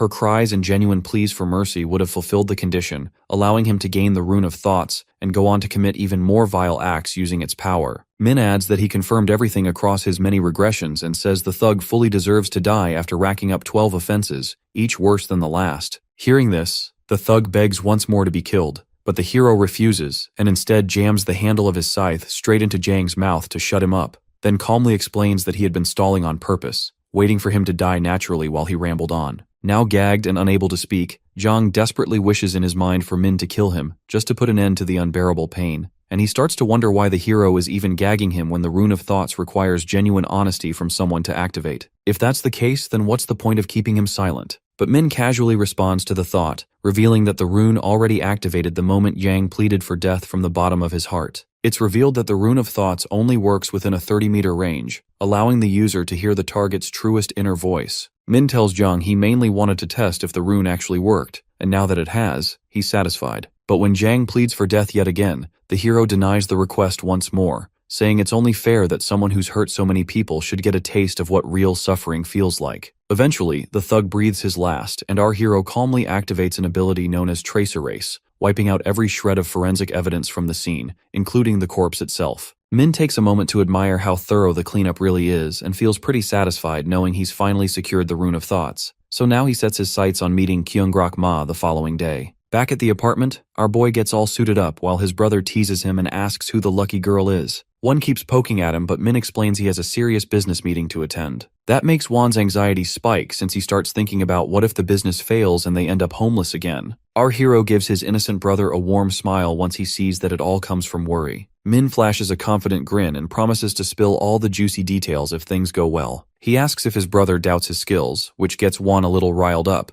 but Min cools him down and tells him to be a good boy and stay inside. One gets chills as he remembers the messed up players abusing power in real life, and that some thugs even broke out of prison. Our protagonist confirms his suspicion that the system does not care whether players are criminals or not. He figures it makes no sense for things to stay normal forever, and recalls how in past lives the players tried to enslave regular humans and take over the world. Black Scythe makes up his mind not to let history repeat itself, and decides to lock in. Before heading out, Min tells his sweet brother to stay safe, but one seems more interested in this shady business deal. Our hero tells him to wait for the right time and scolds him to eat a real meal instead of store-bought junk again. Later, our hero stands before a huge hotel, not surprised that the CEO picked this place. The building belongs to Kyungrak Ma, but that remains a well-kept secret only family members would know. Our boy walks up to the front desk, ready to use this hidden info to his advantage, and for that he needs to play dumb and act like a supreme love-struck fool. Right after that, he throws on the whole act of a low IQ rich kid living off daddy's credit card and awkwardly asks about his meeting. The receptionist confirms everything and leads him to the lounge while saying the CEO will join him soon. Min keeps up the clueless act and gazes at the ceiling with his mouth wide open like he's just seen magic. When a voice suddenly speaks up, he stands and gets hit with surprise seeing Seongchul show up instead of the actual boss. Both of them freeze for a second and Seongchul clearly recognizes the familiar face right away. Min coolly plays it off and claims he's just the neighbor from their apartment, which makes the bodyguard bow real quick and apologize for being rude earlier, though the man still struggles to believe someone this young holds that kind of money. Feeling like things might get too real now, Min slides right back into his dumb act, and even calls the bodyguard the CEO to sell it harder. On the other hand, Seongchul clears up the confusion and explains he's just standing in as the manager for now. He points toward a nearby room and tells our guy to hang out there for a bit. The second he walks off, he starts texting the boss like it's urgent and warns that their new shareholder might be hiding something sketchy. The bodyguard starts to worry that Ryu Min has a huge secret or worse, that he's just a puppet for someone way more dangerous. Meanwhile, our boy flashes a smug little smirk since he already figures Ma would try to pull some cheap trick like this because there's no way a man as successful as him shows up late to such an important meeting.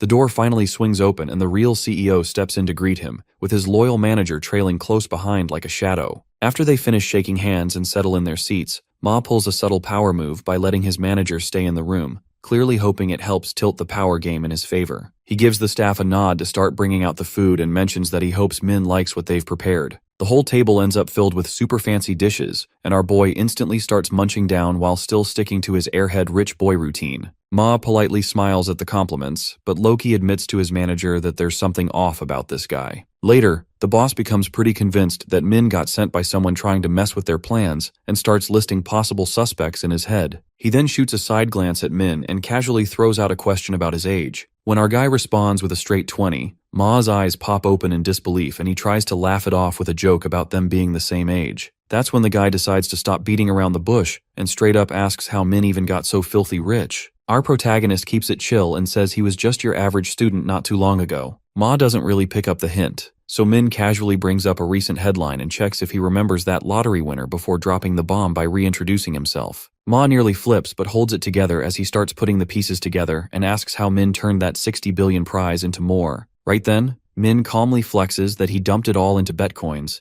and Ma admits there's no way he'd ever take a risk that wild. Songchul throws out a random guess that Min must have some cracked luck stat, but our boy says that's not it either. After that, the bodyguard recalls hearing something on the news about Min dreaming up the winning numbers, but our boy shoots that down too and finally drops the real tea. Even though it makes him nervous to admit it, he reveals he owns a special rune that lets him peek at future events, which basically makes him a walking prophet. Hearing such a bold claim leaves the two men frozen in disbelief as they seriously start wondering if Min is missing a few screws upstairs. The CEO asks if that's really true, and our boy says that he's got no reason to lie, though Ma remains skeptical and politely asks him to prove it by revealing what's going to happen next. Our boy could easily spill the answer but plays it safe and holds back, then tells them his prophecy power acts on its own and doesn't work when he wants. That actually clicks with Ma, since the ability sounds way too overpowered to be that flexible. But then something suddenly clicks in his head and he questions why Min bought so many shares. That's when Min casually says it's because his business is about to go to the moon real soon. The mention of his company hitting it big gets Ma fired up and breaks his calm for a second, as he thinks this might finally be his chance to make his daddy proud. He quickly regains control and scolds himself for slipping like that.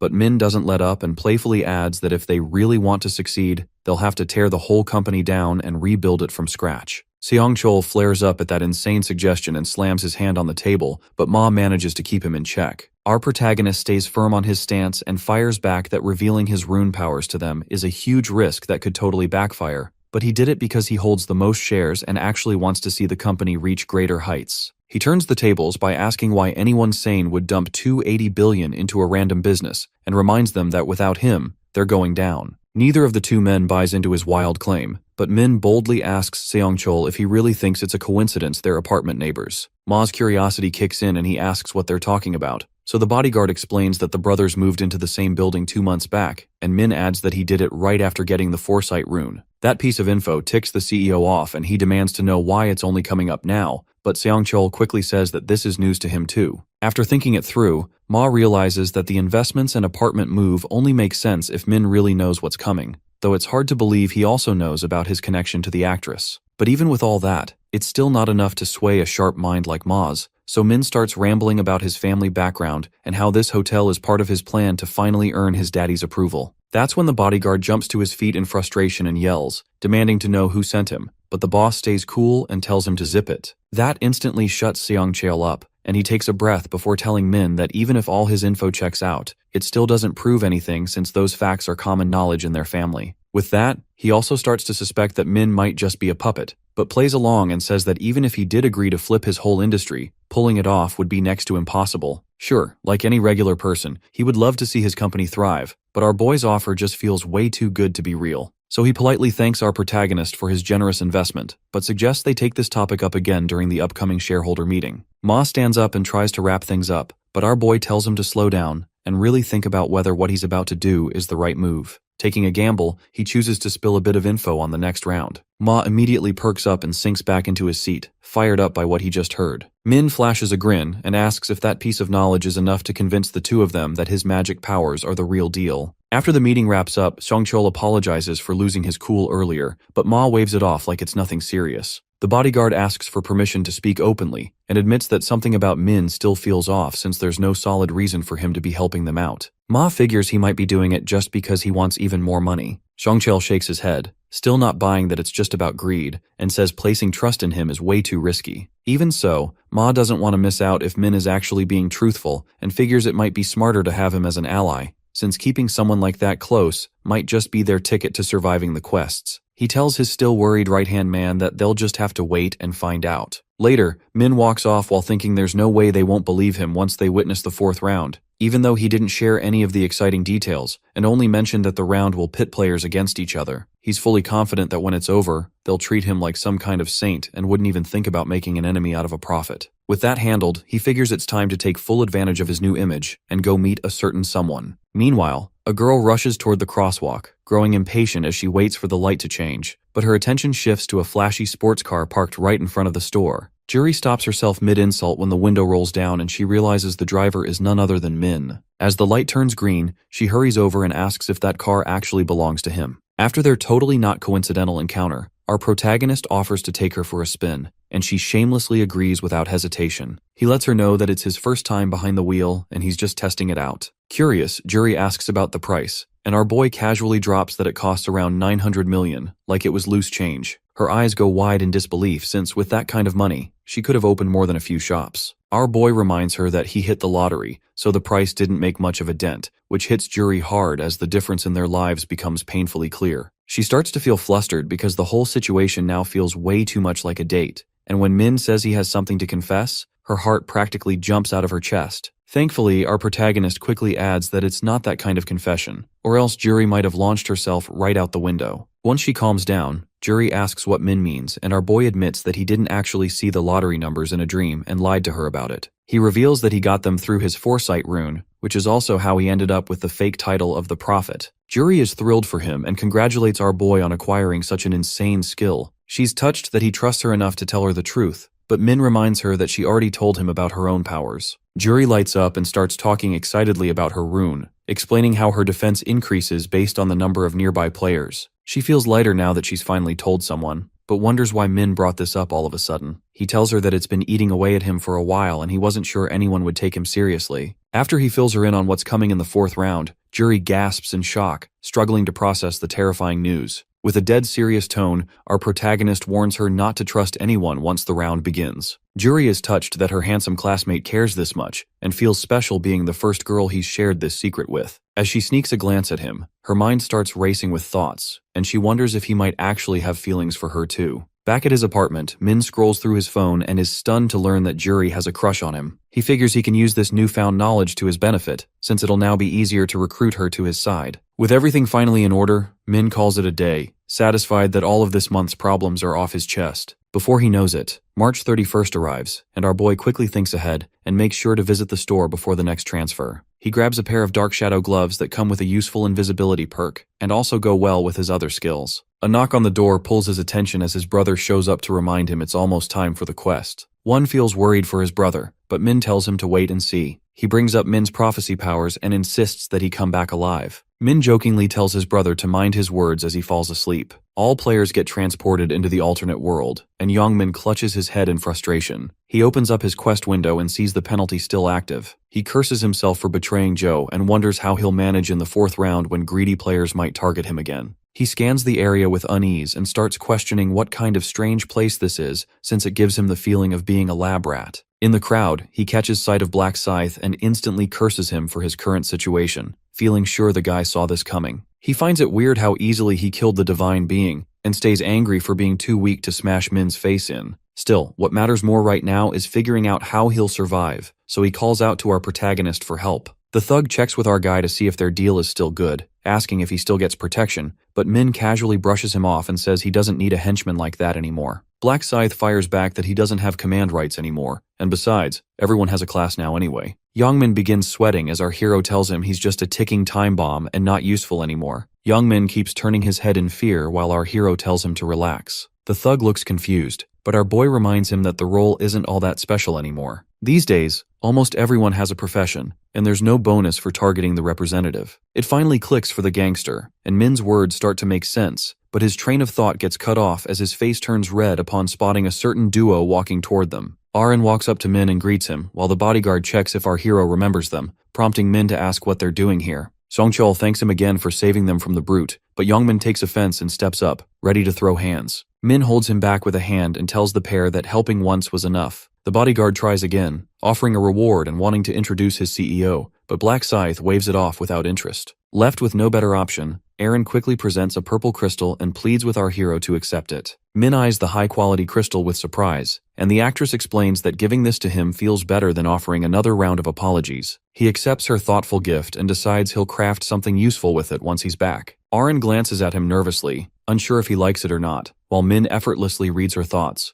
knowing full well she has no clue how valuable the crystal really is. Right after that, our hero picks up on Youngmin's thoughts too, realizing the guy also has a magic crystal, and gets stunned that he somehow found a reinforced black crystal so early. It's a super rare find, and the gangster just gave away that he owns one. Aaron tries to follow up and offers to protect our boy, excitedly talking about her class and how she can summon fairies, but Min politely turns her down since he doesn't need any help. Although this makes Aaron a little sad, both sides say their goodbyes, but our hero stops the gangster just as he tries to leave. He gaslights Youngmin into rethinking his decision, pointing out that even if his role is now useless, he can still end up being a target. He convinces the thug that although most people have a class, the power still works on a few select players. Youngmin doesn't sound convinced, but our hero simply throws out the question that there really isn't a single person who'd come after him right now. The scumbag takes the bait and gets nervous, but Min assures him that he'll help out, which makes him feel slightly better, though the favor won't come free. Our boy then tells him to hand over whatever stones he has, and the thug gladly complies. He tries pushing for more, but the gangster only has his dignity left, which Min kindly spares as he agrees to protect him moving forward. A golden light cuts across the sky as the angel returns, and casually remarks that the number of players has dropped once again. The crowd starts speculating whether fights are breaking out in real life too,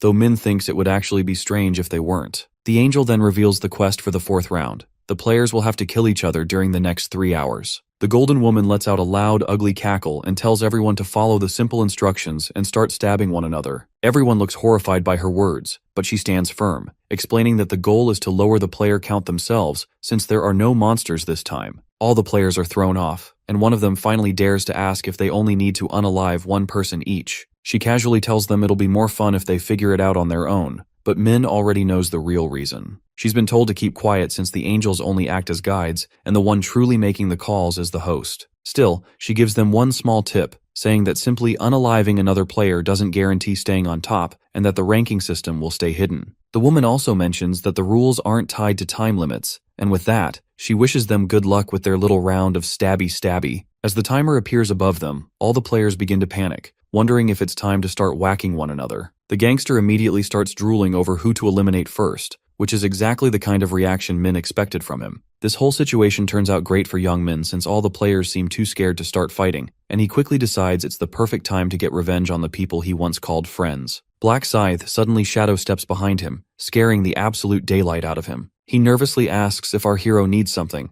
and Min remembers the promise he made as he pulls out his scythe and unexpectedly swings it straight at him. Youngmin's head separates cleanly from his body as the system congratulates our hero for completing the side quest and rewards him with something special. One of the players lets out a scream while another immediately snitches on Black Scythe, even though they were all ready to unalive each other just moments ago. Not long after, the rest of the players pile on and start yelling at Min, calling him inhumane and labeling him a murderer. Min doesn't bother calling them out, since he really has unalived a good number of people, though never without a solid reason, and besides, this whole round is literally about killing. Even so, all the players act like they're morally above it, but deep down, most of them just want to strip Black Scythe of his power. Their fake outrage makes our hero crack a grin, which only makes them more furious as they start thinking he might actually be insane. Right then, the system breaks through their complaining and announces Min as the new zone representative, causing the players to fall quiet. Black Scythe wastes no time and mocks their sudden silence, asking if they've turned into chickens while calling out the scared ones who still don't have any classes. One of the players quickly spots something and points out that Min's name has turned a different color. All of them begin whispering about the new red color while our hero remembers from his past lives that unaliving a player causes the shift, and it continues to change depending on how many kills stack up. Because the color stands out so much, other players will try to take down the killer, but end up becoming killers themselves. The cycle keeps going until the whole battlefield turns into a bloodbath. Their hesitation now is exactly what will lead to even more deaths later on. Min teases them to quit wasting time, but the players clearly aren't having any of it. Our boy then calls them out for being hypocrites, since they were already planning to go after the leader in the last round,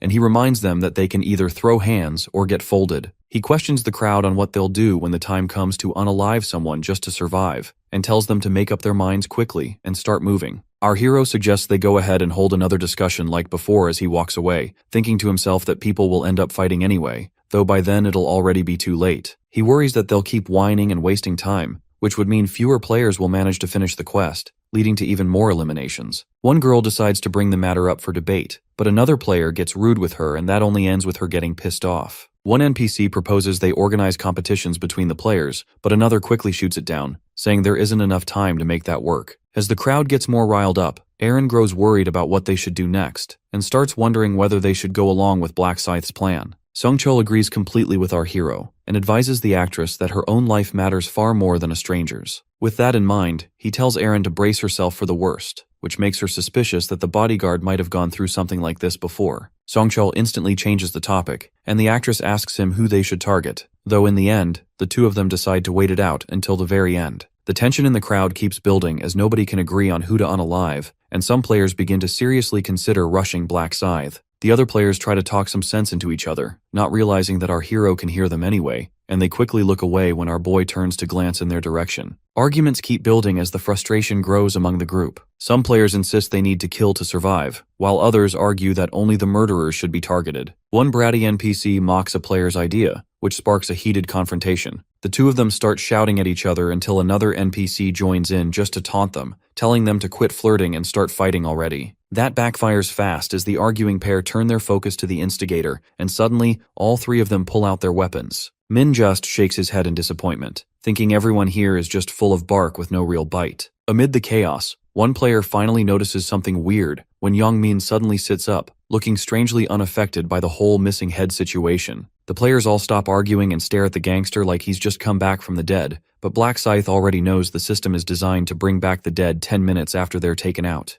Youngmin looks around in confusion, wondering why everyone's staring at him like he's some kind of science experiment, and how he even ended up in that spot. The revelation throws the crowd into even more chaos as they realize the system actually revives players after death. Now that the truth is out, the players start grabbing their weapons and slowly warming up to the idea of unaliving each other. One player with a bit of sense tries to calm them down and explains that nobody knows exactly how this revival system works yet, but it's already too late. As another player silently walks up behind her and strikes her down without hesitation, the attacker shouts for her to die as he drives his Wolverine claws into her from behind, then demands that she revive. The crowd watches in stunned silence, horrified by what they've just witnessed. Anxiety begins to spread when the woman doesn't revive right away, but someone in the crowd recalls how Youngmin had revived after 10 minutes, so they decide to wait and see what happens next. After 10 minutes, the woman's injuries begin to heal, and she wakes up as if from a nap. But as soon as she realizes what's happened, she screams, demanding to know who attacked her. The killer attempts to strike again from behind, but before he can land the blow, someone twice his size swings a battle axe, taking him down with a powerful strike and rejoicing in the fact that revival is possible. The crowd falls into an uneasy silence, unsure of what to make of the situation. Black Scythe understands that while revival is possible, murder is still seen as unforgivable by most,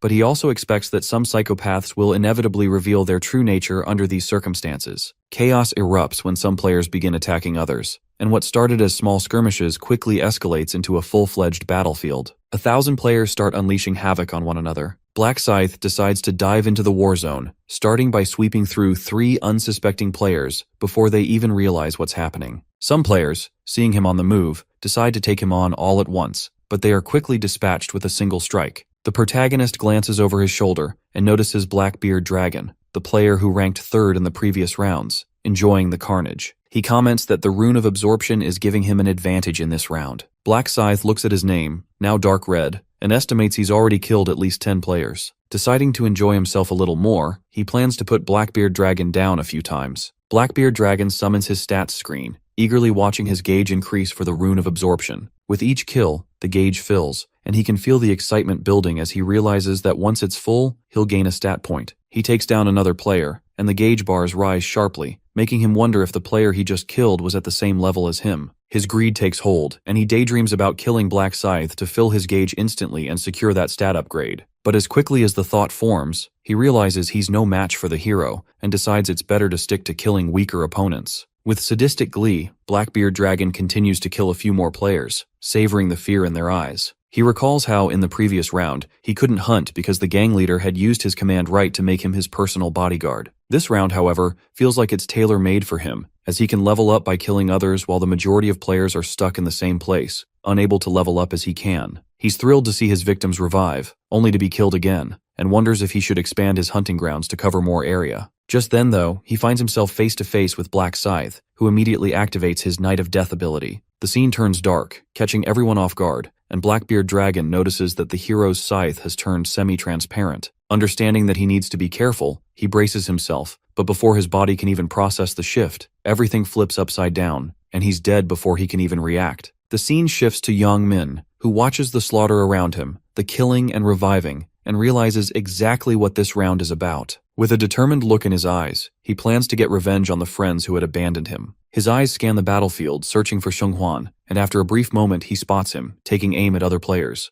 Without hesitation, Yongmin charges towards him and greets him with a punch to the face that sends Shenghuan flying across the battlefield. Yongmin approaches, his eyes cold, and grabs Shenghuan by the collar, daring him to kill him if he's so bold. Then, without waiting for a response, he starts pounding Shenghuan with a brutal barrage of punches, each one landing harder than the last, until he finally ends the fight, leaving Shenghuan lying motionless on the ground. After brutally murdering his friend with his bare hands, Yongmin stands over the lifeless body. He scans the battlefield, searching for his other two friends. They're out there somewhere, and he won't stop until they face the consequences of their abandonment. Aaron is lost in deep thought, contemplating that if hell were real, it would look exactly like the battlefield around her, a place where all anyone desires is to kill and destroy. Songchul notices her distress and calls out her name, asking if she's okay. She responds by sharing the mental turmoil she's feeling. Seongchul realizes that if Aaron loses her grip on her sanity, it could harm her career, and he would fail in his responsibility to CEO Ma of keeping her safe. At that moment, a player sneaks up behind Aaron, grabs her hair, and pulls out a dagger to end her. Songchul reacts instantly, intercepting the dagger with his sword and sending it flying. He then shifts his grip and plunges the sword into the attacker's shoulder, forcing him to surrender. Seongchul tells Aaron to finish the job,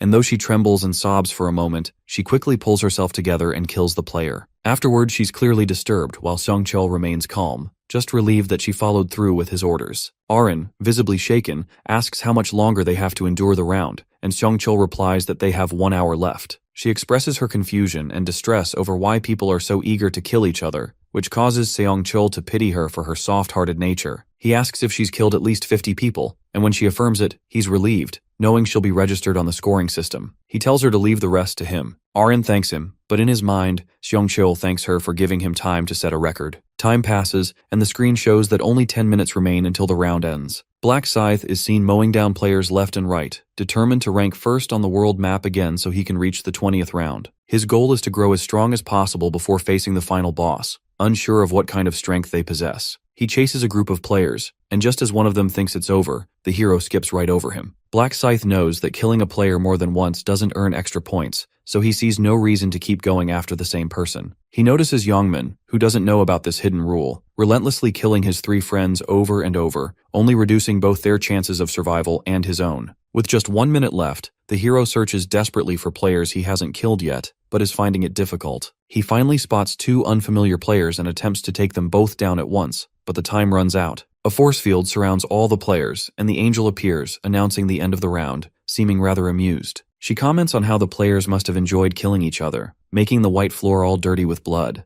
The angel tells them she'll revive the dead players now that the round is over, which the protagonist knows is a lie, as the system revives players automatically. The dead players rise and are encased in force fields, but Yongmin's friends don't look too pleased and begin yelling at him for the brutal beatdown he gave them. The angel overhears the commotion and warns them to stay quiet, or she'll make their heads explode. They quickly go silent as she proceeds to display the results. The angel begins by revealing the side quest, catching the players off guard. The quest was to kill the map representative within the countdown. She informs them that only 1 player managed to complete the quest, and that player was Black Scythe. The other players murmur among themselves, while Blackbeard Dragon grits his teeth, realizing he missed the opportunity. Yongmin, struggling to recall what had happened, checks his stats for the command ability but finds it's not there. He feels betrayed by the protagonist, who had promised to help him stay alive. Once the side quest is announced, the angel reveals another key detail. Killing the most diverse people earned more points, meaning that repeatedly killing the same individuals was a pointless effort. The rankings are then displayed, and Black Scythe emerges at the top of both the world map and local map once again, with 722 kills, much to the Angel's delight. The players are stunned by the sheer number of people Black Scythe has killed, almost as if it were a massacre. The Angel proceeds to grant him his rewards, a mid-tier rare armor ticket and a unique reward box. For the armor, he selects the blood-stained assassin's suit, and for the unique reward, he picks the 50% buff on stats for the next round. The Angel then announces that anyone ranked below 521 will disappear, prompting the players to beg and plead for mercy, but it's all in vain. Youngmin manages to survive the round, and Eren seems deeply distressed by the disappearance of so many people. The hero closes his eyes in a moment of silence before being transported back into the real world. Meanwhile, at the hotel, manager Seongcheol hurries through the halls and bursts into Ma's room,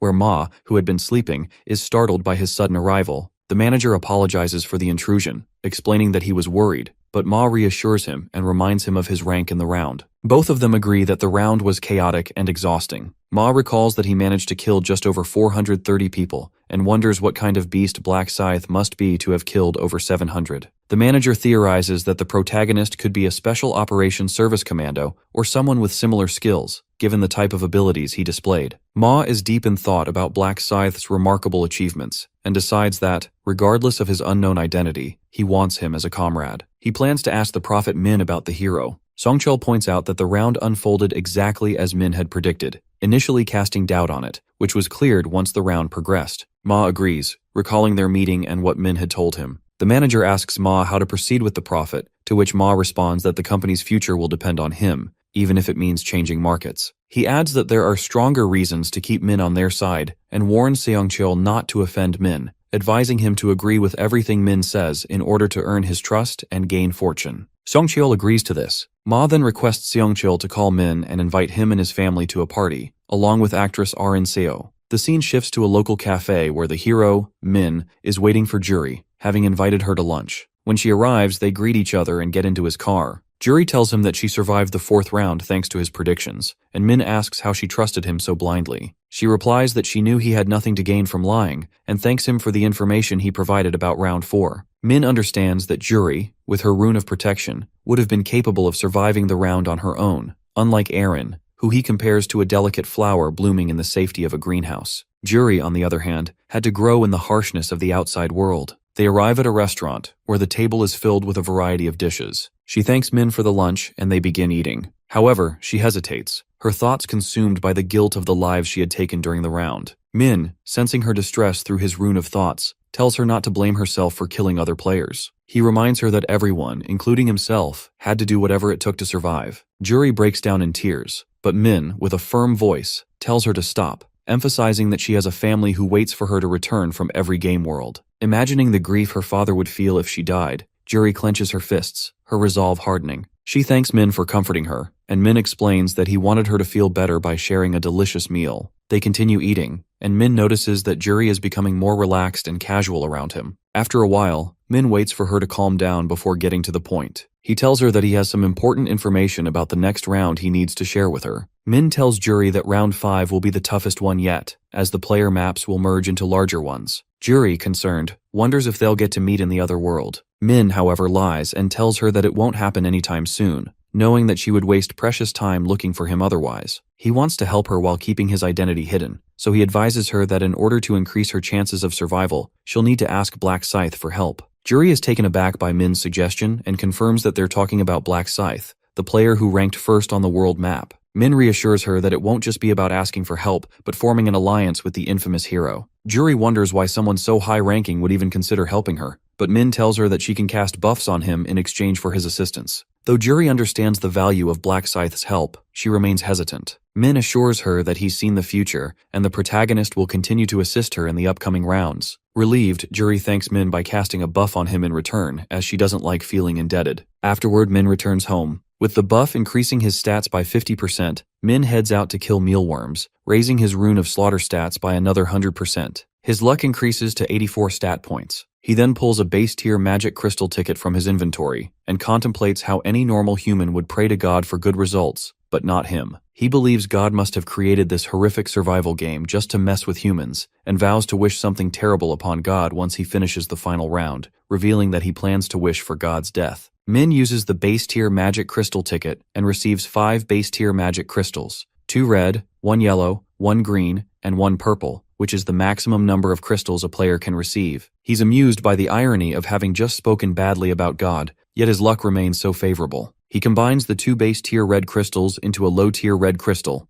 a higher level crystal. Next, he combines the purple crystal with the one Aaron gave him, creating a low tier magic crystal. Afterward, he combines the red crystal with his hood, enhancing his damage output, and the purple crystal with his gloves of dark shadow, raising all his stats by 2 points. He then adds the yellow crystal to his ring of resistance to increase his luck, the green crystal to his agile boots to boost his speed, and finally, the navy crystal to his assassin's suit, decreasing incoming damage by 1%. Satisfied with his preparations, the protagonist feels ready to face Ma once more. The next day, Won asks his brother about the CEO of the Osung conglomerate being his son, which Min confirms, mentioning that they've been invited to a party hosted by him. Won panics, questioning if he's even allowed at such an event, but Min reassures him that they are indeed invited, adjusting his tie. Suddenly the doorbell rings, startling Won. When they open the door, they find their neighbor, Seong Cheol, standing there to escort them. Won, shocked, hides behind his elder brother. Min introduces Won to Seong Cheol, who acknowledges their previous encounter and hands Won his business card. He apologizes for his rude behavior during their first meeting and explains that the party is being held as a formal apology. Seong Cheol informs them that a limousine is waiting for them outside their apartment. Upon arriving at Ma's hotel, they are greeted by the CEO himself. Ma expresses his relief that both of them are still alive and asks if the gentleman accompanying Min is his brother. Min introduces Won formally, and Ma extends his hand for a handshake. Won, still confused, ends up shaking with the wrong hand. Ma then asks if Won is a player, to which Won declines, and Min clarifies that his brother will be turning 14 soon. Ma comments that Won is fortunate to have been spared from the game.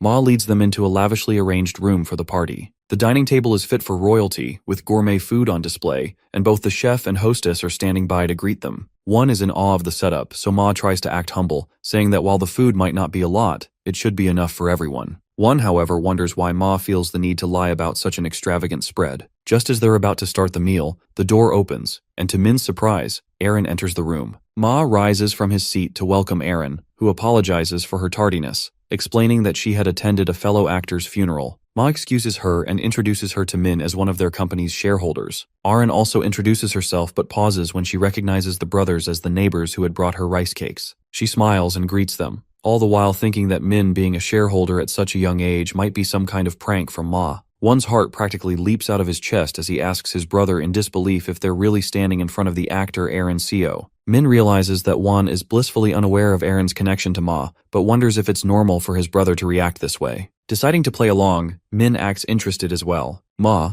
noticing their reaction, thinks that he has the prophet under his control because of his youth and expects him to be impressed by Aaron's presence. After the greetings, Ma invites everyone to sit and enjoy the meal. At the table, Won eagerly passes the food to his brother. Ma asks Min if the food is to his liking, mentioning that he had requested the chefs to pay special attention to the preparation. Both Min and Won give their compliments, and Ma expresses his relief, noting that he had the chefs prepare the food several times to get it just right. Ma then asks why Min only brought his brother along and not the rest of his family. Min replies that his brother is his only family since their parents had passed away. Ma offers his condolences, but internally, he realizes that this question has unintentionally dampened the mood. Feeling the tension, he decides to remain silent for the moment, allowing his guests time to recover from the awkwardness. The silence in the room feels almost suffocating as dessert is served. Ma, sensing the heavy tension, struggles to find a way to ease the mood. Desperately, he looks toward Aaron, hoping she'll take the cue and spark some conversation, but she doesn't. Feeling the weight of the moment, Ma abruptly stands from his seat, asking Aaron to speak with him privately. He leads her to a hallway and asks if she enjoyed the meal. She responds with delight, but Ma's expression darkens as he stares at her, an unsettling look of disappointment in his eyes. He admits that he had invited her solely to keep the atmosphere cheerful, and she apologizes, explaining that she had thought she was simply invited to a party. Ma, not satisfied, presses her about what made her think she would be invited to such a grand occasion. He asks if Seong Cheol had told her anything about the guest, to which she replies that he mentioned Min is the largest shareholder. Ma then reveals the shocking truth that Min is the majority shareholder, and more importantly, a prophet capable of seeing the future. With a cold, calculated tone, Ma emphasizes the importance of setting the right mood for Min, so he'll provide them with information about the next round. He demands that Aaron use her beauty to charm Min and win his favor. Aaron objects, reluctant to be used for such a purpose. But Ma counters by reminding her of how he made her a successful actress and expects her to pay him back. He insists that she form a relationship with Min by any means necessary and promises to keep a close watch on her progress. Back in the room, the atmosphere remains tense. Everyone is silent, unsure how to break the awkwardness. Ma opens the door, apologizing for the interruption and explaining that he had business matters to discuss with Aaron. He then suggests that they change locations now that they're done eating. As the group moves out of the room, Aaron attempts to approach Min but hesitates. Just then, Won, still starstruck, blurts out that he's a huge fan of hers, complimenting her beauty. He asks if he can take pictures with her, to which she agrees with a warm smile, momentarily easing the tension in the air. Seeing this, Ma quickly sends a message to Aaron, urging her to get closer to Min's younger brother. This makes her uncomfortable, as she feels like she's being asked to approach a pure-hearted fan with hidden motives. Ma believes that winning the younger brother's affection will automatically grab the older brother's attention, which will give him a chance to gather information about the next round. He leads them to a private room, offering them drinks and music, but Min declines and instead tells Aaron to go outside and take pictures with his brother. Once they're alone, Min looks at Ma and asks him if he really thinks the hero is an idiot. Ma tries to play it off, but Min reminds him that as a prophet, he already knows about his conversation with Aaron. After leaving Ma completely stunned, the protagonist firmly tells him that there's no need to hide anything from a prophet. Our hero turns to Ma and calls him out for trying to sneak something past them, which instantly throws the CEO into a panic. Min calmly repeats the same order he had given to Aaron earlier, but Ma rushes to twist it into sounding like a generous gesture. Things go south when Ma drags Won into his little plan, clearly stepping over the line, and once he realizes it, he immediately apologizes and braces himself for whatever punishment might come next. Since the apology feels genuine, Min decides not to press the issue, and the CEO gratefully thanks him for being forgiving. Right then, Seongchul bursts in and Ma quickly scrambles to hide everything that just happened. He turns to his manager and tells him to lead the group into the next room so he can have a private chat about something urgent. As the bodyguard quietly leaves, Ma starts mentally beating himself up for upsetting his prophet again. Our hero snaps him out of it and casually drops some info about the next round. Ma is floored that Min already knows the real reason behind the celebration, but with all the shady stuff happening, putting trust in the man doesn't come naturally. He apologizes again, but Min tells him there can't be any more secrets between them and makes it clear Ma needs to keep a tight handle on the other shareholders. Our hero's mood lights up when he sees how well-behaved the CEO suddenly became, and Min promises to take the company to new heights, even sharing details for round 5. He then lets him know this next round is going to be the toughest so far, though he figures Ma should handle it without too much trouble. He reveals that each player will have to take down 300 orcs in the upcoming round, but it won't be simple since the zones will start merging, which immediately puts the CEO on edge. Min continues that the zones are combining because there aren't enough players left, but Ma is already focused on meeting Black Scythe and asks if that's even possible. Min shuts the idea down right away since they won't be on the same map and refuses to share his real identity,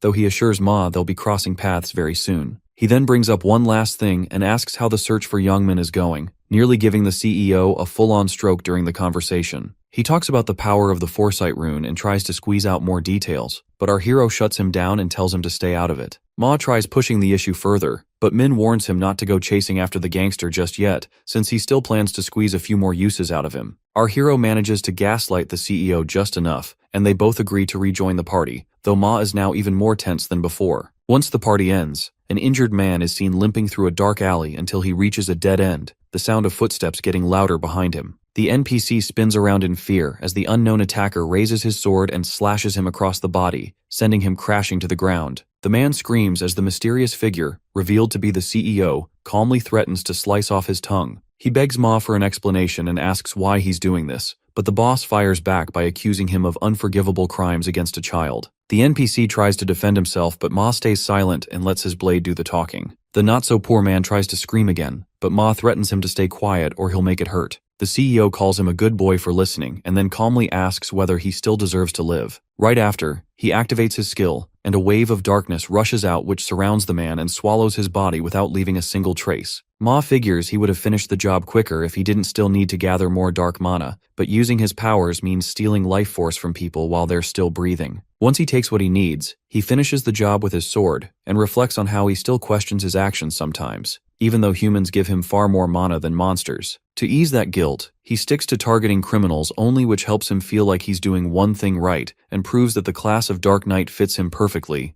especially since he treats it like a personal and oddly relaxing hobby. He orders his sword to keep feeding, but it refuses. And that's when it hits him, it can only devour the living, not the dead. A sudden sound pulls Ma's attention, but it is just a cat casually roaming around. He hadn't expected anyone to show up anyway, since the alley usually stays abandoned during the day. Though he is quite sure our hero already knows what happened here. The fact that Min came to him despite knowing all that makes Ma crack a nasty grin, and he casually tells his little puppy to hurry over and clean up the mess right away. Later, our hero relaxes in his apartment with nothing going on as he quietly reviews his current situation. He decides it's finally time to stop waiting around and start taking action. Min subscribes to a channel he instantly recognizes, already thinking ahead as he sets his sights on one of the 5 legendary runes that can be found in the real world, the rune of cloning. The scene shifts to reports after reports about more players dying, but a greasy fat school kid is unimpressed as he labels them a bunch of noobs. He feels no remorse for the countless crimes committed by the players, and thinks humans would have acted the same way. The ugly Oompa Loompa gets angry about all the restrictions imposed on him, and uses them as an excuse to vent his frustration as he slams his axe into the ground. He realizes that none of this holds any importance anymore since he is a player after all, and possesses the ability to destroy anyone he chooses. The classroom is filled with his victims, yet he feels no remorse for them whatsoever, and decides to blame it on what happened in the 4th round. However, he did not earn much EXP from these ordinary humans, and recalls just how much better the 4th round was for stacking up points. The student who is revealed to be Black Dragon decides to hunt players instead, and immediately recalls the shady forum that connects them. He gets the devious idea of joining the group to use the players to farm his skills. The forum requests his personal information, and while he hesitates to provide it, he ultimately gives in to his greed. Black Dragon fills out the form and drools at the thought that the others will never catch on to his plan. Sometime later, the schoolboy stands outside a building in a remote area,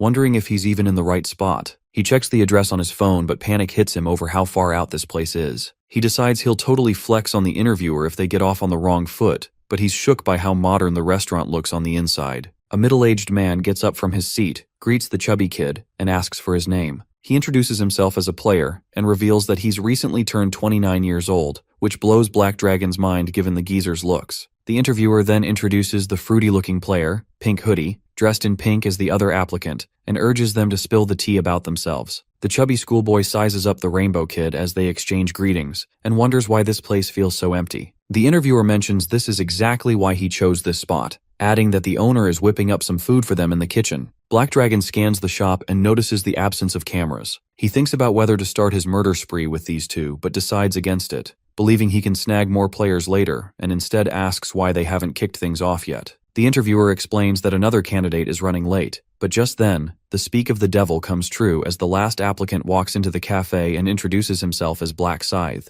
nearly making the interviewer froth on sight. A few days ago, the forum president held a meeting with his members to talk about their new recruits. Nearly 2,000 players joined, even though the player count had taken a hit, as one member admires the article that brought them so much attention. One of the executives, Yami, claims it was her idea, and the president happily sings her praises, then asks how many skilled newbies are on board. He further asks to narrow the list down to useful players, which leads to Black Dragon's name popping up. Despite being ordinary, he always finishes in the top 3. The others find him a little sketchy, but ultimately decide to recruit him anyway. The forum members discuss some more promising players, and the president gets pumped seeing the number of recruits, only to realize that interviewing all of them will be a lot of hard work. The forum leader spots one of his members named 30 dozing off and gives him a proper earful. The overworked worker tries to excuse himself, but the president is having none of it, assigning him 50 interviews as punishment, which he reluctantly accepts. After that, the president asks his trusted executive, Lost Yark, if Black Scythe has contacted them yet. However, our hero hasn't done so, which leaves him feeling disappointed. With that, the executive turns back to Yami and asks her to get more articles, to which she readily agrees, but requests some cash in return.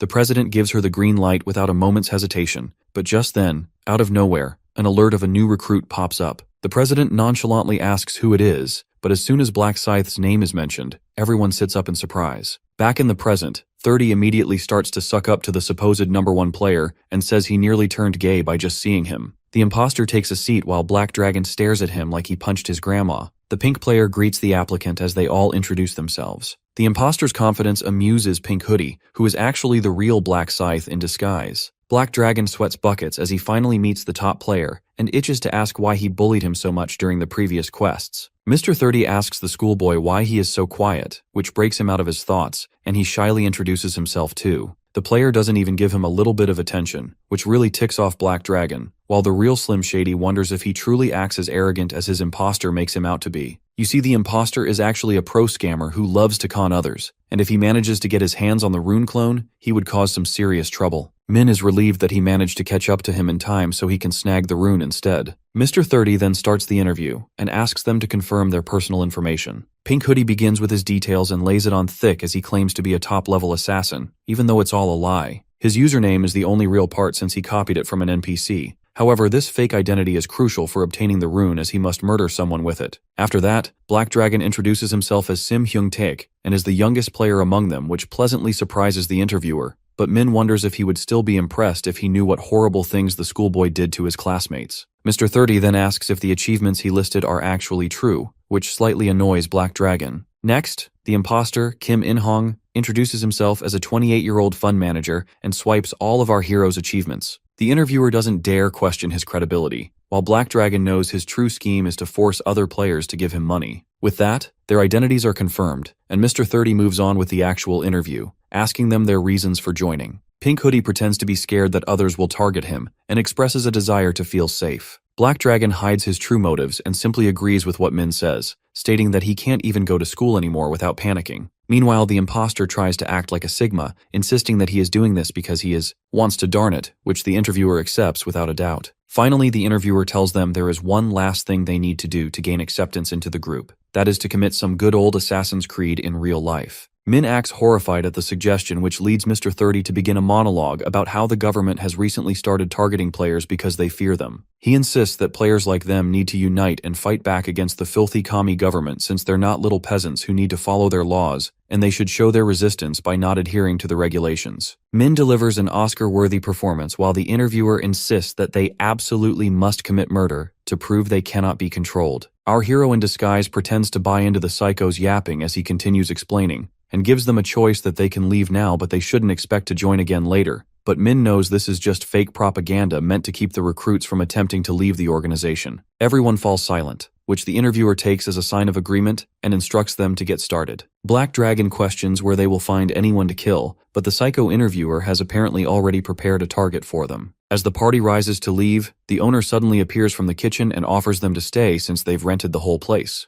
Mr. 30 quickly excuses them, claiming they are in a hurry, and asks her for a tiny favor instead. He asks the nice lady to bring his car around, and she happily agrees to do so. The boss takes an umbrella into the rain and drives his car to the front of the cafe, when suddenly, a pair of greasy hands wrap around her neck. She tries to fight back, but the unknown attacker quickly chokes her into unconsciousness. The players stare at the interviewer in horror, who tells them to quickly get inside and stop complaining while Pink Hoodie realizes they are about to unalive the nice cafe owner. Old Man 30 drives them to an abandoned warehouse to complete the final steps of their interview. He leads them inside and drops the owner on the ground and asks who wants to go first. He looks at the fake black scythe, seeming like the natural choice, but our hero suddenly stops him and innocently asks if he can take a turn instead. Mr. 30 is amazed at the little pipsqueak for having this much courage and turns to Black Scythe, asking if he can pass this opportunity on to the little guy. Black Scythe agrees and steps back before calling out to the pink player and telling him he better be grateful for his generosity. Min thanks the imposter and assures him that he will make good use of the cloning rune. The guy stares at Min in confusion but has no time to react as Min suddenly grabs his face with both hands and twists his neck, which sends him into permanent sleep mode. The imposter's body hits the ground with a heavy thud as Mr. 30 stares in disbelief and completely loses it,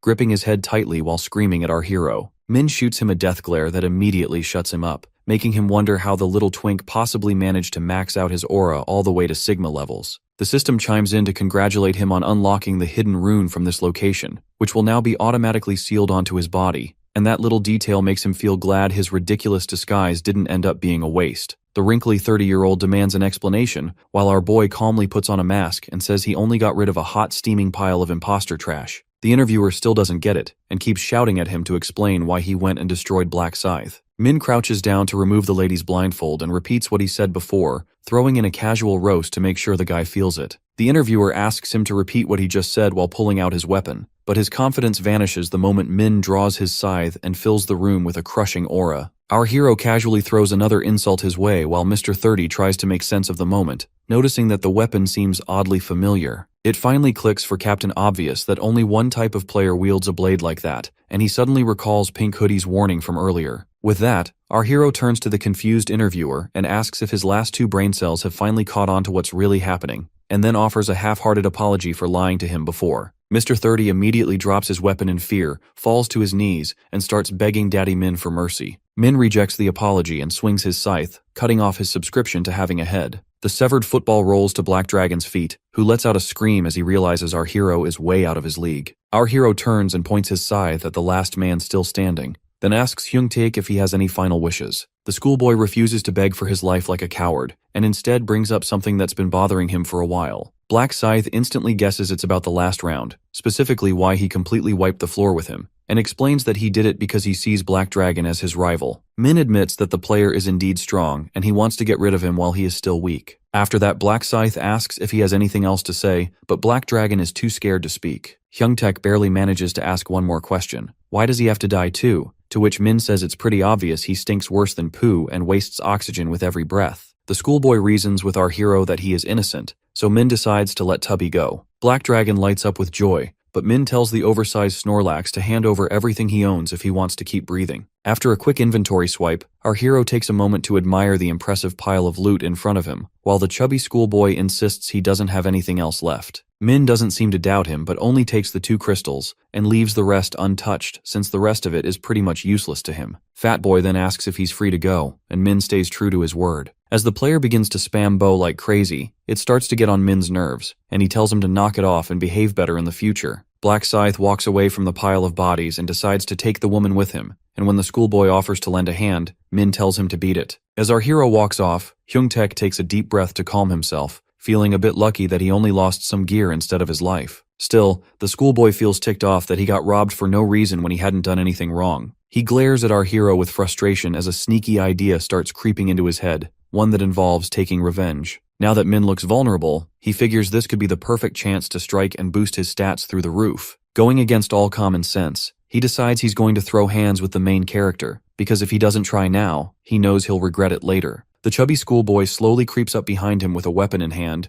and silently prays that our hero doesn't turn around and notice. The moment he gets close enough, he slams his axe into Min's back and sends him crashing face first into the ground. Black Dragon bursts into laughter like a total maniac, celebrating what he believes is an easy win, and starts mocking the supposedly lifeless body while stomping on it over and over again. He thanks the dead body for the free points, but he quickly starts panicking when no points actually show up. The chubby player starts sweating bullets, realizing he hasn't leveled up and has no clue what's going wrong. Out of nowhere, Black Scythe materializes right behind him and asks the school kid what exactly he thinks is happening here. His sheer voice nearly causes Bacon Boy to have an accident in his pants. After that, Black Dragon turns his head with his face locked in fear while our hero tips his hoodie and mocks him by asking if he's seen a ghost. The poor schoolboy's body begins to shake uncontrollably as he starts wondering whether Min actually has a revival skill. He steps back and glances behind him only to see that the body he struck earlier has vanished into thin air. So Black Scythe casually explains that what he really did was just erase a clone he created using the rune of cloning. Our hero enjoys the fact that even if it's a sitting duck, the decoy still proves useful, and he decides it made for a fun little prank. Then the schoolboy gets furious that he was fooled so easily, but Min reminds him that he's not the only one who got played here. Black Dragon tries to argue his case, but Min doesn't care as he calls out his own weapon and swings faster than Hyung-taek's mind can even catch up and becomes yet another victim of sudden head loss syndrome. With that, our hero uses Levi's special cleaning skill to wipe away all traces of evidence before heading over to the woman who's still peacefully napping on the floor. He tells the cafe owner to stop pretending and get up since he can already read her thoughts anyway. The poor woman apologizes, gets up, and asks if she can finally take the bag off her head,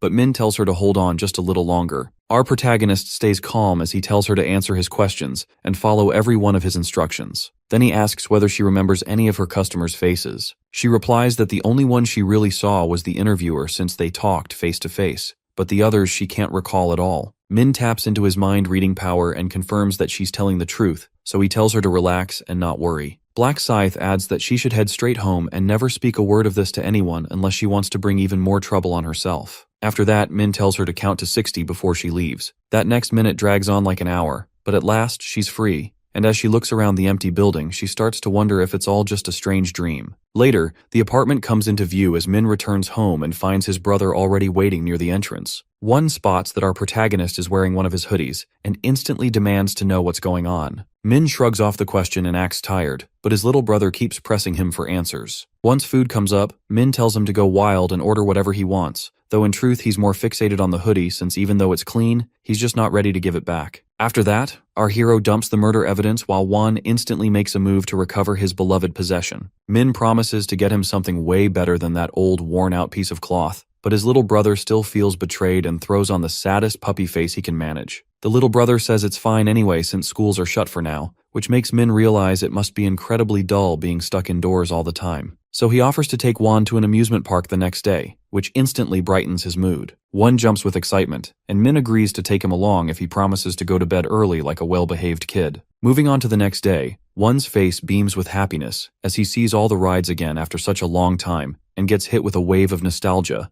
though Min regrets not bringing him here earlier. Our hero feels surprised that the place is still up and running and understands that hope is just as vital as survival. The little brother spots a family in bunny ears and suddenly gets a mischievous idea while Min is still lost in deep thought. One grabs his brother and drags him into the store where our fruity hero ends up wearing a pair of animal ears and asks what he looks like. The little brother instantly begins fangirling over Min and then excitedly runs off to explore the rest of the store while Min proudly flashes his Platinum Express premium card. Once their shopping spree wraps up, Min asks what he wants to do next. One takes full advantage and declares that they're going to try everything. A bunch of rides later, they stop at a petting zoo where Juan nearly gushes at how cute the baby pandas are, while Min is happy his brother is not depressed anymore. However, being the worrying little guy he is, he asks him if it is all right to be out here when the quest is tomorrow. Min reassures his brother and tells him not to worry, and that he will be knocked out for 10 hours this time. One tries to argue, but Min pats his head while silently promising to never leave him alone and asks him if he wants to go on the safari next. Sometime later, the duo gets back to their apartment, and out of nowhere, Min's phone starts ringing. He checks it and sees that it's Jury wishing him good luck, which makes him realize she must be feeling pretty anxious. That's when our hero makes yet another promise that he will protect her and sets his phone down as the clock hits 12. After that, everyone ends up in the other world where all the players have been teleported onto some dark planes. A few of the guys start wondering if some players are missing since the place feels a little too empty. Min overhears them and figures it's bound to feel that way because they started with over 10,000 players,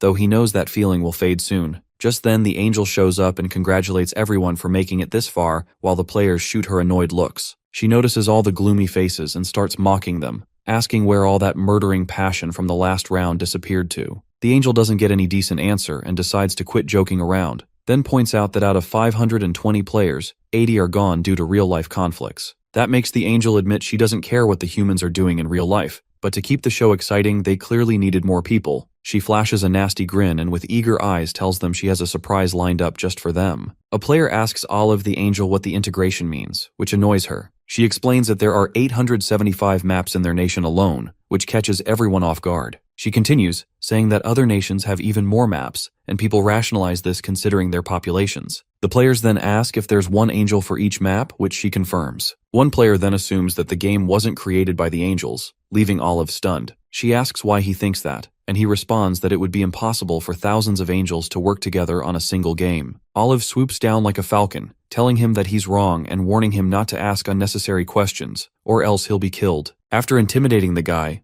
Olive rises, and our hero realizes there must be a rule preventing the angels from speaking about the creator. He speculates that an angel who can be killed by players wouldn't have the power to create a game like this. Olive announces that she won't be answering any more questions, and the players should focus on surviving instead of wasting her time. She then declares that the integration is about to begin because the number of players is too small. Suddenly, the ground starts shaking, and a blinding yellow light floods square-shaped areas, causing the players to panic. Finally, new players from other maps begin to spawn in those areas, and the players stare in awe as 10 different angels appear in the same map. The angels explain that 10 smaller maps with fewer players have now merged into one larger map, which now has 4,844 players. The new map is named CSK007, and it contains players from all over Korea. The players feel relieved that they can now communicate with other Korean players, and one person suggests that they might get merged with players from other nations later on. The hero knows that whenever the player count falls below 500, maps will merge, and eventually they'll have to face players from other nations as well. He realizes that competing against foreign players is inevitable, But for now, he decides to focus on the present since the angels are about to announce a bonus game. The angels explain that every map had a representative, and now the new map needs one. Olive declares that the 10 previous representatives will have to fight until only one remains alive, who will become the new representative. Some players find this cruel, while others think it will be an entertaining spectacle. The representatives of each map are worried about losing their lives. Black Scythe knows that being a representative will bring greater rewards in the upcoming rounds. The angel reassures everyone that losing in the bonus round won't result in death, and that they'll be respawned afterward, which gives the players some comfort. Olive goes on to explain that the new representative will have the ruler ability instead of the command ability. This ability will allow them to rule over any player with a rank lower than theirs, regardless of their profession. However, the ability can only be used 10 times, and any player can kill them to become the new representative. Olive tempts them with the reward, and the representatives seem increasingly motivated by the idea of ruling others. Meanwhile, the angels realize that after the maps merge, they'll need to choose a representative among themselves as well. One angel asks if anyone would like to volunteer for the position, but each angel hesitates. Since no one steps forward, they decide to brainstorm other ways to select a representative. One angel suggests they roll a dice, but the others dismiss the idea, thinking it would be too boring. Another angel proposes they take turns, but the problem with that is the angels who go last might never get the chance to be a representative,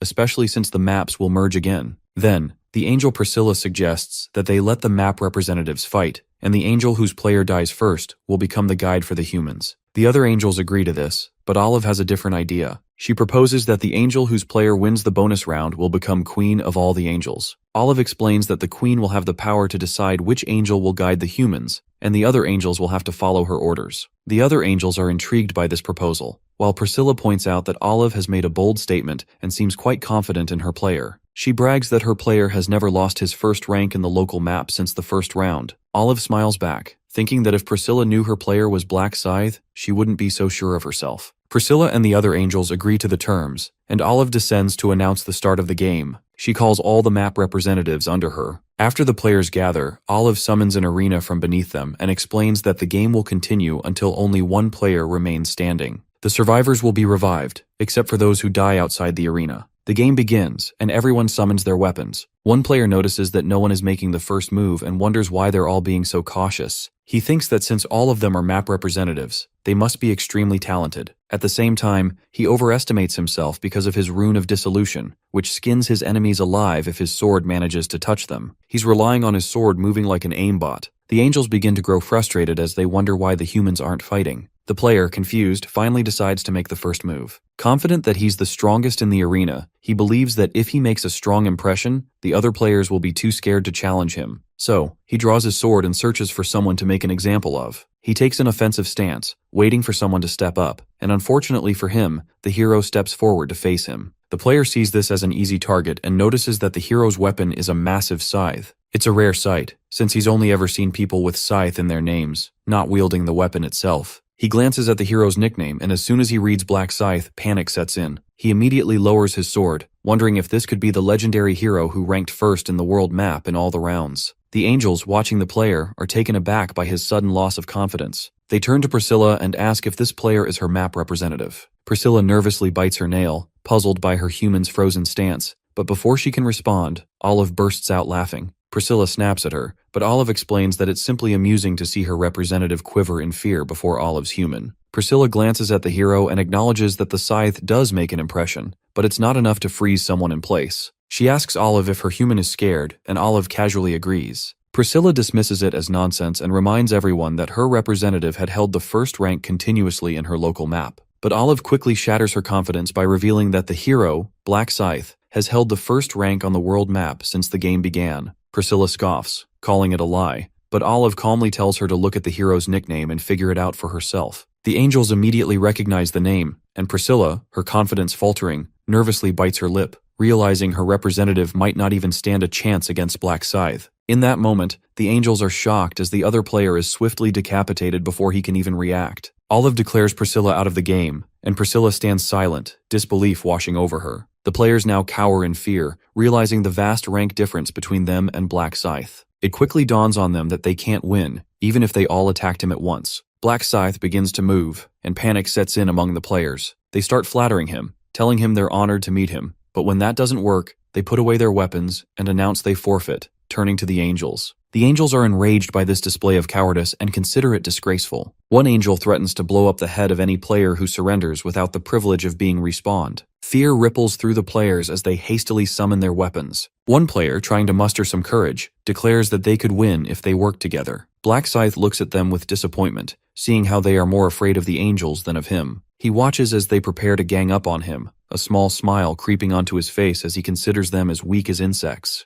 The other players, feeling insulted, yell back, declaring that they were the top rankers of their maps too. With their pride on the line, they charge towards him, throwing everything they've got into the attack. Black Scythe swings his scythe with impressive speed, making quick work of all the zone leaders as he rushes through them, leaving other players staring at the scene in shock. Our hero flashes past them, catching fades left and right, while the angels observe in both surprise and horror. The divine beings begin to mutter about how swiftly this fight concludes, while one golden lady crowns Olive the victor and names her the new queen among them. Just then, the red-haired angel Priscilla lashes out at Olive and refuses to back down as she accuses her of playing dirty. Olive doesn't deny the accusation, and the red-haired psycho tries to rile the others against Olive, claiming she already anticipated this outcome. Our hero's angel counters that this is exactly why she suggested they hold a competition, and points out that everyone joined with full knowledge. The other angels also support her statements, putting the red-haired angel in the spotlight as Olive mocks her for acting like a crybaby. She continues to taunt Priscilla, daring her to take a swing, which would lower herself to the status of a human, while threatening to tell the head angel. This makes the red-haired angel shudder as memories of the punishment she faced in the insect dungeon flash through her mind,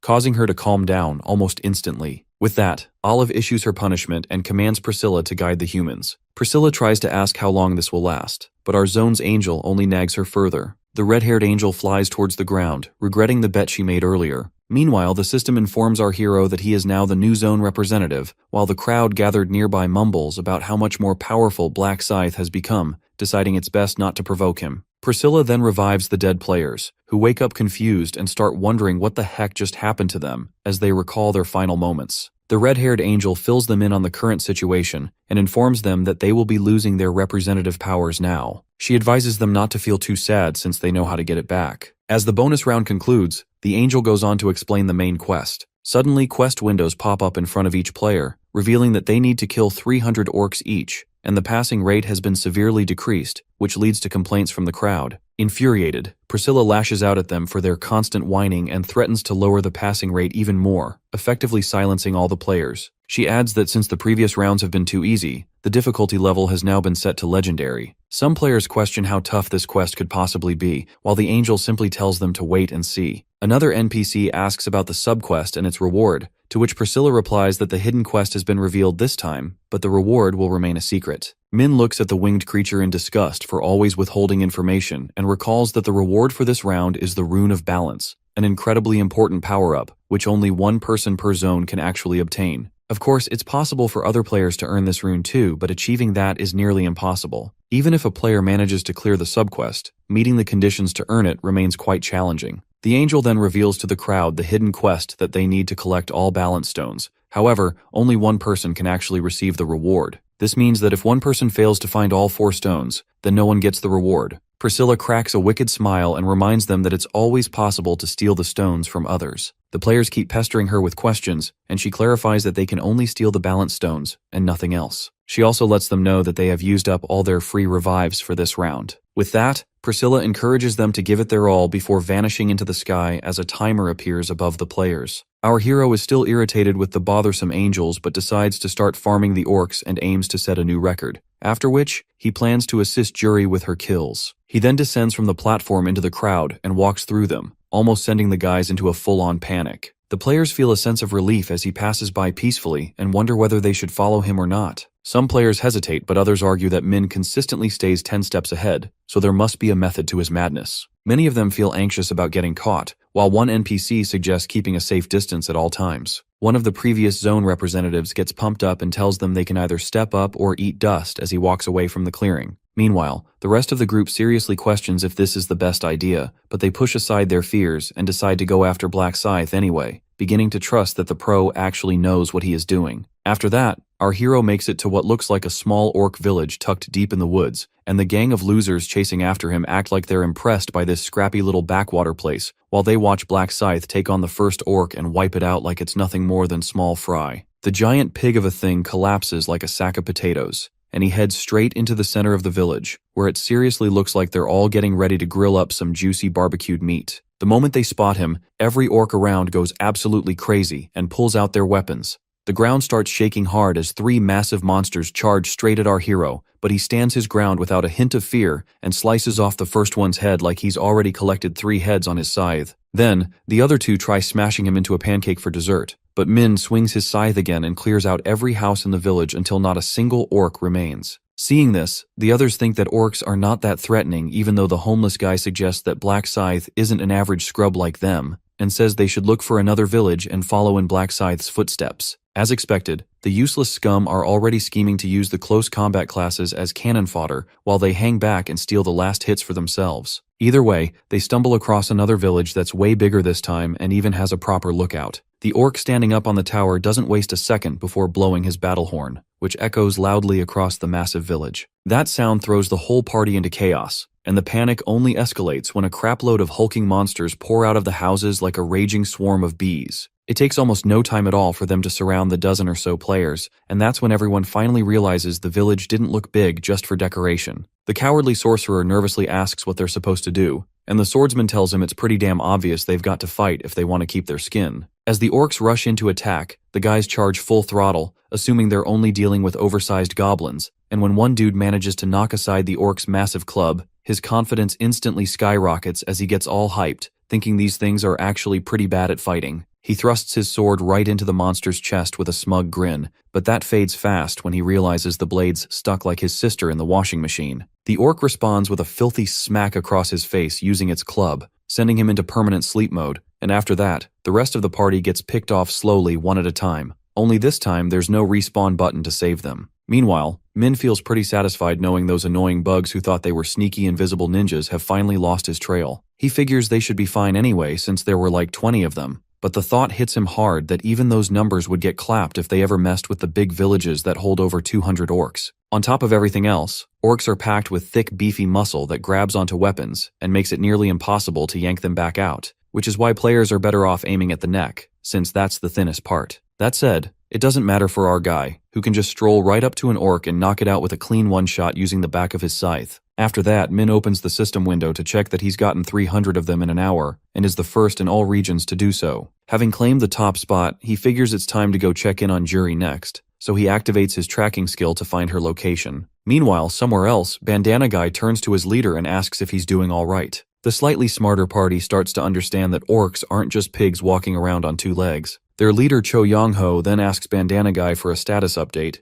and he replies that they've taken down 50 so far. Yong-ho runs some quick math and realizes they're moving way too slow for 5 people to qualify, and one of his members reminds him this isn't just disqualification, so it's basically game over. The boss lets out a sigh and tells his team they've got no choice now but to throw hands with a larger orc village, which makes his men nervous since they barely survived fighting just 3 at once. Their tank suggests it would be safer to keep farming the smaller villages, but Yong-ho tells them they're crawling along at a snail's pace, and even if they'll be fighting with their lives on the line, it's a risk they've got to take. He pulls out a quote from Lionheart and tells his men there's no point in staying aboard a sinking boat. They then move quietly through the eerie, shadow-filled forest until one of the guys points out a village he swears he's seen before. He quickly warns their leader that he can spot a scout posted near the entrance, so Young-ho suggests they loop around the area to avoid getting spotted. The gang slips past the orcs like they're playing Assassin's Creed on the lowest difficulty, and eventually come across a fence with a noticeable gap in it. One of the NPCs takes a quick look through the opening and reports back that he doesn't think there are any guards patrolling the area. With that cue, they begin squeezing through the gap one by one and quietly spread out to get a better look at the enemy's setup.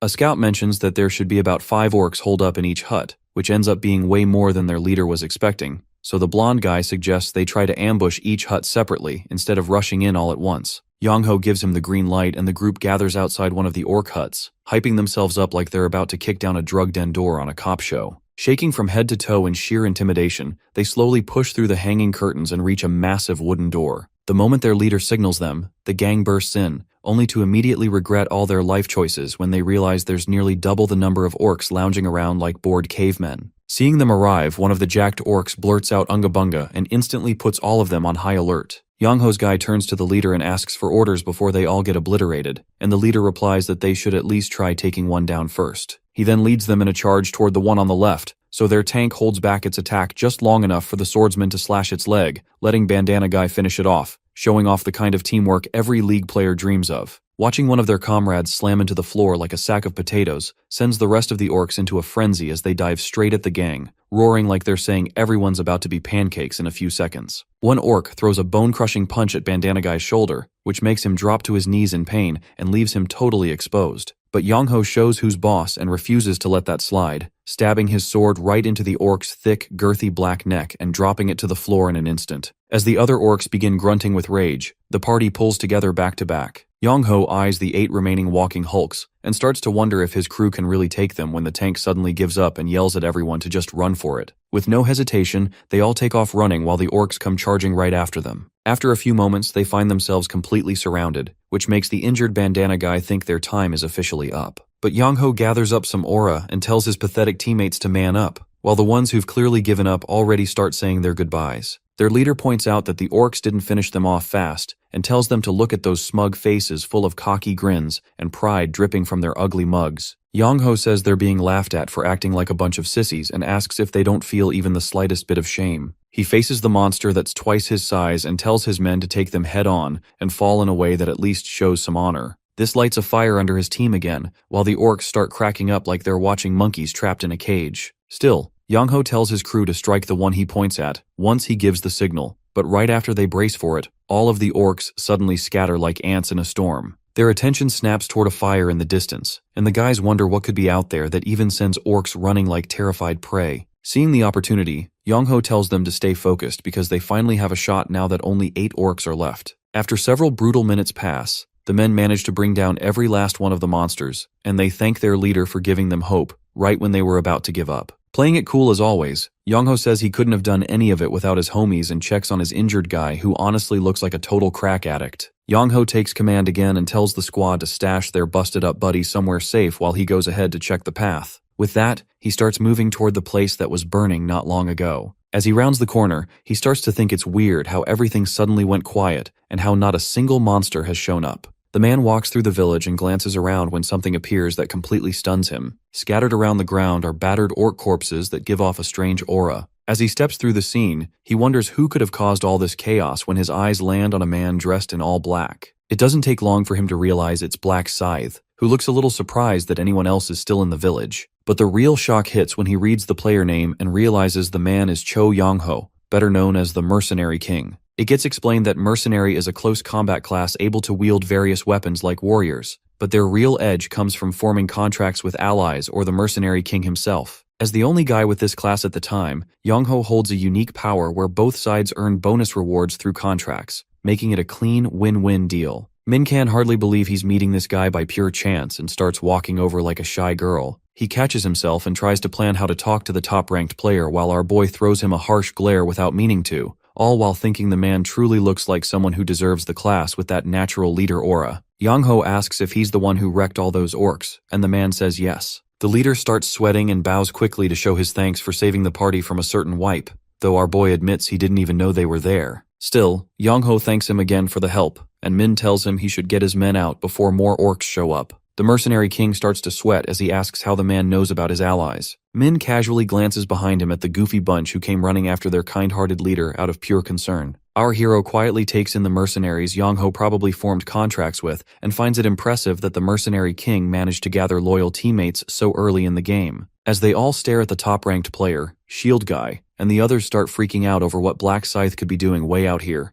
and he replies that he's been farming the balance stones. Knowing the mid-boss will show up once the village gets wiped, our hero tells them to clear out, and the group of fanboys happily obeys his word. Just as they turn to leave, Shield Guy says he heard something off. After a few seconds, the noise grows loud enough that everyone hears it, and our hero tells them to run now because the mid-boss is on its way. Yongho doesn't catch the warning over the thunderous sound, but all voices go quiet when a massive orc with a terrifying aura begins to march right toward them. The mercenaries freeze in fear when they see the mid-boss charge at them far too fast for something that size, while Min feels nothing but excitement as he thinks about claiming the first balance stone. With the creature closing in fast, Yongho's jaw practically hits the ground, and he shouts at his men to run, while his own legs refuse to listen. Inching closer with every second, the boss swings its weapon straight down at the spot he just left behind. Once the dust settles, it looks like he barely got out of the way at the last moment, even though he was scared out of his mind. So our hero swoops in to save the day and not so gently hurls him aside. He asks Yongho why he froze like that, then tells the rest of them to stand the hell back if they still want to see their loved ones. The giant warrior orc steps forward like it's staring at its next meal and starts laughing at the loser lying next to him. So Min rushes the ugly beast to shut it up and drives his scythe straight into the middle of its foot. That sends the beast screaming in pain and it tries to stomp him flat, but Min just leaps back and builds aura while flipping through a second attack mid-air. He calls out the administrator for designing a boss that deals massive damage but can't do anything if someone keeps dodging. As the warrior pig lets out one more angry growl, Black Scythe finally gets sick of the noise and dives at it with his scythe ready like he's out for blood. After he lands the destructive skill, he drops behind it and keeps chipping away at its thick neck with fast, sharp strikes. Our hero finds it wild that the oversized piggy's neck manages to tank 2 full-power hits from him,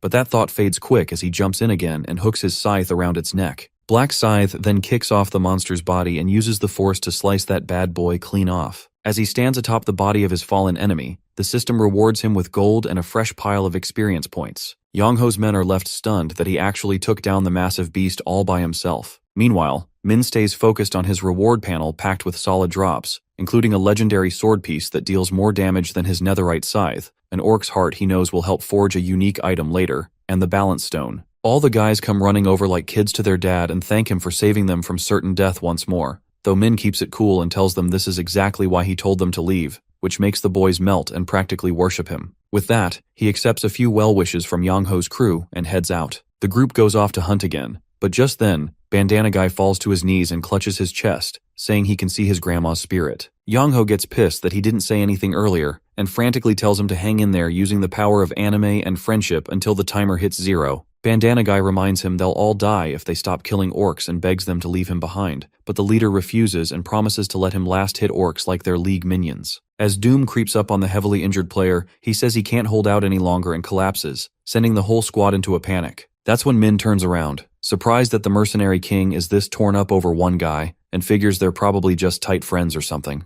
But since the scene hits a little too close to home and reminds him of him and Juan, he steps in and offers to take a look. The guys ask him if he can really do something, but Black Scythe takes a look at the mangled arm and says he can fix it as long as it's still attached. Somehow using healing magic even though his class is literally the opposite of it, he completely stuns Yongho and the rest of the gang. Seeing their dumb faces, he tells them it's just a skill anyone can buy from the shop, and another guy says he never expected that 20,000 gold skill he saw would turn out to be this powerful. However, Min isn't actually telling the full truth, since the skill isn't much better than basic first aid, but his version ends up overpowered because of his mad high IQ of 123 and the Radiance rune. He tells Bandana Boy not to use his arm the wrong way again and to rest it for a while. The guy jumps to his feet and profusely thanks him for saving his life, before the rest of Yongho's squad joins in to show their thanks too. To express his gratitude, the mercenary king hands over a shiny golden stone, and one of his other party members offers a red one, followed by everyone trying to one-up each other with their own thank you gifts. Our hero tries his best to turn them down politely and says he doesn't need their trash, but they beg him to accept it as a token of gratitude, leaving him stuck in the middle of the village holding a bunch of sweaty second-hand gear. Still, he's far more interested in the real reward here, since he looks at Yongho and realizes he's gained favor with a pretty big fish by using a skill he already had. With that, he says goodbye and walks off like a boss while the peasants bow down to their king without question. Meanwhile, deep in the forest, Juri stares at the timer and freaks out that it's been an hour, and she still doesn't have a single orc to her name. She ends up crying at herself for stalking Black Scythe Senpai and getting totally lost on the way. You see, she found him pretty easily during the bonus game with the representatives before the round began, but she was completely stunned watching him slice through the others like they were nothing more than vegetables. After he wrapped things up and she finally managed to catch him alone, her legs gave out under the sheer weight of his riz, and she shut her eyes, telling herself she'd try approaching him when he seemed a little less terrifying. But the moment she opened them, Senpai was already gone, and it hit her fast that she had completely lost track of him like the air-headed fool she always is. Juri recalls how Min warned her back on Earth that taking out 300 orcs isn't a small feat since those monsters move in packs, and that's why she should never try fighting them solo, but instead wait to find Black Scythe once all the servers had synced. He also made her promise to wait at least an hour before reaching out to her senpai during the round, and now thanks to that warning, she ends up stuck in the middle of the forest alone. Realizing that Black Scythe probably won't return to the starting area anytime soon, she knows sitting there won't get her anywhere. So our girl rises to her feet with her mind made up and sets off, determined to find him no matter what. She moves deeper into the Crimson Forest, staying on high alert as she follows the path she assumes he took, and eventually comes across a village in a clearing. She thinks if it's an orc village then Black Scythe should probably be nearby, but she quickly scraps that idea, realizing she'd be toast if the orcs inside decide to pull a Goblin Slayer moment on her. Without warning, an ugly bastard materializes right behind her, and the second she notices, both of them start screaming in pure confusion at each other. But our girl isn't a wuss and immediately casts Bless on herself, silently thanking Senpai that it's alone and she already knows its weakness. Even though she's aware the neck is the only part not too thick to cut through, Juri worries that she's a woman with terrible aim, so her attack might end up hitting another player if anyone's nearby. Knowing it's game over if her sword misses its mark and gets stuck in its muscles, she gathers all her strength for one solid strike. Unfortunately, her aim fails horribly when the orc dodges, but Juri still manages to get away since she didn't bury her sword too deep. She keeps dodging the enraged orc's caveman-level swings until she spots an opening and charges in for the finishing blow without a hint of hesitation. The deep cut across its neck makes the orc cry out in pain, which only fuels Juri's confidence even more, so she drives her sword forward at mad speed until the orc's neck looks like a slab of Swiss cheese. The big bad orc crashes face first at her feet while she stands there, still struggling to process that she actually pulled it off. Right after that, a familiar dark-robed character appears out of nowhere. As she watches him walk toward her, she seriously wonders if she's high on adrenaline, or if the man she's been chasing all this time actually showed up and is heading straight for her like Jotaro. That pipe dream pops the moment he walks right past her like she's nothing more than a fart in the wind. Mustering every ounce of courage she has, Juri calls out to him. Black Scythe Senpai gives her a glance that basically says she has 10 seconds to explain herself before he leaves. Stumbling over her words, she blurts out a request for him to fight her, which makes our guy wonder if she's already lost her mind after dealing with one orc. She quickly corrects herself and asks if he'll team up with her instead. He tells her to give him one good reason why he should even consider it. So she practically shoves her unique skill in his face and explains that her Bless ability is the strongest stat buff in the entire game. Min gives her a pretend glance at his screen and confirms it like a bored pro, so she asks if that's enough to convince him to form a team in exchange for regular buffs while they hunt orcs together. Our boy flatly replies that he could just use his authority to dominate her and make her cast Bless whenever he feels like it. Juri's brain instantly short-circuits, and she starts sweating bullets until Min coolly adds that all he really wants is her promise not to betray him. She nods like a bobblehead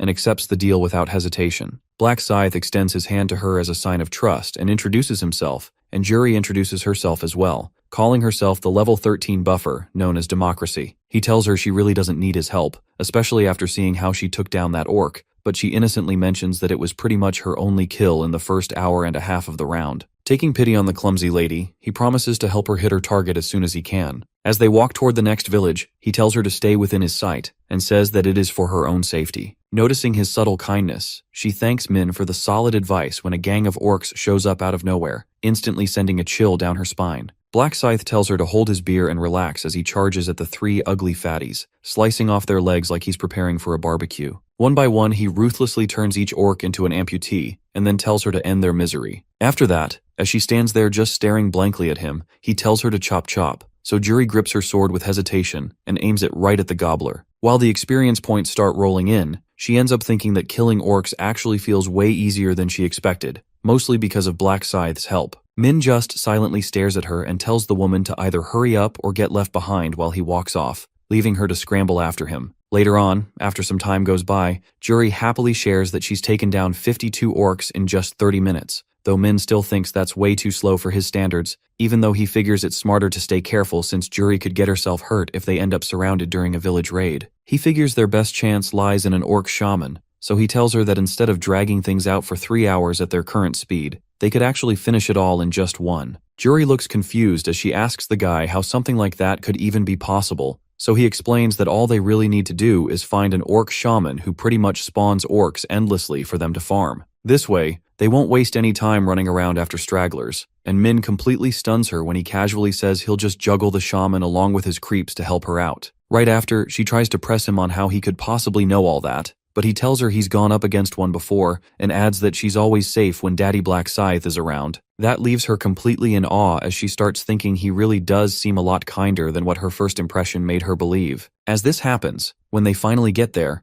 She asks if there's actually a shaman hiding in such a small village, to which Min replies that's exactly the kind of setup that gets most innocent players killed, since the shaman practically draws them in like flies. His mind flashes back to all the times he's seen orc shamans so clever, they end up farming humans instead, though he knows he can twist that arrogance to work in his favor. While they walk through the quiet backwater village, he explains that most of the houses sit completely empty, and there's just one sneaky shaman hiding out in the big building with a pretty simple trap setup. The moment an unsuspecting player steps into that trap zone, the shaman spawns a whole gang of 10 or 20 orcs to gangbang them, which naturally gets Juri wondering how on earth she's supposed to keep herself from getting torn apart. Then Min decides it's the perfect time to mess around a little, so he leans in really close to her until she turns red and whispers a blazing hot plan on how she's going to fool the shaman. Feeling totally confident because it's coming from her crush, she promises she won't let him down, and even shocks the guy by saying she's handling it all on her own. So he pouts and tells her he's totally fine just chilling outside until she finishes up.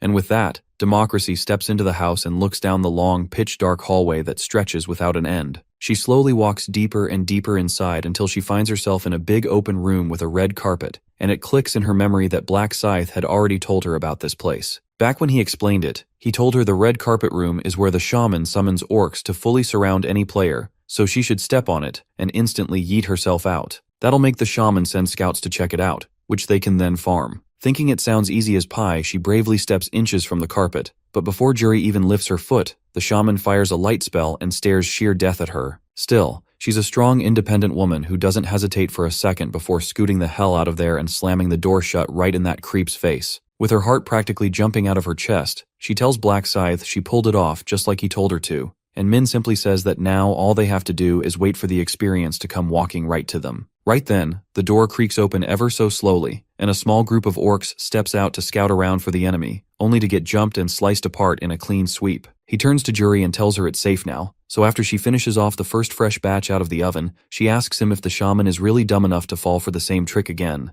Min tells her the thing's dumber than rocks and probably has less IQ than a Logan Paul fan, but all her doubts just melt away the second she catches sight of his golden smile. A short while later, Juri finally hits the 300 orc mark, and Black Scythe brags about how it only took an hour. She keeps thanking him over and over for his help, but Min is clearly more focused on her level, which she reveals is 19, so he casually tells her she'll hit a rank up after just one more. He's honestly pumped about the new skills she'll unlock from the rank up since they'll make her even more useful to him, especially because he needs that extra edge to snag the world record on the boss. That's why he says he'll help her get to level 20, while Juri stays completely stuck in the delusion that he's just a genuinely nice guy, and awkwardly stands there like a maiden in love who doesn't want to cheat on her crush. Meanwhile, a group of 5 loud losers shows up and starts making a scene about how Daddy Black Scythe totally wrecked the orcs. Right then, loser number 1 tries to say hi, but our hero tells him to quit wasting time and just spit it out already. The guy explains that he and his crew only came to farm some monsters, but deep down he's losing his mind over how just 2 people managed to wipe out every single orc lying dead on the ground. Meanwhile, the other 2 start wondering how some random lady ended up teaming with the number 1 player, and immediately begin cooking up all sorts of creepy theories about how she won him over. As the budget ninja guy starts checking her out like she's one hell of a baddie, our boy slams his scythe into the ground and tells them to vanish from his sight. Looking pissed beyond belief, he says dudes with no wife and no life shouldn't be anywhere near him, since all they do is drain his aura, which really ticks off the headband guy. Juri starts panicking hard about what could happen if low-level players like them try picking a fight with Black Scythe, but our boy doesn't give them the chance as he swiftly dents the headband-wearing idiot's massive forehead. His quick little justice speech comes to a halt the moment he sees blood drip down the guy's face, and the loser squad wastes no time yeeting themselves out of there, deciding they'll just secretly spy on the farming method from a safe distance instead. However, Min already knows exactly what they're up to and plans to make kebabs out of them the second they try to steal the boss. As he returns to the real mission of getting Juri to level 20, the loser gang thinks they've put enough distance between themselves and starts debating if spying on Black Scythe is worth it to steal his farming method. They crouch in the bushes like they're in Assassin's Creed and wait, watching as 2 orc scouts come charging out and begin attacking him. As always, our boy doesn't think they're even worth drawing his weapons and decides to flex by hurling one of them straight into the other with a bare-handed smack. After that, he mashes them into potatoes so Juri can get the last hits. From the bushes, the loser brigade sits slack-jawed as it hits them just how far out of their league he is, though one of them can't help but wonder why he's not finishing them off himself, and the lady keeps going in instead. Their non-existent brain cells finally scrape together enough juice to realize he's clearly carrying her, and they all start losing it over what kind of deal she made to earn that kind of treatment. Seeing her stroll in and out like it's no big deal while still being way ahead of them drives them insane. But then one of them notices something doesn't add up. Every time she exits the hut, she's bringing back more orcs, which makes no sense because that many can't be in one tiny hut. One of them gets really pissed when he realizes they're hogging a spawner, but they all agree to just sit back and wait for them to leave since they're way too weak to pick a fight with the #1 player. Meanwhile, Juri checks her status and happily announces that she's finally hit level 20, picked up a unique skill, and even got an upgrade on her bless. When Min asks her to use it on him, his stats suddenly skyrocket by 60% instead of the usual, and she follows up with the new skill called Swift, which boosts both his movement and attack speed by the same amount. Our hero raises his eyebrows at how strong the effects are and says they should wrap this up by taking out the orc shaman next, then tells her to stay out of his way if she really wants to be helpful. As he glances over at the Gunner gang giving him dirty looks from the bushes, Juri keeps standing there with her usual cheerful cute face like nothing's going on. He quietly thinks to himself that watching their faces when they see what he's about to pull will be epic. As Juri quietly sits outside waiting for the next step, the Bush Squad also notices that Black Scythe has actually entered the hut himself this time. Suddenly the door flies wide open and he charges out with a huge swarm of angry orcs right on his tail, all of them out for blood while Min looks ready to pull a quick one on them. Seeing our boy book it away from the orcs, Juri starts worrying that something might have seriously gone wrong with the plan. From the bushes nearby, one of the guys watches with wide eyes, shocked that even the legendary Black Scythe is running away scared, while his teammate thinks he is overreacting. Meanwhile, the orc shaman's staff pulses with ominous energy as it conjures 3 massive arms that pound the ground hard enough to summon orcs wherever they land. Meanwhile, Juri is at a total loss watching our boy get circled by orcs and briefly wonders if she should switch the plan and jump in to help him out. However, that thought disappears instantly after she sees him slicing and dicing orcs charging from all sides like a boss, showing absolutely no trace of panic on his cool, handsome face. Just then, the orc shaman summons another batch of 10 more orcs to add to the already massive horde. But even when Min finds himself standing right in the middle of monsters ready to lunge at him from every direction at once, he backflips out of there in style, leaving the party of stalkers completely speechless. At that moment, his teammate leans over and tells him to seriously stop fanboying over Black Scythe, because their target is starting to look super vulnerable. Suddenly, their creepy leader turns around with a freaky grin plastered on his evil face and tells them it is time they should steal the kill while they still have the chance. However, his teammates get nervous and quickly express their worry they might meet the exact same fate as the orcs, but their leader smugly thinks even Black Scythe cannot touch them while the orcs keep him busy. Hearing that, one coward says they could always just pretend they were only trying to help out if he ends up getting mad. With that, they slowly sneak their way to the side of the orc hut, and Juri picks up on their weird movements, wondering what kind of shady plan they are cooking up. Suddenly, it hits her that they might be planning to steal the orc shaman while Min is still stuck handling the horde swarming all over him. The scene shifts to the past when Juri shyly thanked Min for helping her, though she still pointed out she is just dead weight holding him down, but he told her he already finished the main quest and has one of the 4 balance stones, so he has plenty of free time for side quests. Then he said he got one from the orc warrior and thinks he can collect more if he keeps slaying bosses, so she really does not need to feel bad for getting carried as long as he gets loot while helping her out. That is why she becomes absolutely furious when she sees a party of thieves trying to steal the boss that clearly belongs to Black Scythe. Juri instantly kicks into action to stop them before they manage to nab the shaman, but out of nowhere, the stealer party suddenly gets shrouded in total darkness, catching everyone off guard.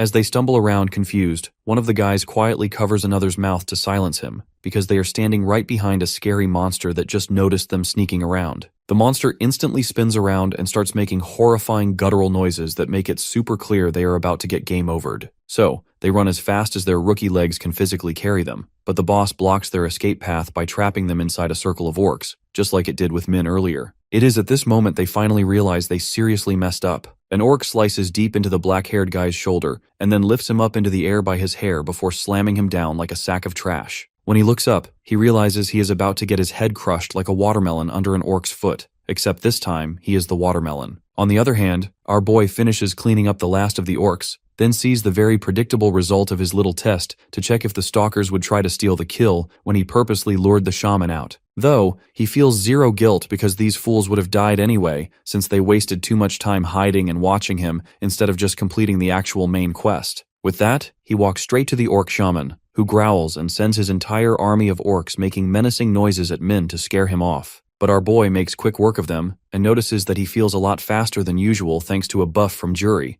as well as the rune of the Grim Reaper, which increases his attack speed by 50% at night, while also making him super hard to detect in the dark. All it takes is one clean slash from his scythe to chop the orc boss's head off. After dealing with the shaman, he racks up tons of experience and cash along with a pile of rare loot, but even though hitting level 33 feels good, what really gets Min hyped is a cracked old necklace called the Marble of Eternal Slumber. It gives him stat points for 100 stacks he earns when he slays 100 monsters, though the catch is, it loses durability with every stack, so it will break after giving a total of 10 stat points. Min figures it works a lot like the rune of absorption that Black Dragon used to have, but the annoying part is it shatters once he gets 10 points, all because of the durability condition. Still, he already has a fix in mind. He can grab the rune of durability during round 8 and hit up a blacksmith for repairs. If that works, then he lands himself a cracked infinite stats glitch. Just then, Jury calls out to him, wandering around trying to find him, since he basically turns into a ghost at night thanks to his rune's passive, which is as troubling as it is useful. Thought is, before canceling the spell that drowned those fools in darkness, he wipes out every trace they even existed,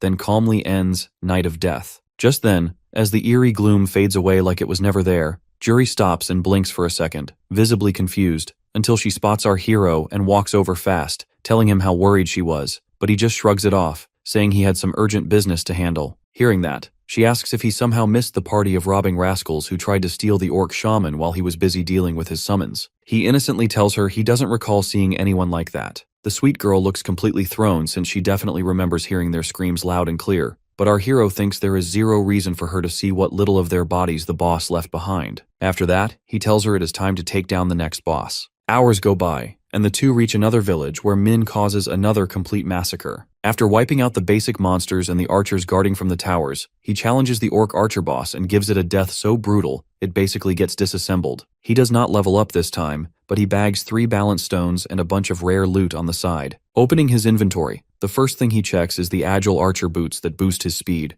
and they are miles better than the sad beginner pair he is still wearing. Next, he merges them with a green mana stone he has, which takes their agility stat even higher, and once he wraps up all the side bosses, our boy is finally ready to face the final boss. In this round, the final boss is a brutal beast called the High Orc, and the biggest issue during its fight is the strict time limit, so he has no choice but to speedrun. Thanks to the speed-boosting items, he remembers his best time across all past lives was 43 seconds, but now that he has a solid support like Jury who can buff him on command, he is pretty sure he is about to set a record that will be remembered in the history books. However, before that, he needs to level up his stats and keep slaying monsters to max out the stat-boosting necklace. As time ticks away, only 30 minutes remain until the round ends, and our guy takes a short break after reducing the last orc village population to 0. He still does not hit level 40 like he wanted, but he moves on since he has no more time to grind, and he is honestly satisfied after getting 9 stat points from the necklace, which now has just 1 durability left out of 1,000. As he turns around, Jury suddenly asks him why he is not out hunting orcs, and he tells her that he already has what he needs to fight the final boss. With that, he says it is about time they split up,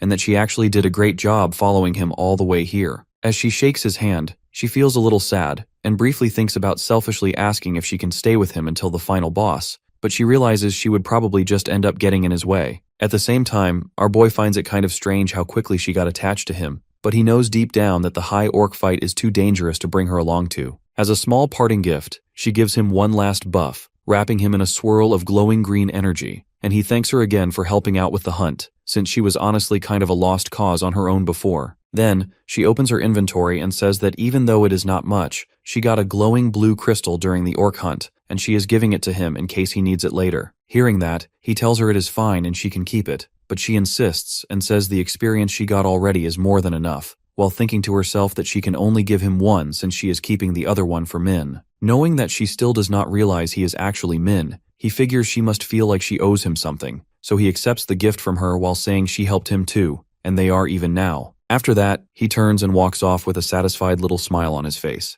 On his way to the boss, he activates his tracking skill to locate the High Orc and notes that no one has managed to defeat it yet, since he can still sense its presence clearly. Though no one in any of his past lives ever succeeded in slaying it either, because the High Orc is one of the 4 bosses of round 5, but it is so ridiculously strong that the other 3 honestly feel like side bosses in comparison. Normally, it would take 100 level 20 players working together in a tight raid to take down the beast, and a solo kill is practically unheard of. As an example, Min himself failed the first 4 tries he made to take it down solo, but with multiple tries, he became powerful enough to speedrun the whole fight in just 43 seconds. Jumping from tree to tree like some kind of forest ninja, he darts toward the boss as fast as he possibly can, fully ready to set another unbeatable time record. At nearly 100 meters left until reaching the boss, he finally catches a glimpse of its massive body looming from behind the trees ahead. But his eyes go wide in surprise when he hears the scream of a blonde player getting crushed in the boss's fists. The high orc has a nasty look on its face as it holds up the crushed player, and the rest of the group starts panicking hard, wondering how things even ended up like this. Back then, this crew of players began asking around for others to join their party. The sword guy introduces himself as Junsuk and says that he is a level 12 warrior. Then a blonde guy steps in and says he is Bratty the Archer, while the hooded one blurts out a name that sounds like he headbutted his keyboard.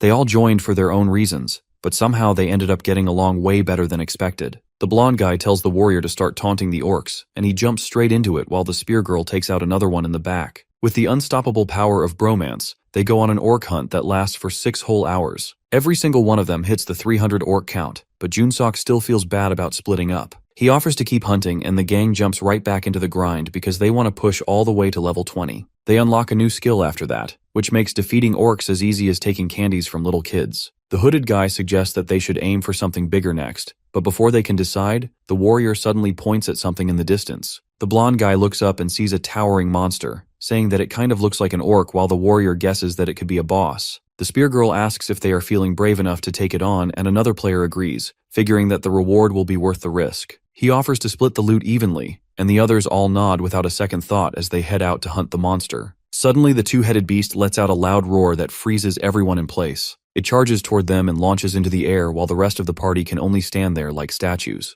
It crashes down with a powerful thud, which sends shockwaves in every direction, but the spear girl barely manages to dodge in time. The high orc wastes no time as it swings his monstrous claw arm and turns the spear girl into ancient history. It turns its head and spots the other girl who tripped and fell just from feeling the monster's presence. The high orc slams his hand down like a hammer and flattens her into a pancake, and that is when the blonde guy figures out that this monster was never the prey in the first place. The high orc grabs the archer next and squeezes tight to crush the life right out of him, while the warrior can only stand there frozen in horror. The hooded guy tries to play the hero, but the high orc picks him up with its tail and smashes him into the ground like a rag doll, sending him straight to the next world. Junsuk starts sweating like crazy while he yells inside his head that he does not want to die and shouts at the monster to stay the hell away. He trembles from head to toe from sheer intimidation, but the high orc shows no mercy and raises his arm to crush him. Right then, Black Scythe appears in the air above the floor boss and comes flying down with his scythe ready. He slices one of the heads clean off, which makes the other one scream in rage, but our boy sends that one to the Shadow Realm as well. The monster's huge body crashes into the ground while the warrior tries to figure out what just happened. He stares at his hero in shock as our boy lands in front of him looking like a Dark Souls boss himself. Black Scythe is a little disappointed because he did not expect the high orc to go down in just one hit, and right then the system notifies him that he has reached level 40 and unlocked a bunch of new features. The damage and range of his Seal of Death skill both get a boost, and he also gains access to new broken abilities. He finally manages to unlock Moonlight Destruction skill, which turns out to be the only real attack skill his class has. Having just one attack skill is pretty risky since missing could mean disaster, but Moonlight Destruction covers a wide area which makes up for the risk. The skill is a mix of magic and physical damage, which means our hero can smack down enemies no matter what they are resistant to. He figures that this is going to come in clutch against the overpowered bosses still waiting out there, and he moves on to the next couple of rewards. Just then, the side quest also finishes up, and he unlocks the Rune of Balance, which is what he has been looking for the whole time. Our boy absorbs the rune into his body, and knows that it will only work right if he keeps all 4 of his stats balanced. That is why he always made sure not to let any of his stats fall too far behind the others. Once he is done with everything, he takes a peek at his updated stats and nearly loses it. After seeing every single one is now above 300, he is shocked because now the only thing higher than his stats is Snoop Dogg.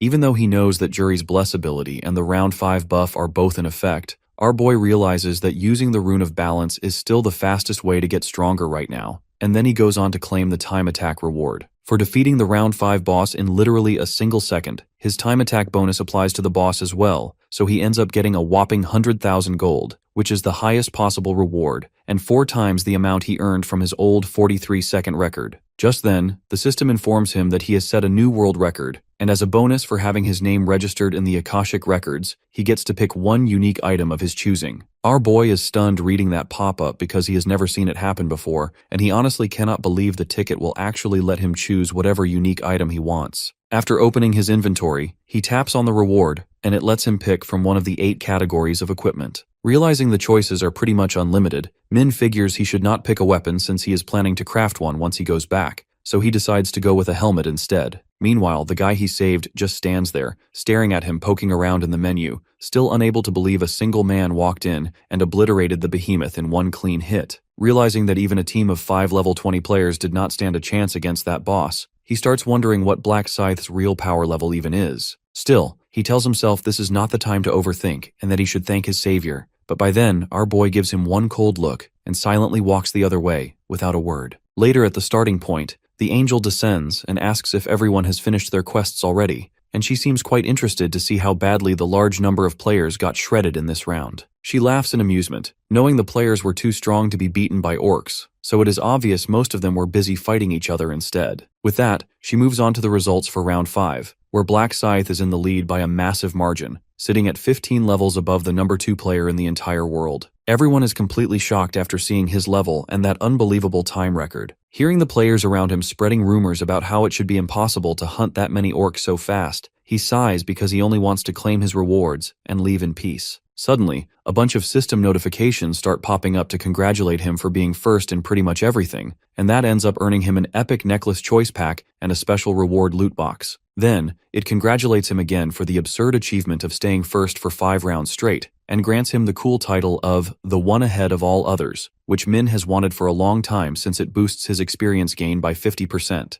After that, he opens his inventory to pick one of the 3 epic necklaces, which are not much of a surprise for him at this point, since he has used all of them in past lives already. He selects the Necklace of Java, which raises all of his stats, but the biggest perk of the artifact is that it gives him 35% resistance to every status effect. Plus, items with resistance on them are insanely rare in this game, so he can always sell the necklace for solid cash later on if he doesn't need it. Next, he opens the special reward loot box and finds a choice between tripling his experience in the 6th round, getting 6,000 gold, or obtaining hidden information on round 6. So while Min makes the obvious choice of triple XP for the next round, the angel suddenly starts clapping, much to the player's confusion, and then asks if anyone has even checked the rankings yet, because 1,600 people passed the quest, and that cannot be right. Out of nowhere, some of the players are engulfed by flames as the angel announces that every player ranked below 1,200 will be eliminated. The burning players beg for their lives, but she just laughs at the pathetic bugs who lack a spine, while our boy also laughs quietly, thinking she would probably be just as pathetic if she were in their place instead.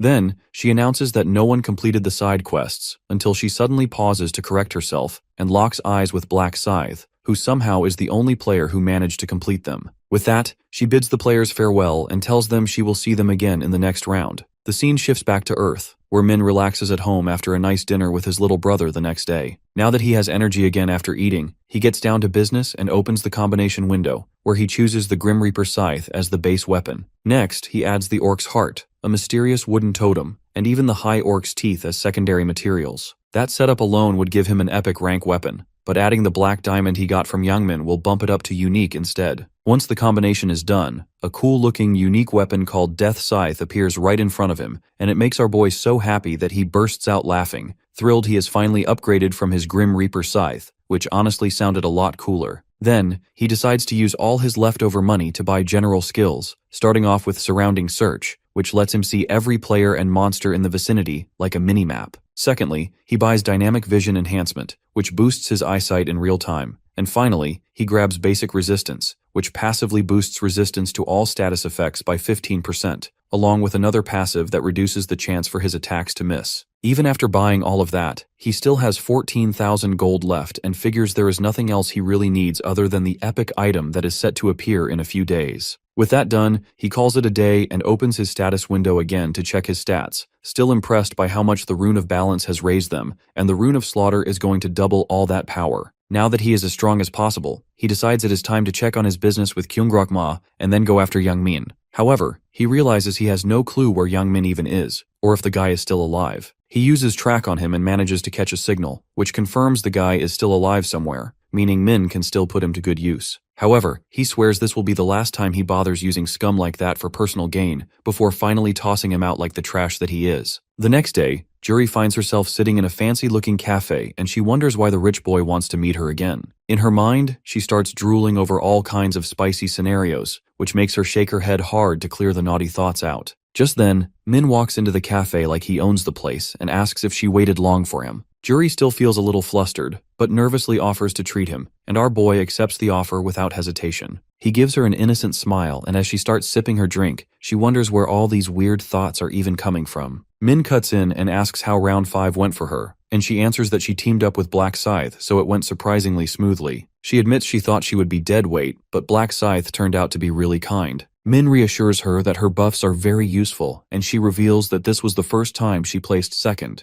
That catches his attention and he asks what reward she got, which she proudly reveals is a mid-rank necklace that boosts agility, and then asks what he thinks of it. He tells her it seems like a solid item, and the shy girl then offers it to him without a second thought. Min tries to turn it down since she earned it herself, but she disagrees and says that Black Scythe carried her the whole time. He suggests giving it to Black Scythe in return, but she thinks that the item is too low level to be useful to him. Min tries to brush it off by saying he is not even a regular rank yet, which immediately grabs Juri's interest. He lies to her face that he is still stuck at level 19 and barely got through the last round. Juri figures that makes sense since Seer is not really a combat class, and just then, it clicks in her head as she asks how a Seer even fights, to which Min answers that he has some decent magic abilities. She kicks her brain into gear and realizes that the necklace does not really suit his class, and then suggests building up his intelligence stat if he plans to use magic seriously. After that, she summons a red crystal and offers it to him as thanks for all the help, which Min accepts only so she doesn't feel bad. Juri turns beet red and mumbles that he is always looking out for her, so she wants to repay him. Then Min remembers something and says he has something to give her too, which makes her light up. He then shares that he can give her a bit of info about the 6th round. Hearing that, her interest spikes, and the two get deep dive into the information. After they finish, Juri asks if he wants her to team up with Black Scythe again. Min confidently tells her that the guy will not turn her down now, as she proved herself with her powerful buffs. Juri starts to think deeply about it, and Min teases her that she looks like she really enjoys working with Black Scythe. Juri does not even deny that and says that he is a genuinely awesome guy. Then, she lists out all the bad features about the mysterious #1 player, while Min just sits there quietly enduring it. She finishes by saying that he is scary good at reading people, and it feels like he always knows what others are thinking, which is all thanks to the rune of thoughts Min's has. In his mind he knows that he is not a perfect guy either, and that so far he has failed and died 99 times. The last run still makes him mad because of that messed up condition about needing a 5-player team to enter the boss room. He looks down and thinks that this really is his final shot, and he has to make it count with everyone this time. Juri snaps him out of it by asking who he is thinking about and if he is nervous about the next round, and Min admits that he is since he is a weak player. Juri says she wants to help, but feels sad that they are not in the same zone.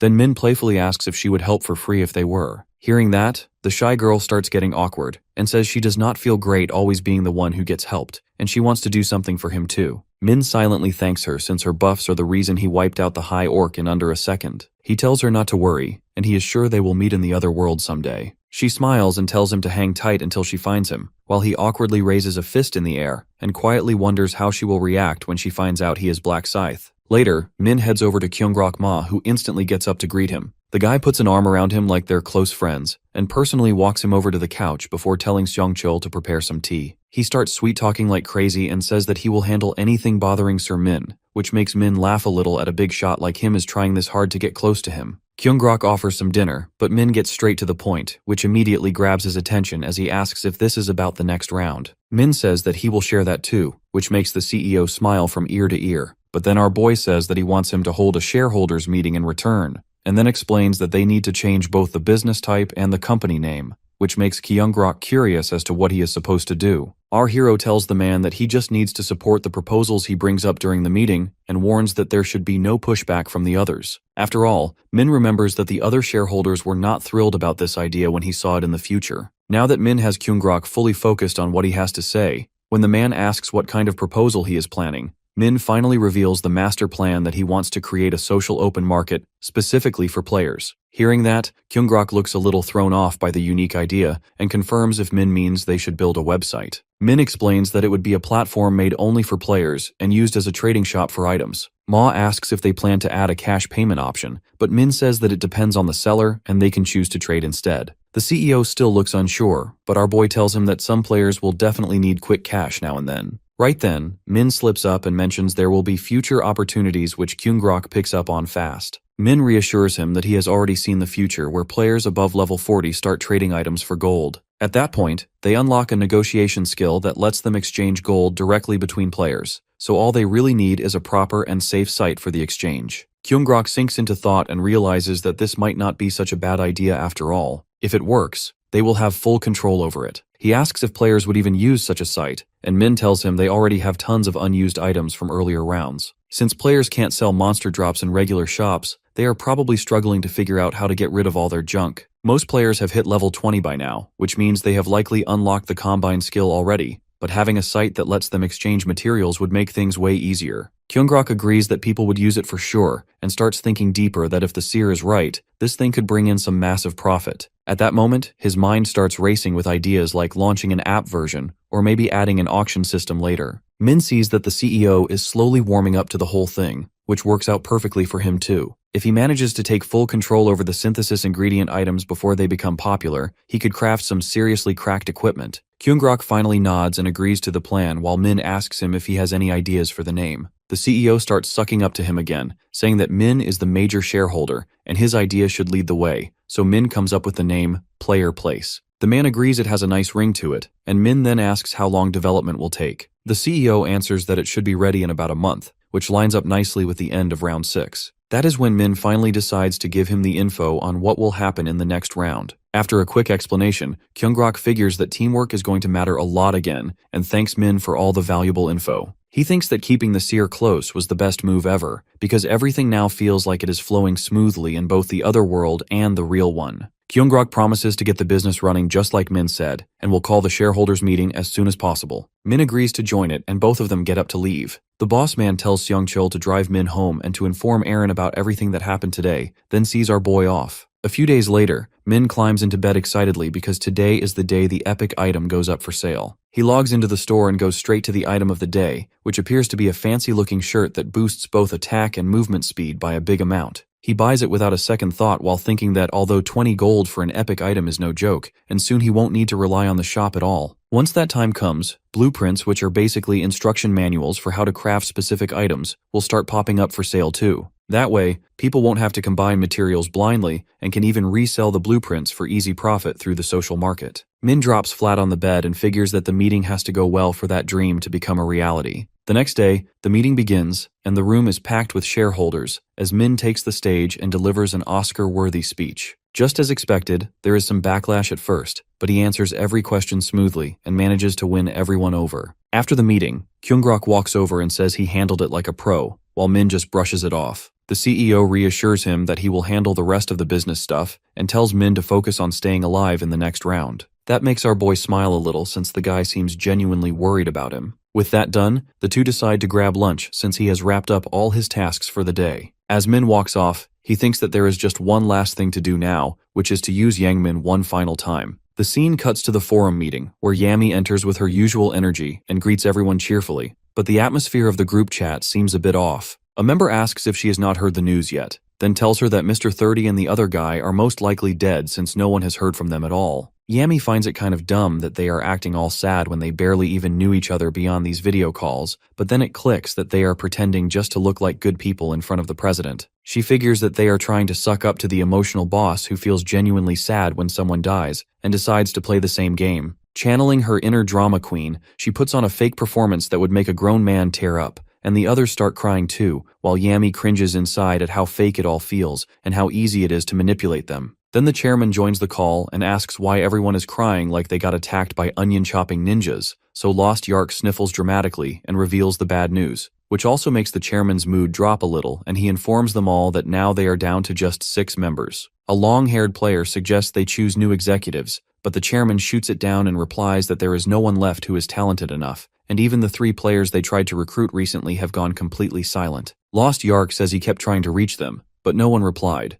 which can only mean that they must have died in round 5. One executive disagrees and says that he is not sure about the other 2, but he is sure as hell that Black Scythe is still alive. He brings up the outcome of the last round to argue that Black Scythe is actually alive in the real world, which only makes the chairman more confused and anxious about why someone would ghost them after signing up to join their community. None of the executive members manage to give a solid explanation, with one brushing it off as a joke while another suggests that someone might have impersonated Black Scythe and ended up getting killed in the previous round. The chairman considers this theory, though before he can think too hard, a member who goes by the name Humble Mukbang throws shade by saying that a top-tier player like Black Scythe would never waste time joining their group. This hits the chairman right in the pride since he sees any insult to his glorious community as pure blasphemy. He built this group from scratch to guide and unite all players like a noble overlord. So, before Humble Mukbang even gets the chance to backtrack or apologize, the chairman kicks him out of the community for good and lets him know that he's on his own from this point forward. Once the poor guy is booted out, the rest of them carry on with the meeting, though it barely picks up when Lost Yark suddenly freezes after noticing someone else has just registered using the name Black Scythe. Everyone on the board turns to stone for a second, and Lost Yark quickly adds that this time the full name written is Yang Min Huang. The chairman tells them to go ahead and let him in, at least so they can check if he's the real thing. But just in case it's another stunt, he says they'll make Youngmin regret it if he tries to play them. Meanwhile, our boy leans back after putting in Youngmin's name and address, and wonders what the executive's next move will be, though he figures that the executives will definitely show up at the house soon for a little face-to-face. Though he mentions how he's not exactly a fan of a group that's out here murdering people and plotting to turn all civilians into their personal slaves. He steps out of the building while thinking that this kind of shady behavior will drag society into ruin, and there's no way he plans to stand by and let that happen. So, in his usual cold-blooded logic, he decides the best option is to take out the PCW community's executives and seize full control, since this group is only going to grow with more than 30% of all national players flocking to it in the near future. Our guy figures it's smarter to lead and keep everyone in check instead of wiping the whole thing out, so he plans to use the name Youngmin Huang as bait, draw the executives in, and wipe them out one by one until the chairman falls, which would leave him free to take the throne. Over at Jury's dad's little store, the front doorbell chimes and the old man glances up from his newspaper with a casual greeting, only to get a black bag tossed right onto his counter. A masked guy stands there and demands he dump all the cash into the bag. When the old man asks if he's a player, the guy slams his fist down and shatters the countertop to dust, just to prove he's not here to joke. Now fearful for his life,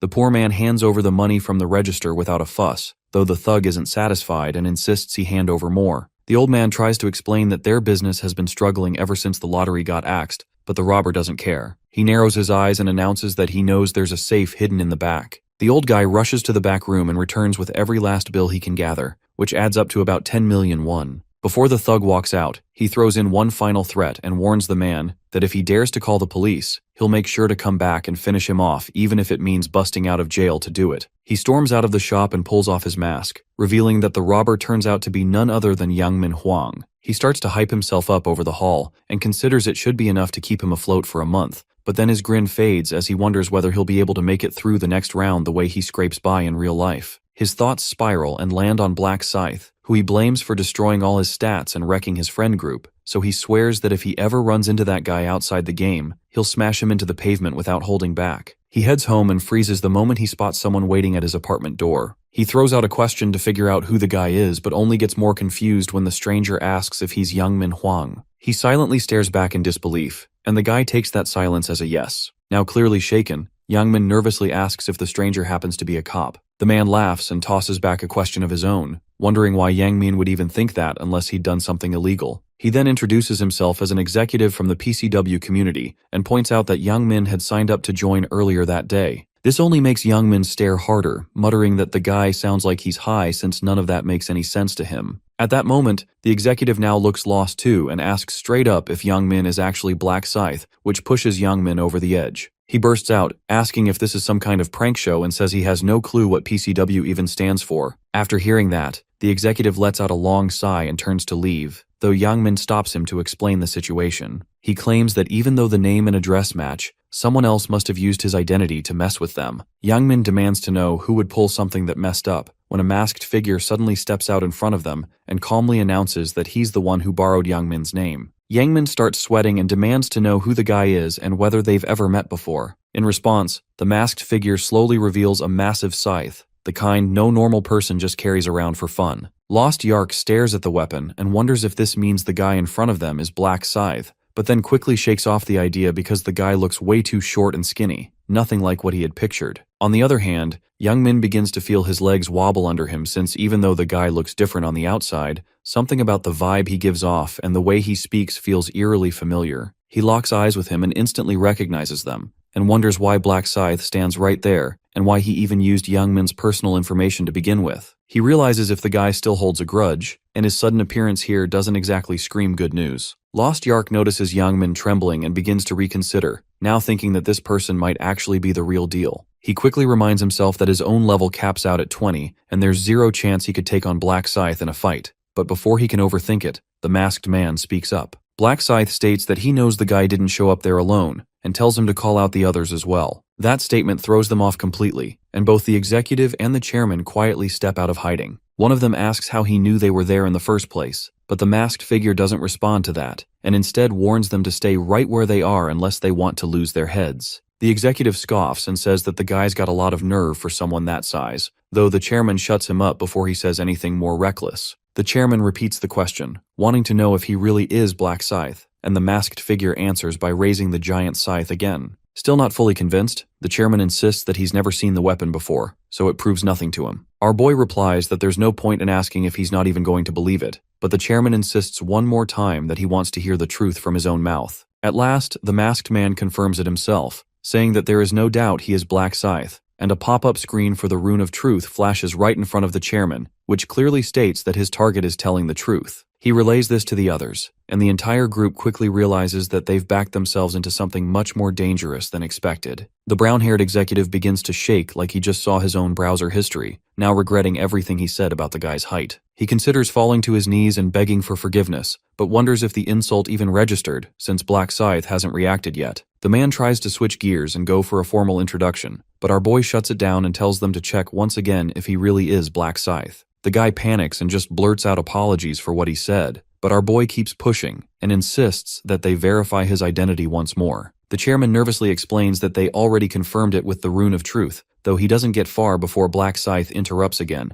saying that he'll let them off the hook if they can block his next attack. The brown-haired executive now begs for mercy, but before anyone can even blink, his head goes flying across the room like a soccer ball. Lost Yark stares in horror, barely able to process the speed of the strike, and cries out in shock, demanding to know why this just happened. Our boy shrugs without a care and says he simply offered proof. That moment makes Lost Yark realize something chilling, that though they came here hoping to recruit Black Scythe into their executive team, they might have no choice but to eliminate him instead, because there's no way to keep a monster like this on their side. But since our guy clearly outclasses them, Lost Yark now plans to act like they surrender, and then jump him when he drops his guard to land the finishing blow. Black Scythe reads him like a public billboard and calls them out, saying they seriously need to work on hiding their urge to kill him. Even though the chairman looks completely lost, our boy helpfully spells out Lost Yark's little ambush scheme while staring straight at him just to mess with his head. He then goes a step further and explains that he only showed up using a fake identity to get this meeting, which leads Lost Yark to demand a reason. Without blinking, Black Scythe replies that the only reason is that he wants them dead. The chairman panics and figures he needs to defuse the situation somehow and slow things down before they spiral. But before that thought even finishes forming in his brain, Lost Yark lies on the floor drenched in blood. Only then does the chairman begin to realize that this entire setup was a trap from the beginning. Their killer guest never came to negotiate. Rather, he came to wipe them out. He loses it and shouts at Black Scythe, demanding to know what they ever did to deserve this kind of slaughter. Our boy swings his scythe in the chairman's direction and coldly asks what their victims ever did to them before they got executed in the interviews. The chairman begins to shake now, wondering how Black Scythe could even know about something like that. But our guy drops the real bombshell and reveals that the executive interviews go one step further, since the executives kill their targets personally. The chairman fumbles for a way out and tries to justify it by claiming the people they killed weren't innocent. He says they had the nerve to insult them while being clearly inferior, which meant they brought it on themselves. He then tries a bold move and argues that those people were hypocrites anyway. He says that deep down, they all wanted to become just like the executives, so their fake behavior meant they deserved what they got. But Black Scythe flips that entire logic in one line and calls the chairman the real hypocrite. He tells him that while he hands out harsh judgment to others without mercy, he never once reflects on his own mess and keeps sweeping it under the rug like it doesn't count. The chairman snaps back and says that Black Scythe has no idea who he even is, but our guy doesn't pause for a second. He already knows what kind of person he's dealing with, and since he can read the guy's thoughts without much effort, he swings the scythe clean through his neck and sends his head rolling. He looks over at Youngmin now and tells him not to be scared, since he's about to reunite with his friends real soon. Youngmin stares in disbelief and blurts out a question, wanting to know how this guy could possibly know about his friends. Black Scythe then reveals that he remembers every tiny detail, mostly because those so-called friends never left him alone and constantly dragged him along like he had no choice. That answer throws Youngmin off even more, and before he can process it, the masked figure pulls off the cover from his face and reveals his real identity as Min Ryu, the same guy they used to bully like it was a hobby. Youngmin freezes at the sight, his mind replaying every time he bullied Min to hand over his money. He tries to understand how someone he always treated as a joke could possibly be Black Scythe. His memory flashes back to the moment when this same person chopped off his limbs in the other world, but even now, a part of him refuses to believe they are the same person. Min notices the hesitation and calls it out, saying it probably feels unreal since just a year ago. Youngmin was still busy beating the life out of him without a second thought. Youngmin then demands to know why Min had faked being weak all this time. Min replies that it was never a performance, and with zero hesitation, swings his scythe and slices off Youngmin's left arm in one clean cut. As Youngmin screams in pain, our guy leans in and tells him that he doesn't enjoy being called a loser, especially not by someone this pathetic. He warns him to keep quiet unless he wants his tongue to go missing next. Youngmin barely manages to hold in the scream, and Min praises him like he's some obedient little dog. Then, without much effort, he uses his first aid ability to stop the bleeding. Even then, Min reminds him that now he only has one arm left, though it makes no difference since his time's almost up anyway. Youngmin asks if he's really the same Min he once knew, and Min responds that the old version of him doesn't exist anymore. While lifting his scythe again, he prepares to finish it. Youngmin panics and yells for him to wait, saying that although he bullied him in the past, he actually feels bad about it now and thinks that should count for something. Min raises a brow and asks if he expects that excuse to save him. Youngmin insists that killing him wouldn't help and says he could still be useful. When Min asks how exactly that would work, Youngmin answers that he's willing to be his servant and promises to obey anything Min asks, even if it means crawling on the ground like a worm. Min stays quiet for a moment, then replies that the plan won't fly, because Youngmin already looks like he's waiting for the first chance to stab him in the back. Youngmin starts to sweat heavily and asks with a shaky voice why he would ever do something like that. Min doesn't say much but delivers one cold bar. The dog that bites the hand that feeds it ends up dead. With that, he locks eyes with Youngmin, sees right through every thought of his, and tells him that he has no further use for someone like him. Before Youngmin can plead again, Min swings his scythe and sends his head flying, ending it without a second thought. As the body drops to the ground with a thud, Min recalls how in his past life without the rune of thoughts, he actually gave Youngmin another chance. He remembers that the guy promised loyalty, but ended up stabbing him in the back right on the battlefield. This time, there are no second chances. He mutters a cold goodbye and feels relieved knowing he won't have to lay eyes on that awful face ever again. He activates his erase trace ability and wipes every last bit of evidence from the scene.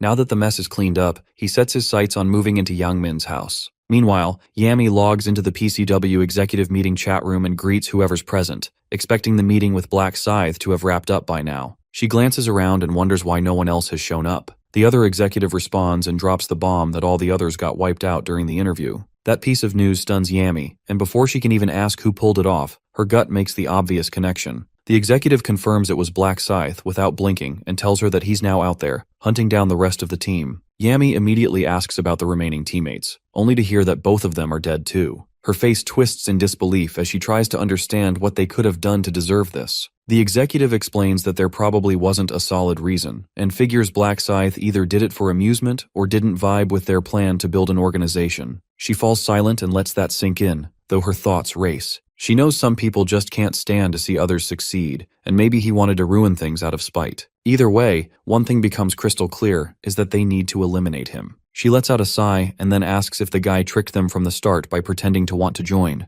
The executive nods without hesitation. Yami groans as she grabs at her hair in frustration and mutters that she had actually looked forward to meeting the guy. She never imagined he'd turn out to be some psychotic killer. On the flip side, she realizes that not letting him into their executive circle might have saved their lives, and the executive agrees with that completely. He reminds her that Black Scythe now stands as their official enemy, and it's their duty to take revenge for the others who got wiped out. But Yami raises a valid point, that whether this time it wasn't the real Black Scythe either. Just then, the executive drops a surprise and says they actually have an eyewitness. He turns toward the screen and asks Lost Yark to come forward and explain exactly what happened during the encounter. At the end of the meeting, the chairman says his goodbyes and leaves the chat first. Shortly after, Yamti tells everyone that they should rest after everything that happened today, then calmly ends the meeting as well. Once the virtual room empties and no one else remains, our hero finally lets out a long sigh of relief, glad that no one noticed anything strange, and slowly takes off his mask. Minryu had chosen the assassin's mask as his reward from the 5th round Thai attack. He specifically needed a unique item, and the mask was the best possible choice because of its terrifying effect. It allows the wearer to take on the appearance of a killed player,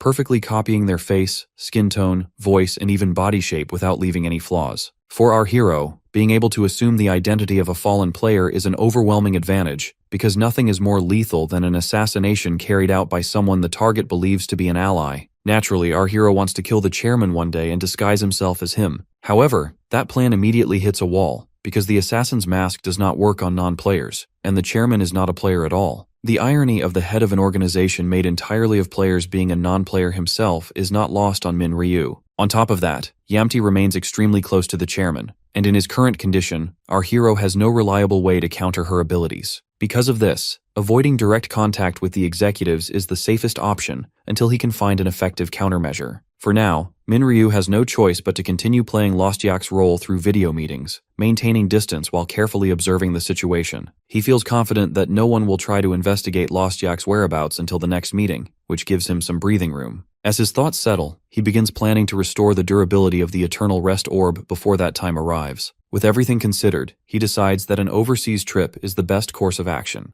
Meanwhile, far away in the Cotswolds of England, a blacksmith works quietly on several unfinished blades inside a small workshop. After completing his task, he sighs deeply in exhaustion and frustration, wondering what the point is of crafting weapons that no one even buys anymore. Ever since the angels appeared, customers have steadily disappeared, and although Russell has managed to survive until now, he has finally reached his limit. His account balance has dropped to 0, and for the first time, he seriously considers whether he should abandon blacksmithing and look for a different job. Yet blacksmithing was Russell's lifelong dream, something he had devoted himself to long before the system appeared. As he struggles with his thoughts, he suddenly remembers that his wish will be granted if he clears up to round 20. Realizing that this is his chance, he understands that he cannot give up now. With renewed determination, Russell decides that he will clear the rounds and earn his wish, no matter what it takes. Even in this other world, Russell ends up as a blacksmith. Although it is not a combat-oriented profession, he has managed to survive using it. Upon reaching level 20, he will gain the weapon sharpening skill, which increases a weapon's attack power by 150%. Just imagining that future skill excites him greatly. However, that excitement quickly fades when reality sets in, because money is still the biggest problem. Russell does not even have enough funds to buy proper materials. In the end, he decides to take a break, save up some money, and return to his hut later to continue blacksmithing as a hobby once things stabilize. At that exact moment, our hero enters the shop, calmly claiming that he has finally found the right person. Russell looks at the stranger in confusion, wondering if he has heard of him before, but our hero simply replies that he has seen it.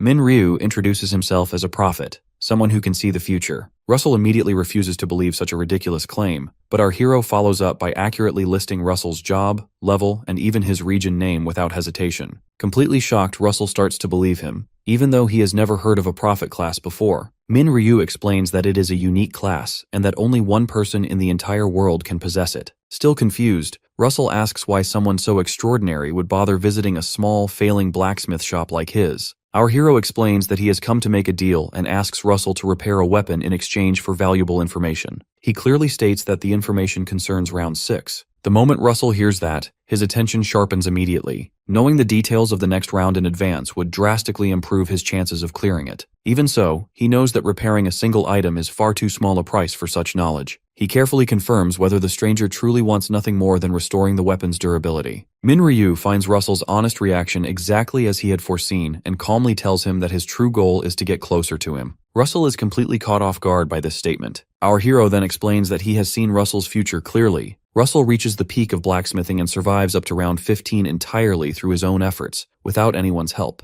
However, that is where his future abruptly ends. He has no path beyond that point. Our protagonist tells Russell that if he chooses to join him, he will not only grow much faster, but also break past round 15 and continue chasing his dream of becoming a legendary blacksmith. Finally, Russell asks what our hero wants in return for such guidance. Minryu simply assures him that he is not asking for anything excessive, only that they help each other and walk the path forward together. Russell was the only blacksmith who survived up to round 15, and Min Ryu knows that staying on good terms with someone like him will be helpful in the long run. He can see Russell struggling to make a decision. Our hero assures the blacksmith that all he is asking for is that Russell fix his equipment when needed, and use a few skills on him in exchange for information about the next round. This way, Russell can gain advantages he would normally miss and grow stronger much faster. Russell knows that it is a good offer, but he still wonders whether he should trust this person. He feels that Min Ryu seems honest, yet he chooses to remain cautious. Appreciating his customer's offer, he asks for time to decide whether to continue trading after seeing the results of round 6. He offers to fix the item first, after which our hero can provide the information. Our hero hands over his beads of eternal rest, which have only one durability left. Russell casts a spell on the beads and restores them instantly. Min Ryu feels relieved when he sees the durability fully restored. Russell does not know what kind of necklace it is, but he can tell that it must be valuable if his customer is willing to repair it just to keep using it. Our hero guesses that the blacksmith does not know what the item is used for and thanks him for restoring its durability. He then fulfills his end of the deal and tells Russell about round 6. After hearing the information, Russell realizes that he will need strong allies for the next round. He tells his customer that their deal ends there for now, but our hero then asks to buy black iron powder from him. Russell is shocked that Min Ryu knows he has black iron powder, and his surprise grows when he realizes that our hero also knows he needs more work to cover material costs. At that point, Russell fully believes that his customer truly is a prophet and apologizes for doubting him earlier. He agrees to give Min Ryu the black iron powder for free,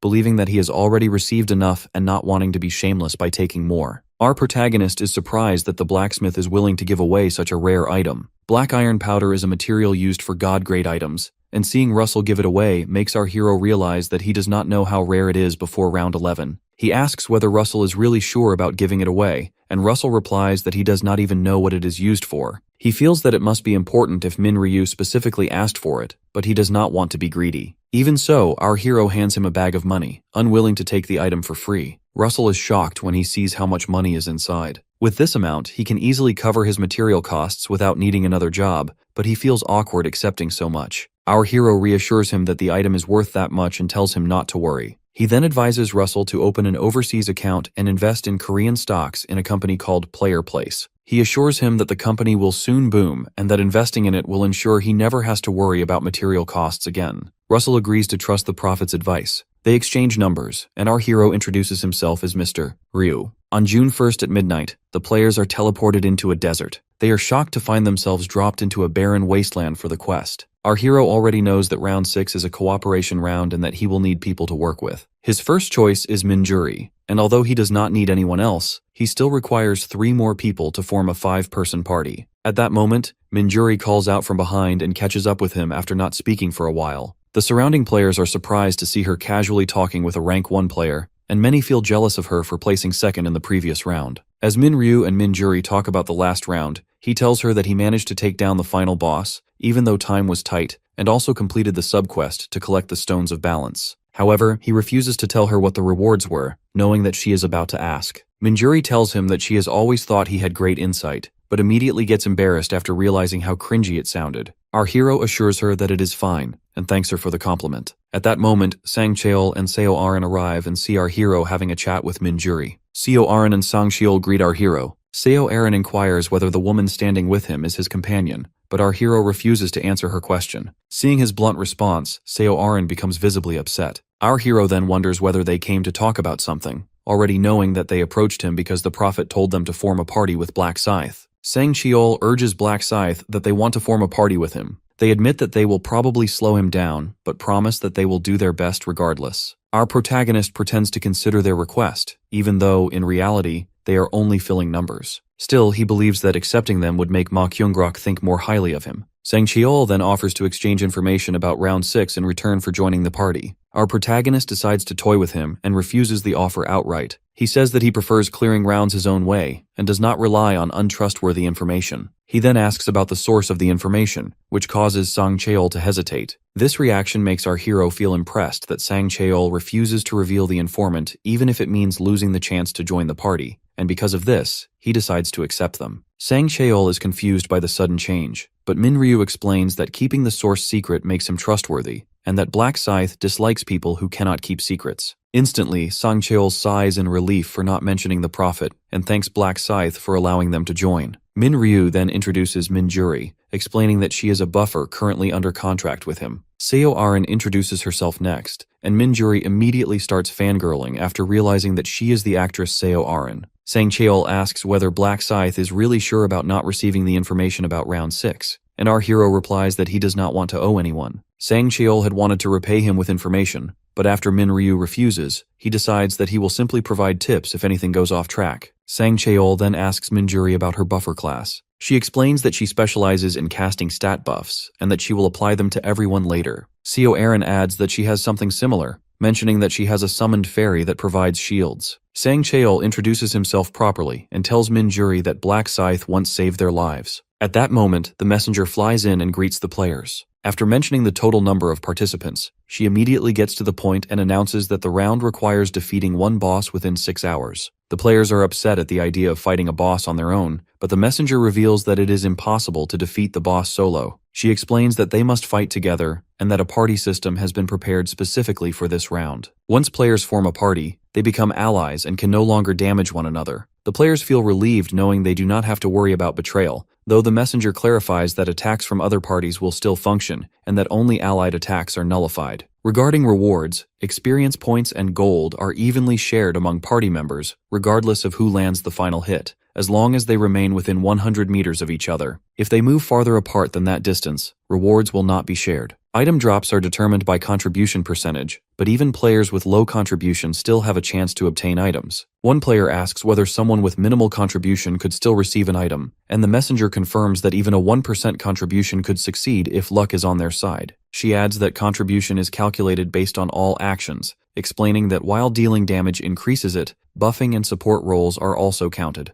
After explaining the rules, she says that it is simple, announces that there are no sub-quests this time, and leaves. The players feel frustrated that the messenger called the round simple before disappearing. A system notification appears, instructing them to form parties by holding hands and chanting, "Party formation." Anyone who is not in a party will have their quest progress invalidated, and a countdown immediately begins. Sang Cheol feels relieved that he trusted the prophecy and joined Black Scythe's party. However, the group still needs one more member, so they decide to leave the final choice to their powerful leader. Our hero waits quietly for that final person, hoping that he is somewhere nearby. While Black Scythe waits for his chosen person to show up so he can pretend to pick him up at random, everyone else struggles to form a team. Players look around desperately for others to join their parties. Some approach people directly, while others loudly announce their level, hoping someone will take interest. Before long, 2 players decide that joining Black Scythe would be their best option. They walk up to him and ask to join his party, but he tells them to leave. In the past, our hero would have accepted anyone just to fill the numbers, but this round is different. He needs people who can grow alongside him. Even so, he continues to attract attention.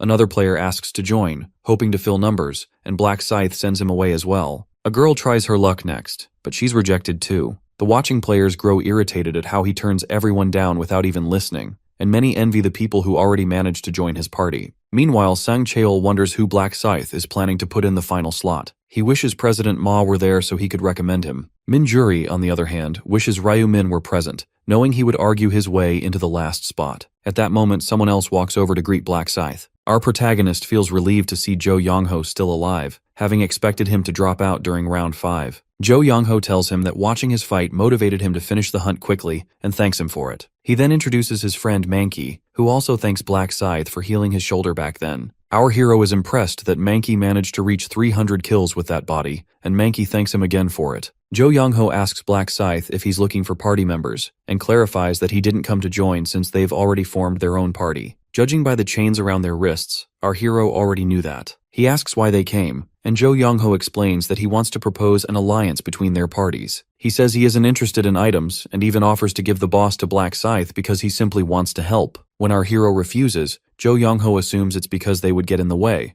but Black Scythe explains that he dislikes unnecessary complications. He promises to ask for help if needed, and Jo Young-ho leaves with his party. Sang Cheol urges Black Scythe to decide on their final member, and our hero replies that he already has. He points toward an awkward-looking hooded man and asks him to come over. He questions why the man has been watching them for a while, and the man admits that he wanted to join Black Scythe's party. He reveals that he's a level 23 Dark Mage, and our hero accepts him into the final slot. Everyone is shocked to see Black Scythe choose a seemingly weak player after rejecting so many others. The Dark Mage's nickname is No Pain No Gain, One day, he will become the founder of a religion that worships Black Scythe as a god. He will be our hero's follower, and forming that bond early will be useful. As everyone joins hands to form the party, the Dark Mage can hardly believe that Black Scythe chose him. Since his first year of high school, Heyo Tae-seok had lived as an errand boy for bullies. They would gang up on him for no reason at all, sometimes just for standing nearby. They bullied him simply because he was easy prey. They extorted him for money, and when he told them he didn't have any because he lived with his grandmother, they ordered him to steal or do whatever it took to bring money every day. They even threatened to bury him with his grandma if he failed. Overwhelmed by anger, Heyo Tae-seok once lunged at them, only to end up beaten and lying helpless on the floor. Heyo Tae-seok wanted to die, thinking it would be easier that way, but he worried about his grandmother, who suffered because of him,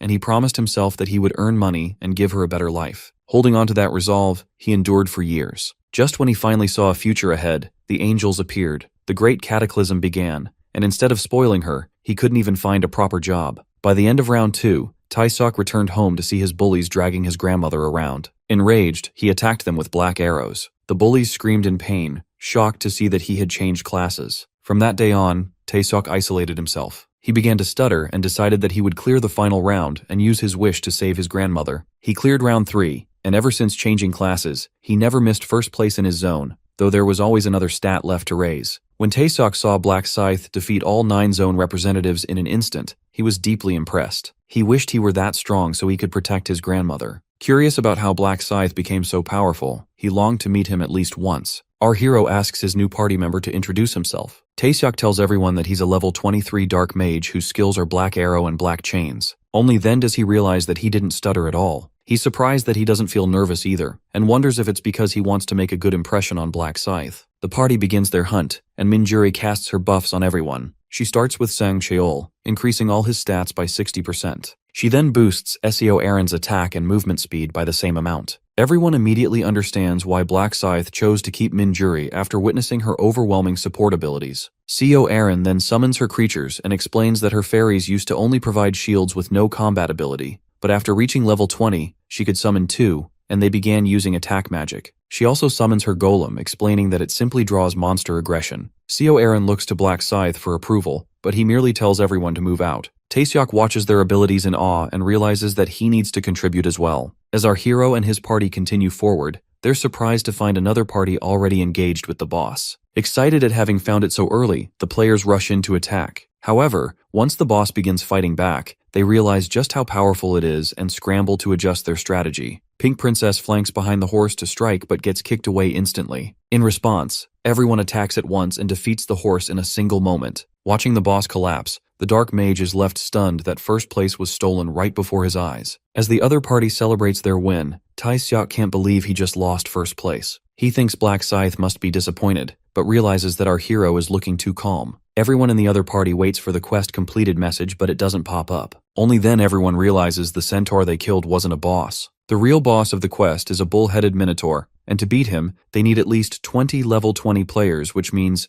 at least 4 5-man parties are needed to stand a chance. Black Scythe knows that the trap of this round was that it was designed to look like a 5-man party could beat a boss. He remembers the angel saying that killing the boss clears the round and realizes that they never said 5 people could actually defeat a boss. However, our hero can't go on ranting about the quest. Except for Tae-seok, who doesn't know about the prophecy, everyone else looks calm, and our hero decides to do some acting. He pretends to realize now that the centaur wasn't the boss, and the real boss must be somewhere else. He tells everyone that the plan is to put the boss aside and farm the centaurs to level up until the time runs out. Everyone's confused, and then Black Scythe explains that it took 5 of level 20 players to barely kill 1 centaur, and if that's just a mob, then the real boss must need at least 3 or 4 teams to beat. Since they don't know how strong the boss is, it would be stupid to rush to it. Secondly, even if they kill the boss early, they might get stuck in a pillar of light and they'd just waste their time, so hunting the boss first seems like the right choice. Sang Cheon is impressed by their leader's insight and his ability to figure out the strategy without knowing the prophecy. No Painogain asks if he's okay with losing first place, and our hero explains that the XP from hunting for 6 hours would be enough, and who kills the boss first might not even be the measure for first place. Sang Cheol is even more impressed seeing him come up with the right strategy again. Seo Aaron suggests coming up with a strategy to hunt monsters, but our hero tells them that he'll just hunt alone. Seo Aaron is surprised that Black Scythe is going to fight alone a monster that takes a full 5-man party to beat, but the Dark Mage believes in his leader's power. Our hero tells everyone to just follow him and take the exp and gold while he kills the monsters. However, all the items gained through contribution go to Black Scythe, and in return, the others get the exp and gold without any risk. Everyone agrees with their leader's plan, and he assures them that they won't regret their choice. Our protagonist takes his scythe and starts running to hunt. Everyone watching him is amazed by his agility, and the Black Mage, who thought he was fast, now realizes that Black Scythe is faster. Suddenly he sees our hero up against a monster and shifts everyone's attention to him. Black Scythe jumps at the monster and slays him in one move, leaving everyone shocked. Our protagonist continues running through the field. A centaur jumps in front of him. He leaps past the centaur and cuts him down with his scythe. He continues slaying the centaurs as they appear. In 30 minutes, Black Scythe manages to kill 170 monsters. In the field, there are 2,000 centaurs, and he might end up taking them all within 6 hours. After a while of hunting, Black Scythe's teammates start to get tired and struggle to keep up. He tells them to catch a break if they're tired, and everyone drops to the ground, catching their breath. Minjuri compliments his hunting speed, and the Dark Mage feels that their leader is working harder than them. Right then, someone else walks into the field while our party is catching a break. A player pretends to have casually run into Black Scythe, and our hero immediately orders him to get straight to the point. The player asks him to join their boss hunt. When our hero refuses, the player insists that the boss is extremely difficult. He points toward a minotaur in the distance and explains that another team attempted to fight it but was completely wiped out. Realizing that multiple parties are needed, he tries again to persuade Black Scythe. Our hero refuses once more, even when the player offers to let him land the final blow. Telling him not to make him repeat himself, our hero sends the player away, and the man quickly retreats. The player returns to his team and reports that convincing Black Scythe was a failure. They wonder why he refused when he has to defeat the boss as well, and decide to try fighting it themselves. As they approach the Minotaur, its massive size makes them doubt their chances. The Minotaur turns toward the attackers, and the fight begins. From a distance, our hero observes the battle, measuring how long it takes to bring the boss down. The Minotaur isn't particularly difficult to kill. It moves slowly, making its attacks easy to read and dodge. Its hide is thick, however, making it hard to damage. But once a vital spot is struck, the Minotaur can't endure for long. As the fighters land several blows, they realize just how tough its skin is. They continue dodging and attacking. One of them throws his axe, striking the Minotaur, while others follow up with fire attacks, finally killing it. Cheers erupt as the boss falls, and the quest completion message appears. Everyone celebrates in excitement. However, the boss must be defeated again. The party that landed the final blow becomes locked inside a pillar of light. Those who have cleared the quest must remain inside until the time runs out, while the remaining players need to find another party. They glance toward Black Scythe, but give up immediately, knowing he won't join them. Meanwhile, our protagonist feels relieved that he didn't waste time killing the boss early, and returns to hunting centaurs. The party trapped in the pillar wonders what rank they finished at. While resting, they watch our hero take down a centaur in a single shot. Everyone is amazed by his strength, but confused about why he's farming centaurs instead of fighting the boss. One of them realizes that if Black Scythe killed the boss now, he would place below 50, meaning he's deliberately farming points. Confident in their misunderstanding, they believe they've beaten Black Scythe for first place. After some time, our hero finishes clearing all the centaurs in the area. His team asks for a short break, and he allows it, knowing that all that remains is defeating the boss. Minjuri is surprised to hear that the hunt is already over. Black Scythe reassures her that he used his tracking skill, and confirmed that there aren't any centaurs left. At that moment, Sang Cheol tells everyone to check their levels. Everyone is shocked by the massive jump. Sang Cheol and Seo Arin both go from level 20 to 34. Minjuri rises from 21 to 35, and the Dark Mage jumps from 23 to 36. Our hero realizes that everyone gained 13 to 14 levels. He himself goes from 40 to 50 and receives a huge number of items, including materials used to craft god-grade equipment. Everyone's gold count exceeds 100,000. Sang Cheol doesn't know what to do with so much money, so our hero advises them to buy universal skills from the shop. He recommends skills like presence detection, enhanced reflexes, and basic resistance, and tells them to check today's special items in case anything useful appears. Taeseok starts buying immediately, but Black Scythe stops them and tells everyone to deal with purchases later and kill the boss first. Our protagonist activates his tracking skill and heads straight toward the battlefield. Players immediately surround him, asking him to form a party, but he refuses, stating that he plans to kill the boss alone. Everyone is stunned by his declaration and believes that not even Black Scythe could defeat the boss solo. They accuse him of being too arrogant, but our hero replies that they're underestimating him, because if they can kill it, then so can he.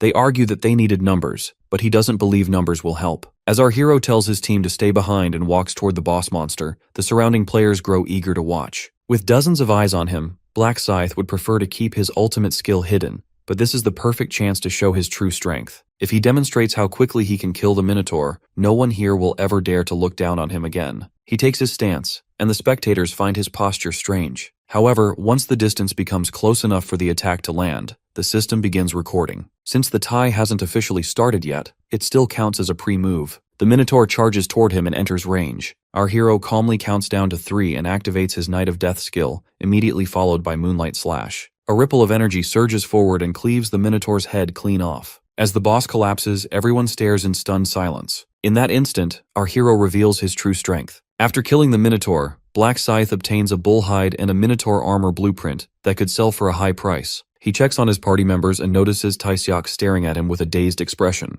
Although the Dark Mage is destined to become his follower someday, our hero decides it's better to maintain some distance for now. Soon after all the bosses are defeated, an angel appears and erases the remaining teams. Players beg to be spared as they're removed, and the angel proceeds to check the rankings. The team that killed the boss first is shocked to discover that they didn't place first, but the angel explains that rankings aren't based on who kills the boss first. They're determined by how long it takes to kill it. She scoffs at their 11 minutes and 30 seconds and expresses admiration that Black Scythe's team cleared the boss in 1 minute. Someone corrects her, and when she checks again, she realizes it wasn't 1 minute, but 1 second. Impressed, she distributes rewards to the top 3 teams, and reminds everyone that rewards are given only to those with the highest contribution. The system congratulates our hero for ranking first in both his region and across all regions. He receives a high-grade Epic Helmet Selection ticket as his regional reward, and a special reward selection box for placing first globally. The system prompts him to choose one of 3 helmets, and since Black Scythe needs a feathered cap, he selects Hermes' helmet. The helmet grants an invisibility skill. While it doesn't suppress sound, our hero plans to solve that later with a stealth rune. He then chooses from the global reward list. Since he doesn't need gold or information, he selects materials instead. From the available options, he chooses Gold Tier Angel's Golden Dust. Once the rewards are distributed, all players are returned to their physical bodies. Meanwhile, Director Ma hears a knock at his door. When he opens it, he finds Manager An standing outside. Ma already knows that joining Black Scythe's team guarantees rapid level growth, but he's still curious how much his manager has gained to look this excited. He's stunned to learn that An gained 14 levels and asks whether Black Scythe did all the hunting himself. An confirms it, adding that although he took some loot, the level gains alone made it worthwhile. Director Ma is still level 29 and never imagined his manager would surpass him. Realizing that even Seo has overtaken him pushes Ma to reflect on himself. He's amazed to hear that Black Scythe killed centaurs in a single strike, since even their full party couldn't do that. An adds that Black Scythe also killed the boss in 1 strike with a flashing skill that severed its head instantly. Hearing this makes Ma fully realize the gap between them. Dark Knights are powerful, but even they can't compare to Black Scythe. Ma wonders if he'll reach that level after hitting 40 and resolves to focus entirely on leveling up. Feeling grateful to our hero for reigniting his motivation, Director Ma decides to reward him the next time they meet. He plans to ask the Prophet when he'll see Black Scythe again,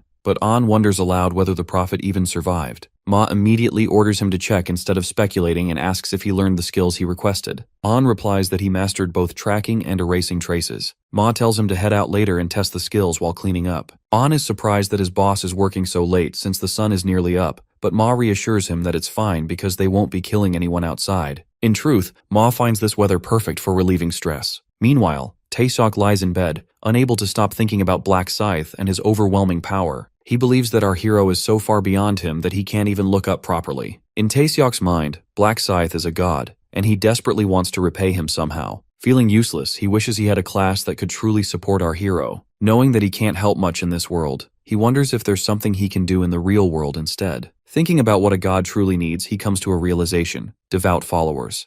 Meanwhile, our hero wakes up feeling slightly cold. His phone rings with a call from an international number, and when he answers, he hears Russell's voice. Russell thanks him for the information and says he'll explain everything once he arrives in Korea. Our hero is surprised, as this never happened in the previous timeline, and Russell mistakes his silence for offense. The next day, Min Ryu heads to the airport to welcome his new friend. Russell is eager to talk about many things but decides to hold back for now. When he sees the table filled with food, he's impressed but refuses to eat unless he pays. Our protagonist offers to cover the meal and asks the blacksmith to restore the durability of his item like last time. Russell gladly repairs the Orb of Eternal Rest, though he still feels it's insufficient repayment. He then explains that he hunted for nearly 6 hours as advised before challenging the boss, admitting that without leveling up first, he would have been finished. Russell reveals that he reached level 29 and, feeling embarrassed, asks whether he'll truly become the top blacksmith. Our hero reassures him that success is guaranteed if they work together, and asks whether Russell checked the company he recommended for investment. Russell replies that he immediately opened an account and invested a little more than half of the suggested amount. However, when he asks what the company actually does to become successful, Minryu realizes Russell invested without researching.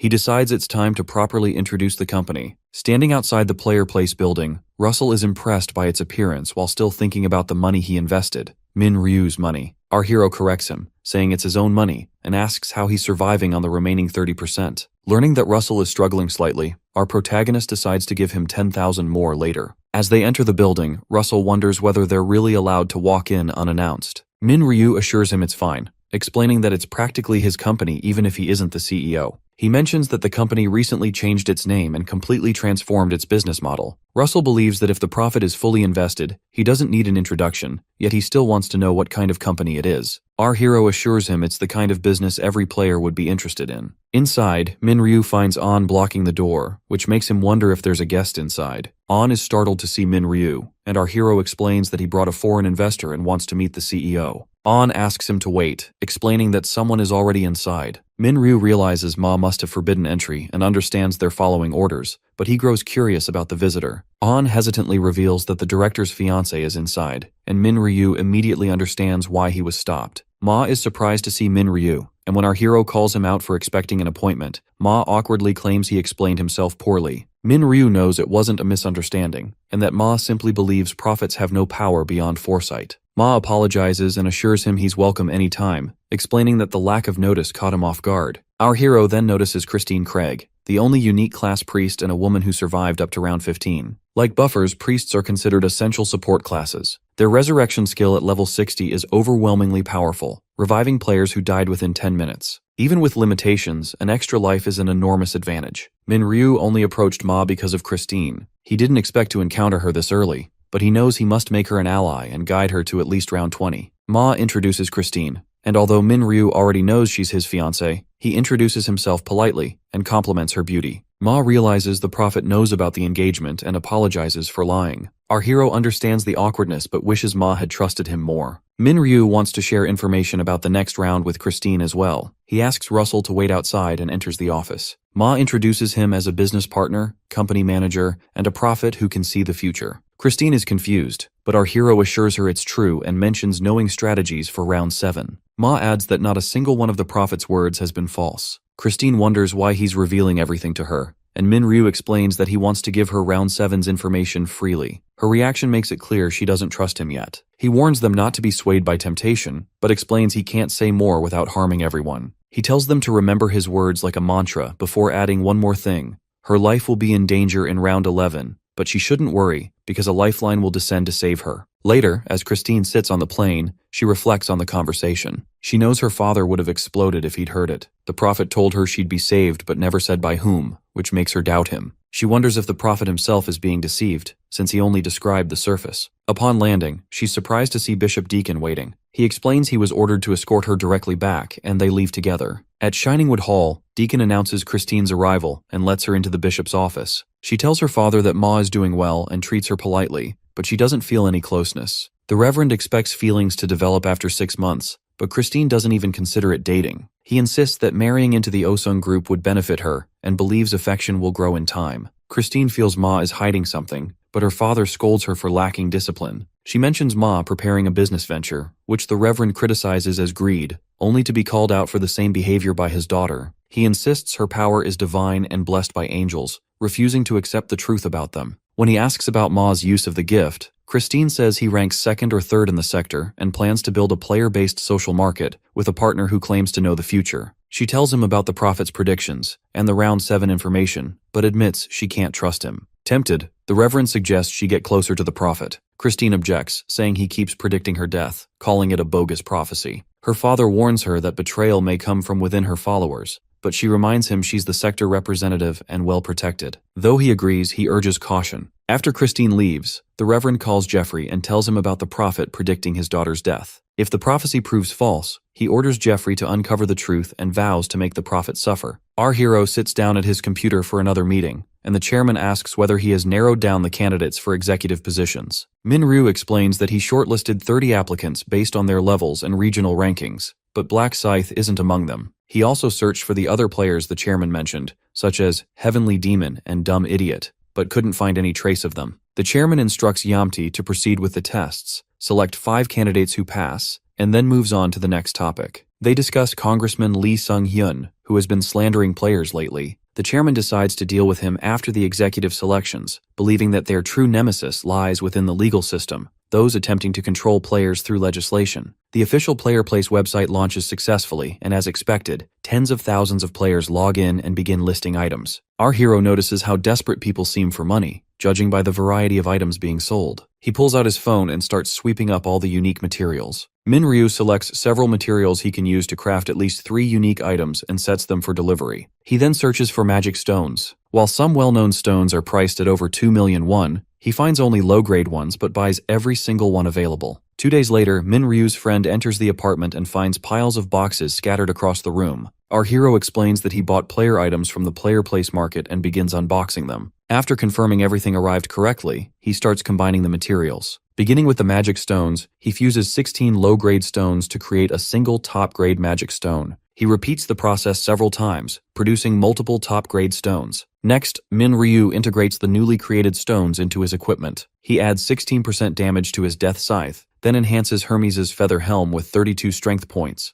the Wanderer's Ragged Clothes with another 32 points, and grants 16 points to all stats on the Ring of Resistance. After completing the upgrades, he checks his stats and finds that all of them exceed 200, even without the Rune of Slaughter or Blessing buffs. With buffs applied, they could soar to 600 or even 900. On top of that, our protagonist equips 7 different top-grade magic stones, activating the Rainbow buff effect. This increases his resistance by 50%. When combined with 35% from Java's necklace, 35% from the Ring of Resistance, and 15% from the basic resistance skill, the multiplicative stacking allows him to block status effects with roughly an 82% success rate. At this point, Min-ryu is the only player fully equipped with top-grade magic stones, having bought every one available. While new stones will eventually appear, prices will skyrocket due to shortages, pushing even low-grade stones past 20 million won. He decides to store the remaining unique materials, reasoning that applying them to higher rank gear later to make unique items would be more efficient. He plans to wait until reaching level 60 before combining them, and keeps an eye out for additional unique materials. That's when he suddenly notices a material on the market required to craft a legendary item, and freezes in shock. Regardless of a player's rank, items themselves have 6 tiers. Players can only purchase up to epic grade items from stores.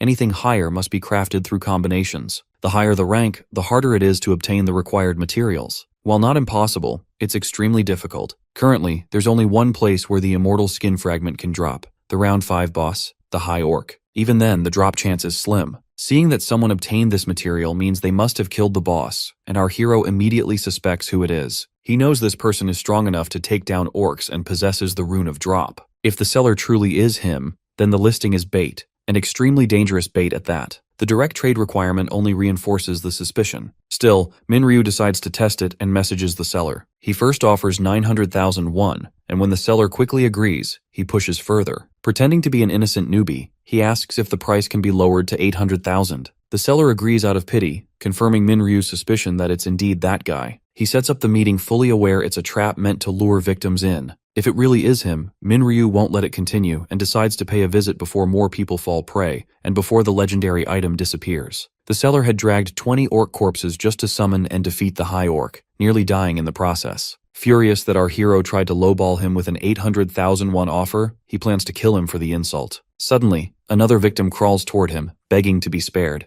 The seller mocks the man's desperation, stabs him in the neck, and waits for his next target to arrive. As a child, everything had felt boring to him. Nothing sparked interest, and that emptiness followed him through middle school. Thinking focus might help, he studied as his parents demanded, consistently ranking first in class. But even that became dull, and he abandoned it. His grades fell, and his parents' criticism only grew harsher. When he entered the otherworldly game, however, everything changed. It suited him perfectly. Thanks to the Rune of Drop, he got an excellent start and acquired countless rare items. He also obtained a Shaman class change item, allowing him to switch classes freely, and from round 4 onward, the game became truly enjoyable. He decided that once he cleared all the rounds, he'd wish for more, because the game was simply too fun to end. The seller recalls the countless people he killed and how much he enjoyed it. He had avoided punishment since childhood and continued killing without consequence until the age of 27. Through meticulous planning, he was never caught. If a target somehow survives, he plans to curse them with fear and slowly kill them over time. Suddenly, he hears a noise and assumes his next victim has arrived.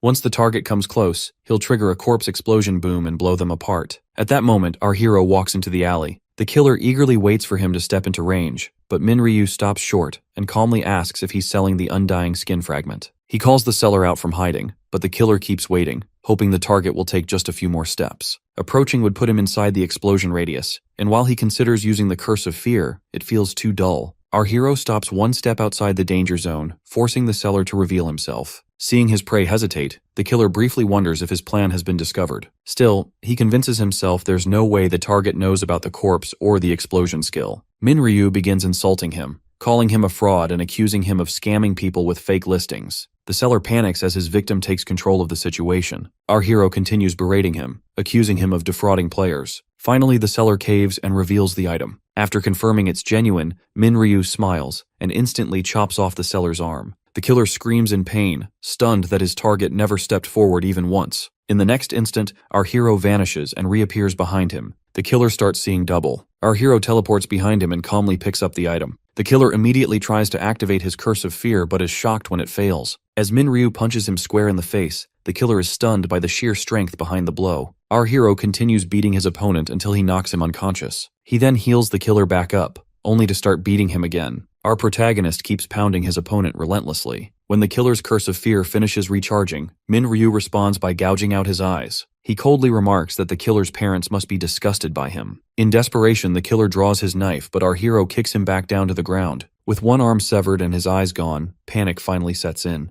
Believing this is the end, the killer suddenly remembers his trap and decides to take his opponent down with him. A massive explosion erupts, drawing people toward the alley. When they arrive, they find police officers blocking the area and claiming it was a gas explosion, keeping everyone at a distance. Meanwhile, Min-Ryu stands inside a nearby building with his opponent. The killer's name is Ju Seong, known by the nickname Dumb Idiots. Like director Ma, he is one of the players competing for second or third place across all zones. No matter how capable Ju Seong may be, our protagonist has no intention of taking a serial killer beyond round 20. Still, he can be used to hunt bosses before then. The rune of drop that Ju Seong possesses is extremely valuable. It increases item drop rates during hunts and boosts special boss drop chances by 10 times. As long as Ju Seong remains alive, he'll continue farming rare materials and listing them on the market. The problem is obvious. He's a murderer, and if Min-Ryu lets him walk free, innocent people will continue to die. Min-Ryu heals his opponent once more. When Ju Seong wakes up, he'll have to face the reality of what's been done to him. Our hero ensured that the killer's limbs couldn't be reattached, guaranteeing he won't be able to harm anyone again.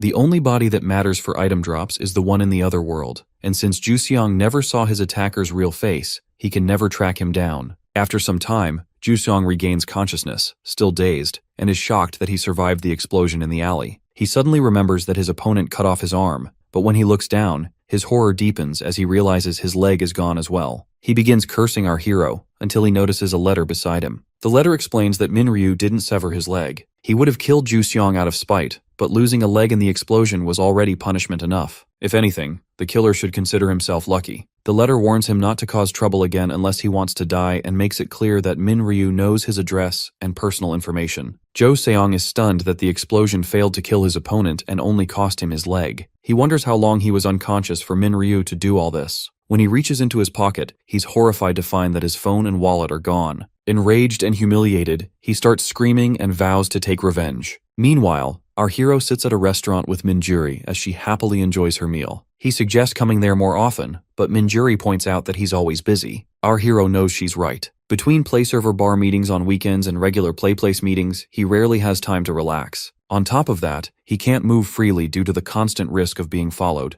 And even now, he's fully aware that he's being watched by the level 28 assassin, Jeffrey Bishop. Christine's father, Nathan Craig, hired Jeffrey to keep an eye on Min-Ryu. Our hero didn't notice anyone following him until he activated his presence detection and sensed Jeffrey's existence. However, he still couldn't see him, which meant Jeffrey was an assassin with an invisibility skill. At the same time, Jeffrey clearly lacked presence detection. If he had learned it, he wouldn't have been tailing Min-Ryu so openly. The day after Min-Ryu realized he was being followed, he began following Jeffrey instead. The moment Jeffrey deactivated his invisibility, Min-Ryu identified him immediately. After that, he read Jeffrey's mind to learn the reason behind the surveillance. It turned out Christine had told her father about the Prophet, and her father simply wanted to confirm who Minryu was after hearing the prophecy of his daughter's death. Jeffrey could continue following him as long as he wanted. With the assassin's mask and invisibility, Minryu would appear to do nothing more than commute between work and home. Juri once again asks our hero if not being tempted is really all she needs to remember. Our hero tells her that it is, because he knows she will fail if she learns the quest,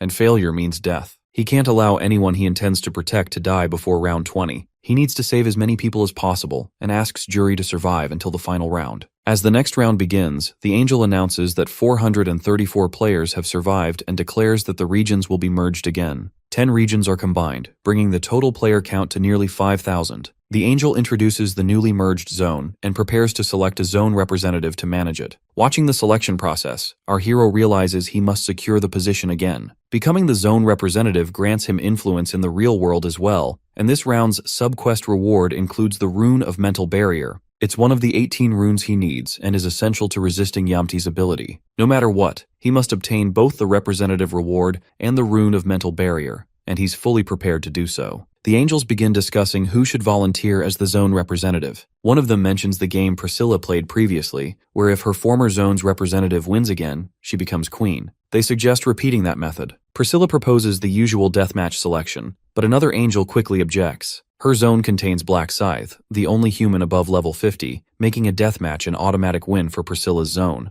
Any strength-based competition is dismissed because of him. Instead, they propose choosing the representative based on who clears round 7 first, since strength won't matter there. The angel announces that the representative will be selected based on quest completion speed and proceeds to announce the round 7 quest. Everyone is stunned to see the quest information displayed as nothing but question marks. At first, players assume it's an error, but the angel clarifies that the quest for this round is hidden. She leaves, and a 2-hour countdown begins. Players grow furious at the angels for providing no information and resent being forced to search for the quest themselves. Meanwhile, our hero's former companions approach him and ask if he knows what the quest is. Our hero pretends ignorance, pointing out that the quest details are entirely obscured. Sang Cheol then offers to share information. When Black Scythe asks how he knows, Sang Cheol reveals that a seer told him. The moment Sang Cheol names his source, our hero realizes he can no longer trust him. Black Scythe feigns disbelief, but Sang Cheol insists that the prophecy has worked before and asks Seo Aaron to confirm it. When she agrees, our protagonist realizes she can't be trusted either. As Sang Cheol explains the round's information, Minjuri suddenly notices something and asks if the seer's name is Ryu Min. At that moment, 4 people learn of Minryu's existence and identity. While it isn't a problem if they don't connect him to Black Scythe, our hero knows he must separate them as soon as possible. Pretending not to understand the prophecy, our hero suggests splitting up to search for clues. Sang Cheol argues that staying together would be safer, but our hero counters that moving as a group would be inefficient when they don't even know if it's a party quest. Sang Cheol agrees, and the group splits up. Minjuri asks if she should split off as well and leaves after getting confirmation from Black Scythe. After everyone departs, our protagonist stands alone, thinking about the hidden quest, when he suddenly hears a scream. He rushes toward the sound and finds Minjuri lying injured on the ground. As our hero checks on Minjuri, she unexpectedly calls him by his real name. He is momentarily shocked that she knows who he truly is. Minjuri explains that she always could tell when he was hiding something and had merely pretended not to know. She admits that maintaining the facade was extremely difficult for her. Minryu immediately begins healing her wounds, realizing just how close she had come to dying. Once she is fully healed, Minjuri reveals that it was Sang Cheol who attacked her. Anger surges through our hero as he searches for Sang Cheol, and soon enough, Sang Cheol appears behind him. Seeing Sang Cheol address him as Seer confirms that he also knows Minryu's identity as Black Scythe. Sang Cheol had only learned this after torturing Minjuri for information. He adds that he was shocked to discover that someone as seemingly weak as Minryu could be Black Scythe. Our hero contemplates ripping his mouth off, but restrains himself long enough to demand why Sang Cheol targeted Juri first. Sang Cheol explains coldly that he did it to extract information, believing Ma would be pleased with the intelligence he obtained. However, our protagonist has no intention of letting him live. Sang Cheol threatens to detonate the bomb hidden on Minjuri if he doesn't comply. Shock deepens for Minryu when Sang Cheol reveals that Tai Seok had helped him plant it. At this point, the significance of the Black Seed skill becomes clear. This is a skill dark mages acquire at level 40, allowing them to bury it anywhere and summon a demon at random. The terrifying question is, what happens if it is buried on a person's body? Minryu cannot believe that his devout follower is already level 40. The dark mage arrogantly refuses to remove the bomb, explaining that his faith in Black Scythe was born from navigating past situations successfully, but if he sees Black Scythe as imperfect now, worship is meaningless. Realizing he has been betrayed, Min-ryu demands to know what they want and makes them promise that Minjuri will not be harmed if they comply. Sang-cheol bursts into laughter. Our hero assumes they are seeking information about the next round or the location of a hidden piece, but Sang-cheol clarifies that he simply hates being deceived and manipulated by the prophet. He wants Min-ryu to commit suicide in front of them, promising to spare Minjuri if he obeys. Without hesitation, our hero places a knife to his throat and cuts, completing the subquest to save Minjuri. The system reveals that a side quest existed all along. Black Scythe had completed the main quest of escaping the illusion within 2 hours, and the side quest of killing himself without hesitation. He recalls that Round 7's main quest was to escape the illusion. If he had known it was an illusion, the quest would not progress. To overcome this, he used the ruler position on himself immediately upon entering the round. Once the timer starts, the system activates illusions, and awareness of them prevents completion. Therefore, he had brainwashed himself to ignore the illusion until the subquest was completed.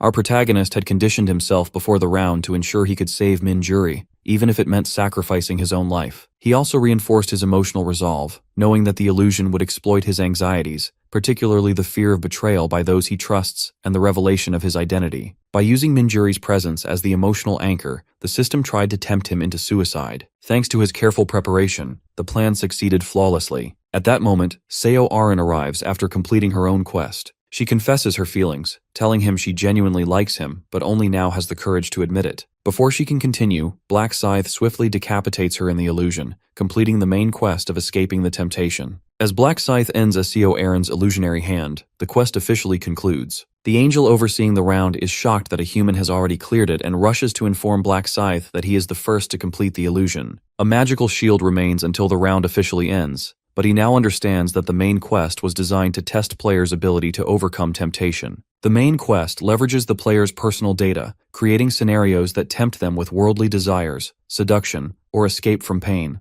Players who hit the time limit without overcoming the temptation, or who preemptively reject it, fail. Successfully escaping the illusion ranks the player based on completion time. Black Scythe surmises that, as usual, he cleared it in roughly 1 second. Suddenly, all players return to reality. When the angel announces the quest details, everyone is stunned to learn that the subquest required them to kill the self. Their shock deepens as the stat board confirms Black Scythe as first in both his zone and all zones. The system congratulates him, granting a random gacha ticket for zone first ranking and a special reward chest for first across all zones. Priscilla becomes queen once again due to his victory, and the angels execute all players who failed the round. Black Scythe gains the zone representative position, which grants him the ruler ability he can use in real life. Additionally, having successfully resisted Yami's skills allows him to control the player community world, PCW, at will. Meanwhile, Ma wakes in reality, questioning whether what he saw was truly an illusion. He saw his brothers attempting to kill him, and wonders if it was a vision of the future. Ma realizes he must rapidly expand the company and earn his father's recognition, though he did not learn Black Scythe's nickname during the vision. The combat-free nature of the quest suggests that Min-ryu may have cleared it deliberately slowly. Our hero meets Minjuri again but hesitates, noticing that she seems unsettled. He asks if anything happened during round 7.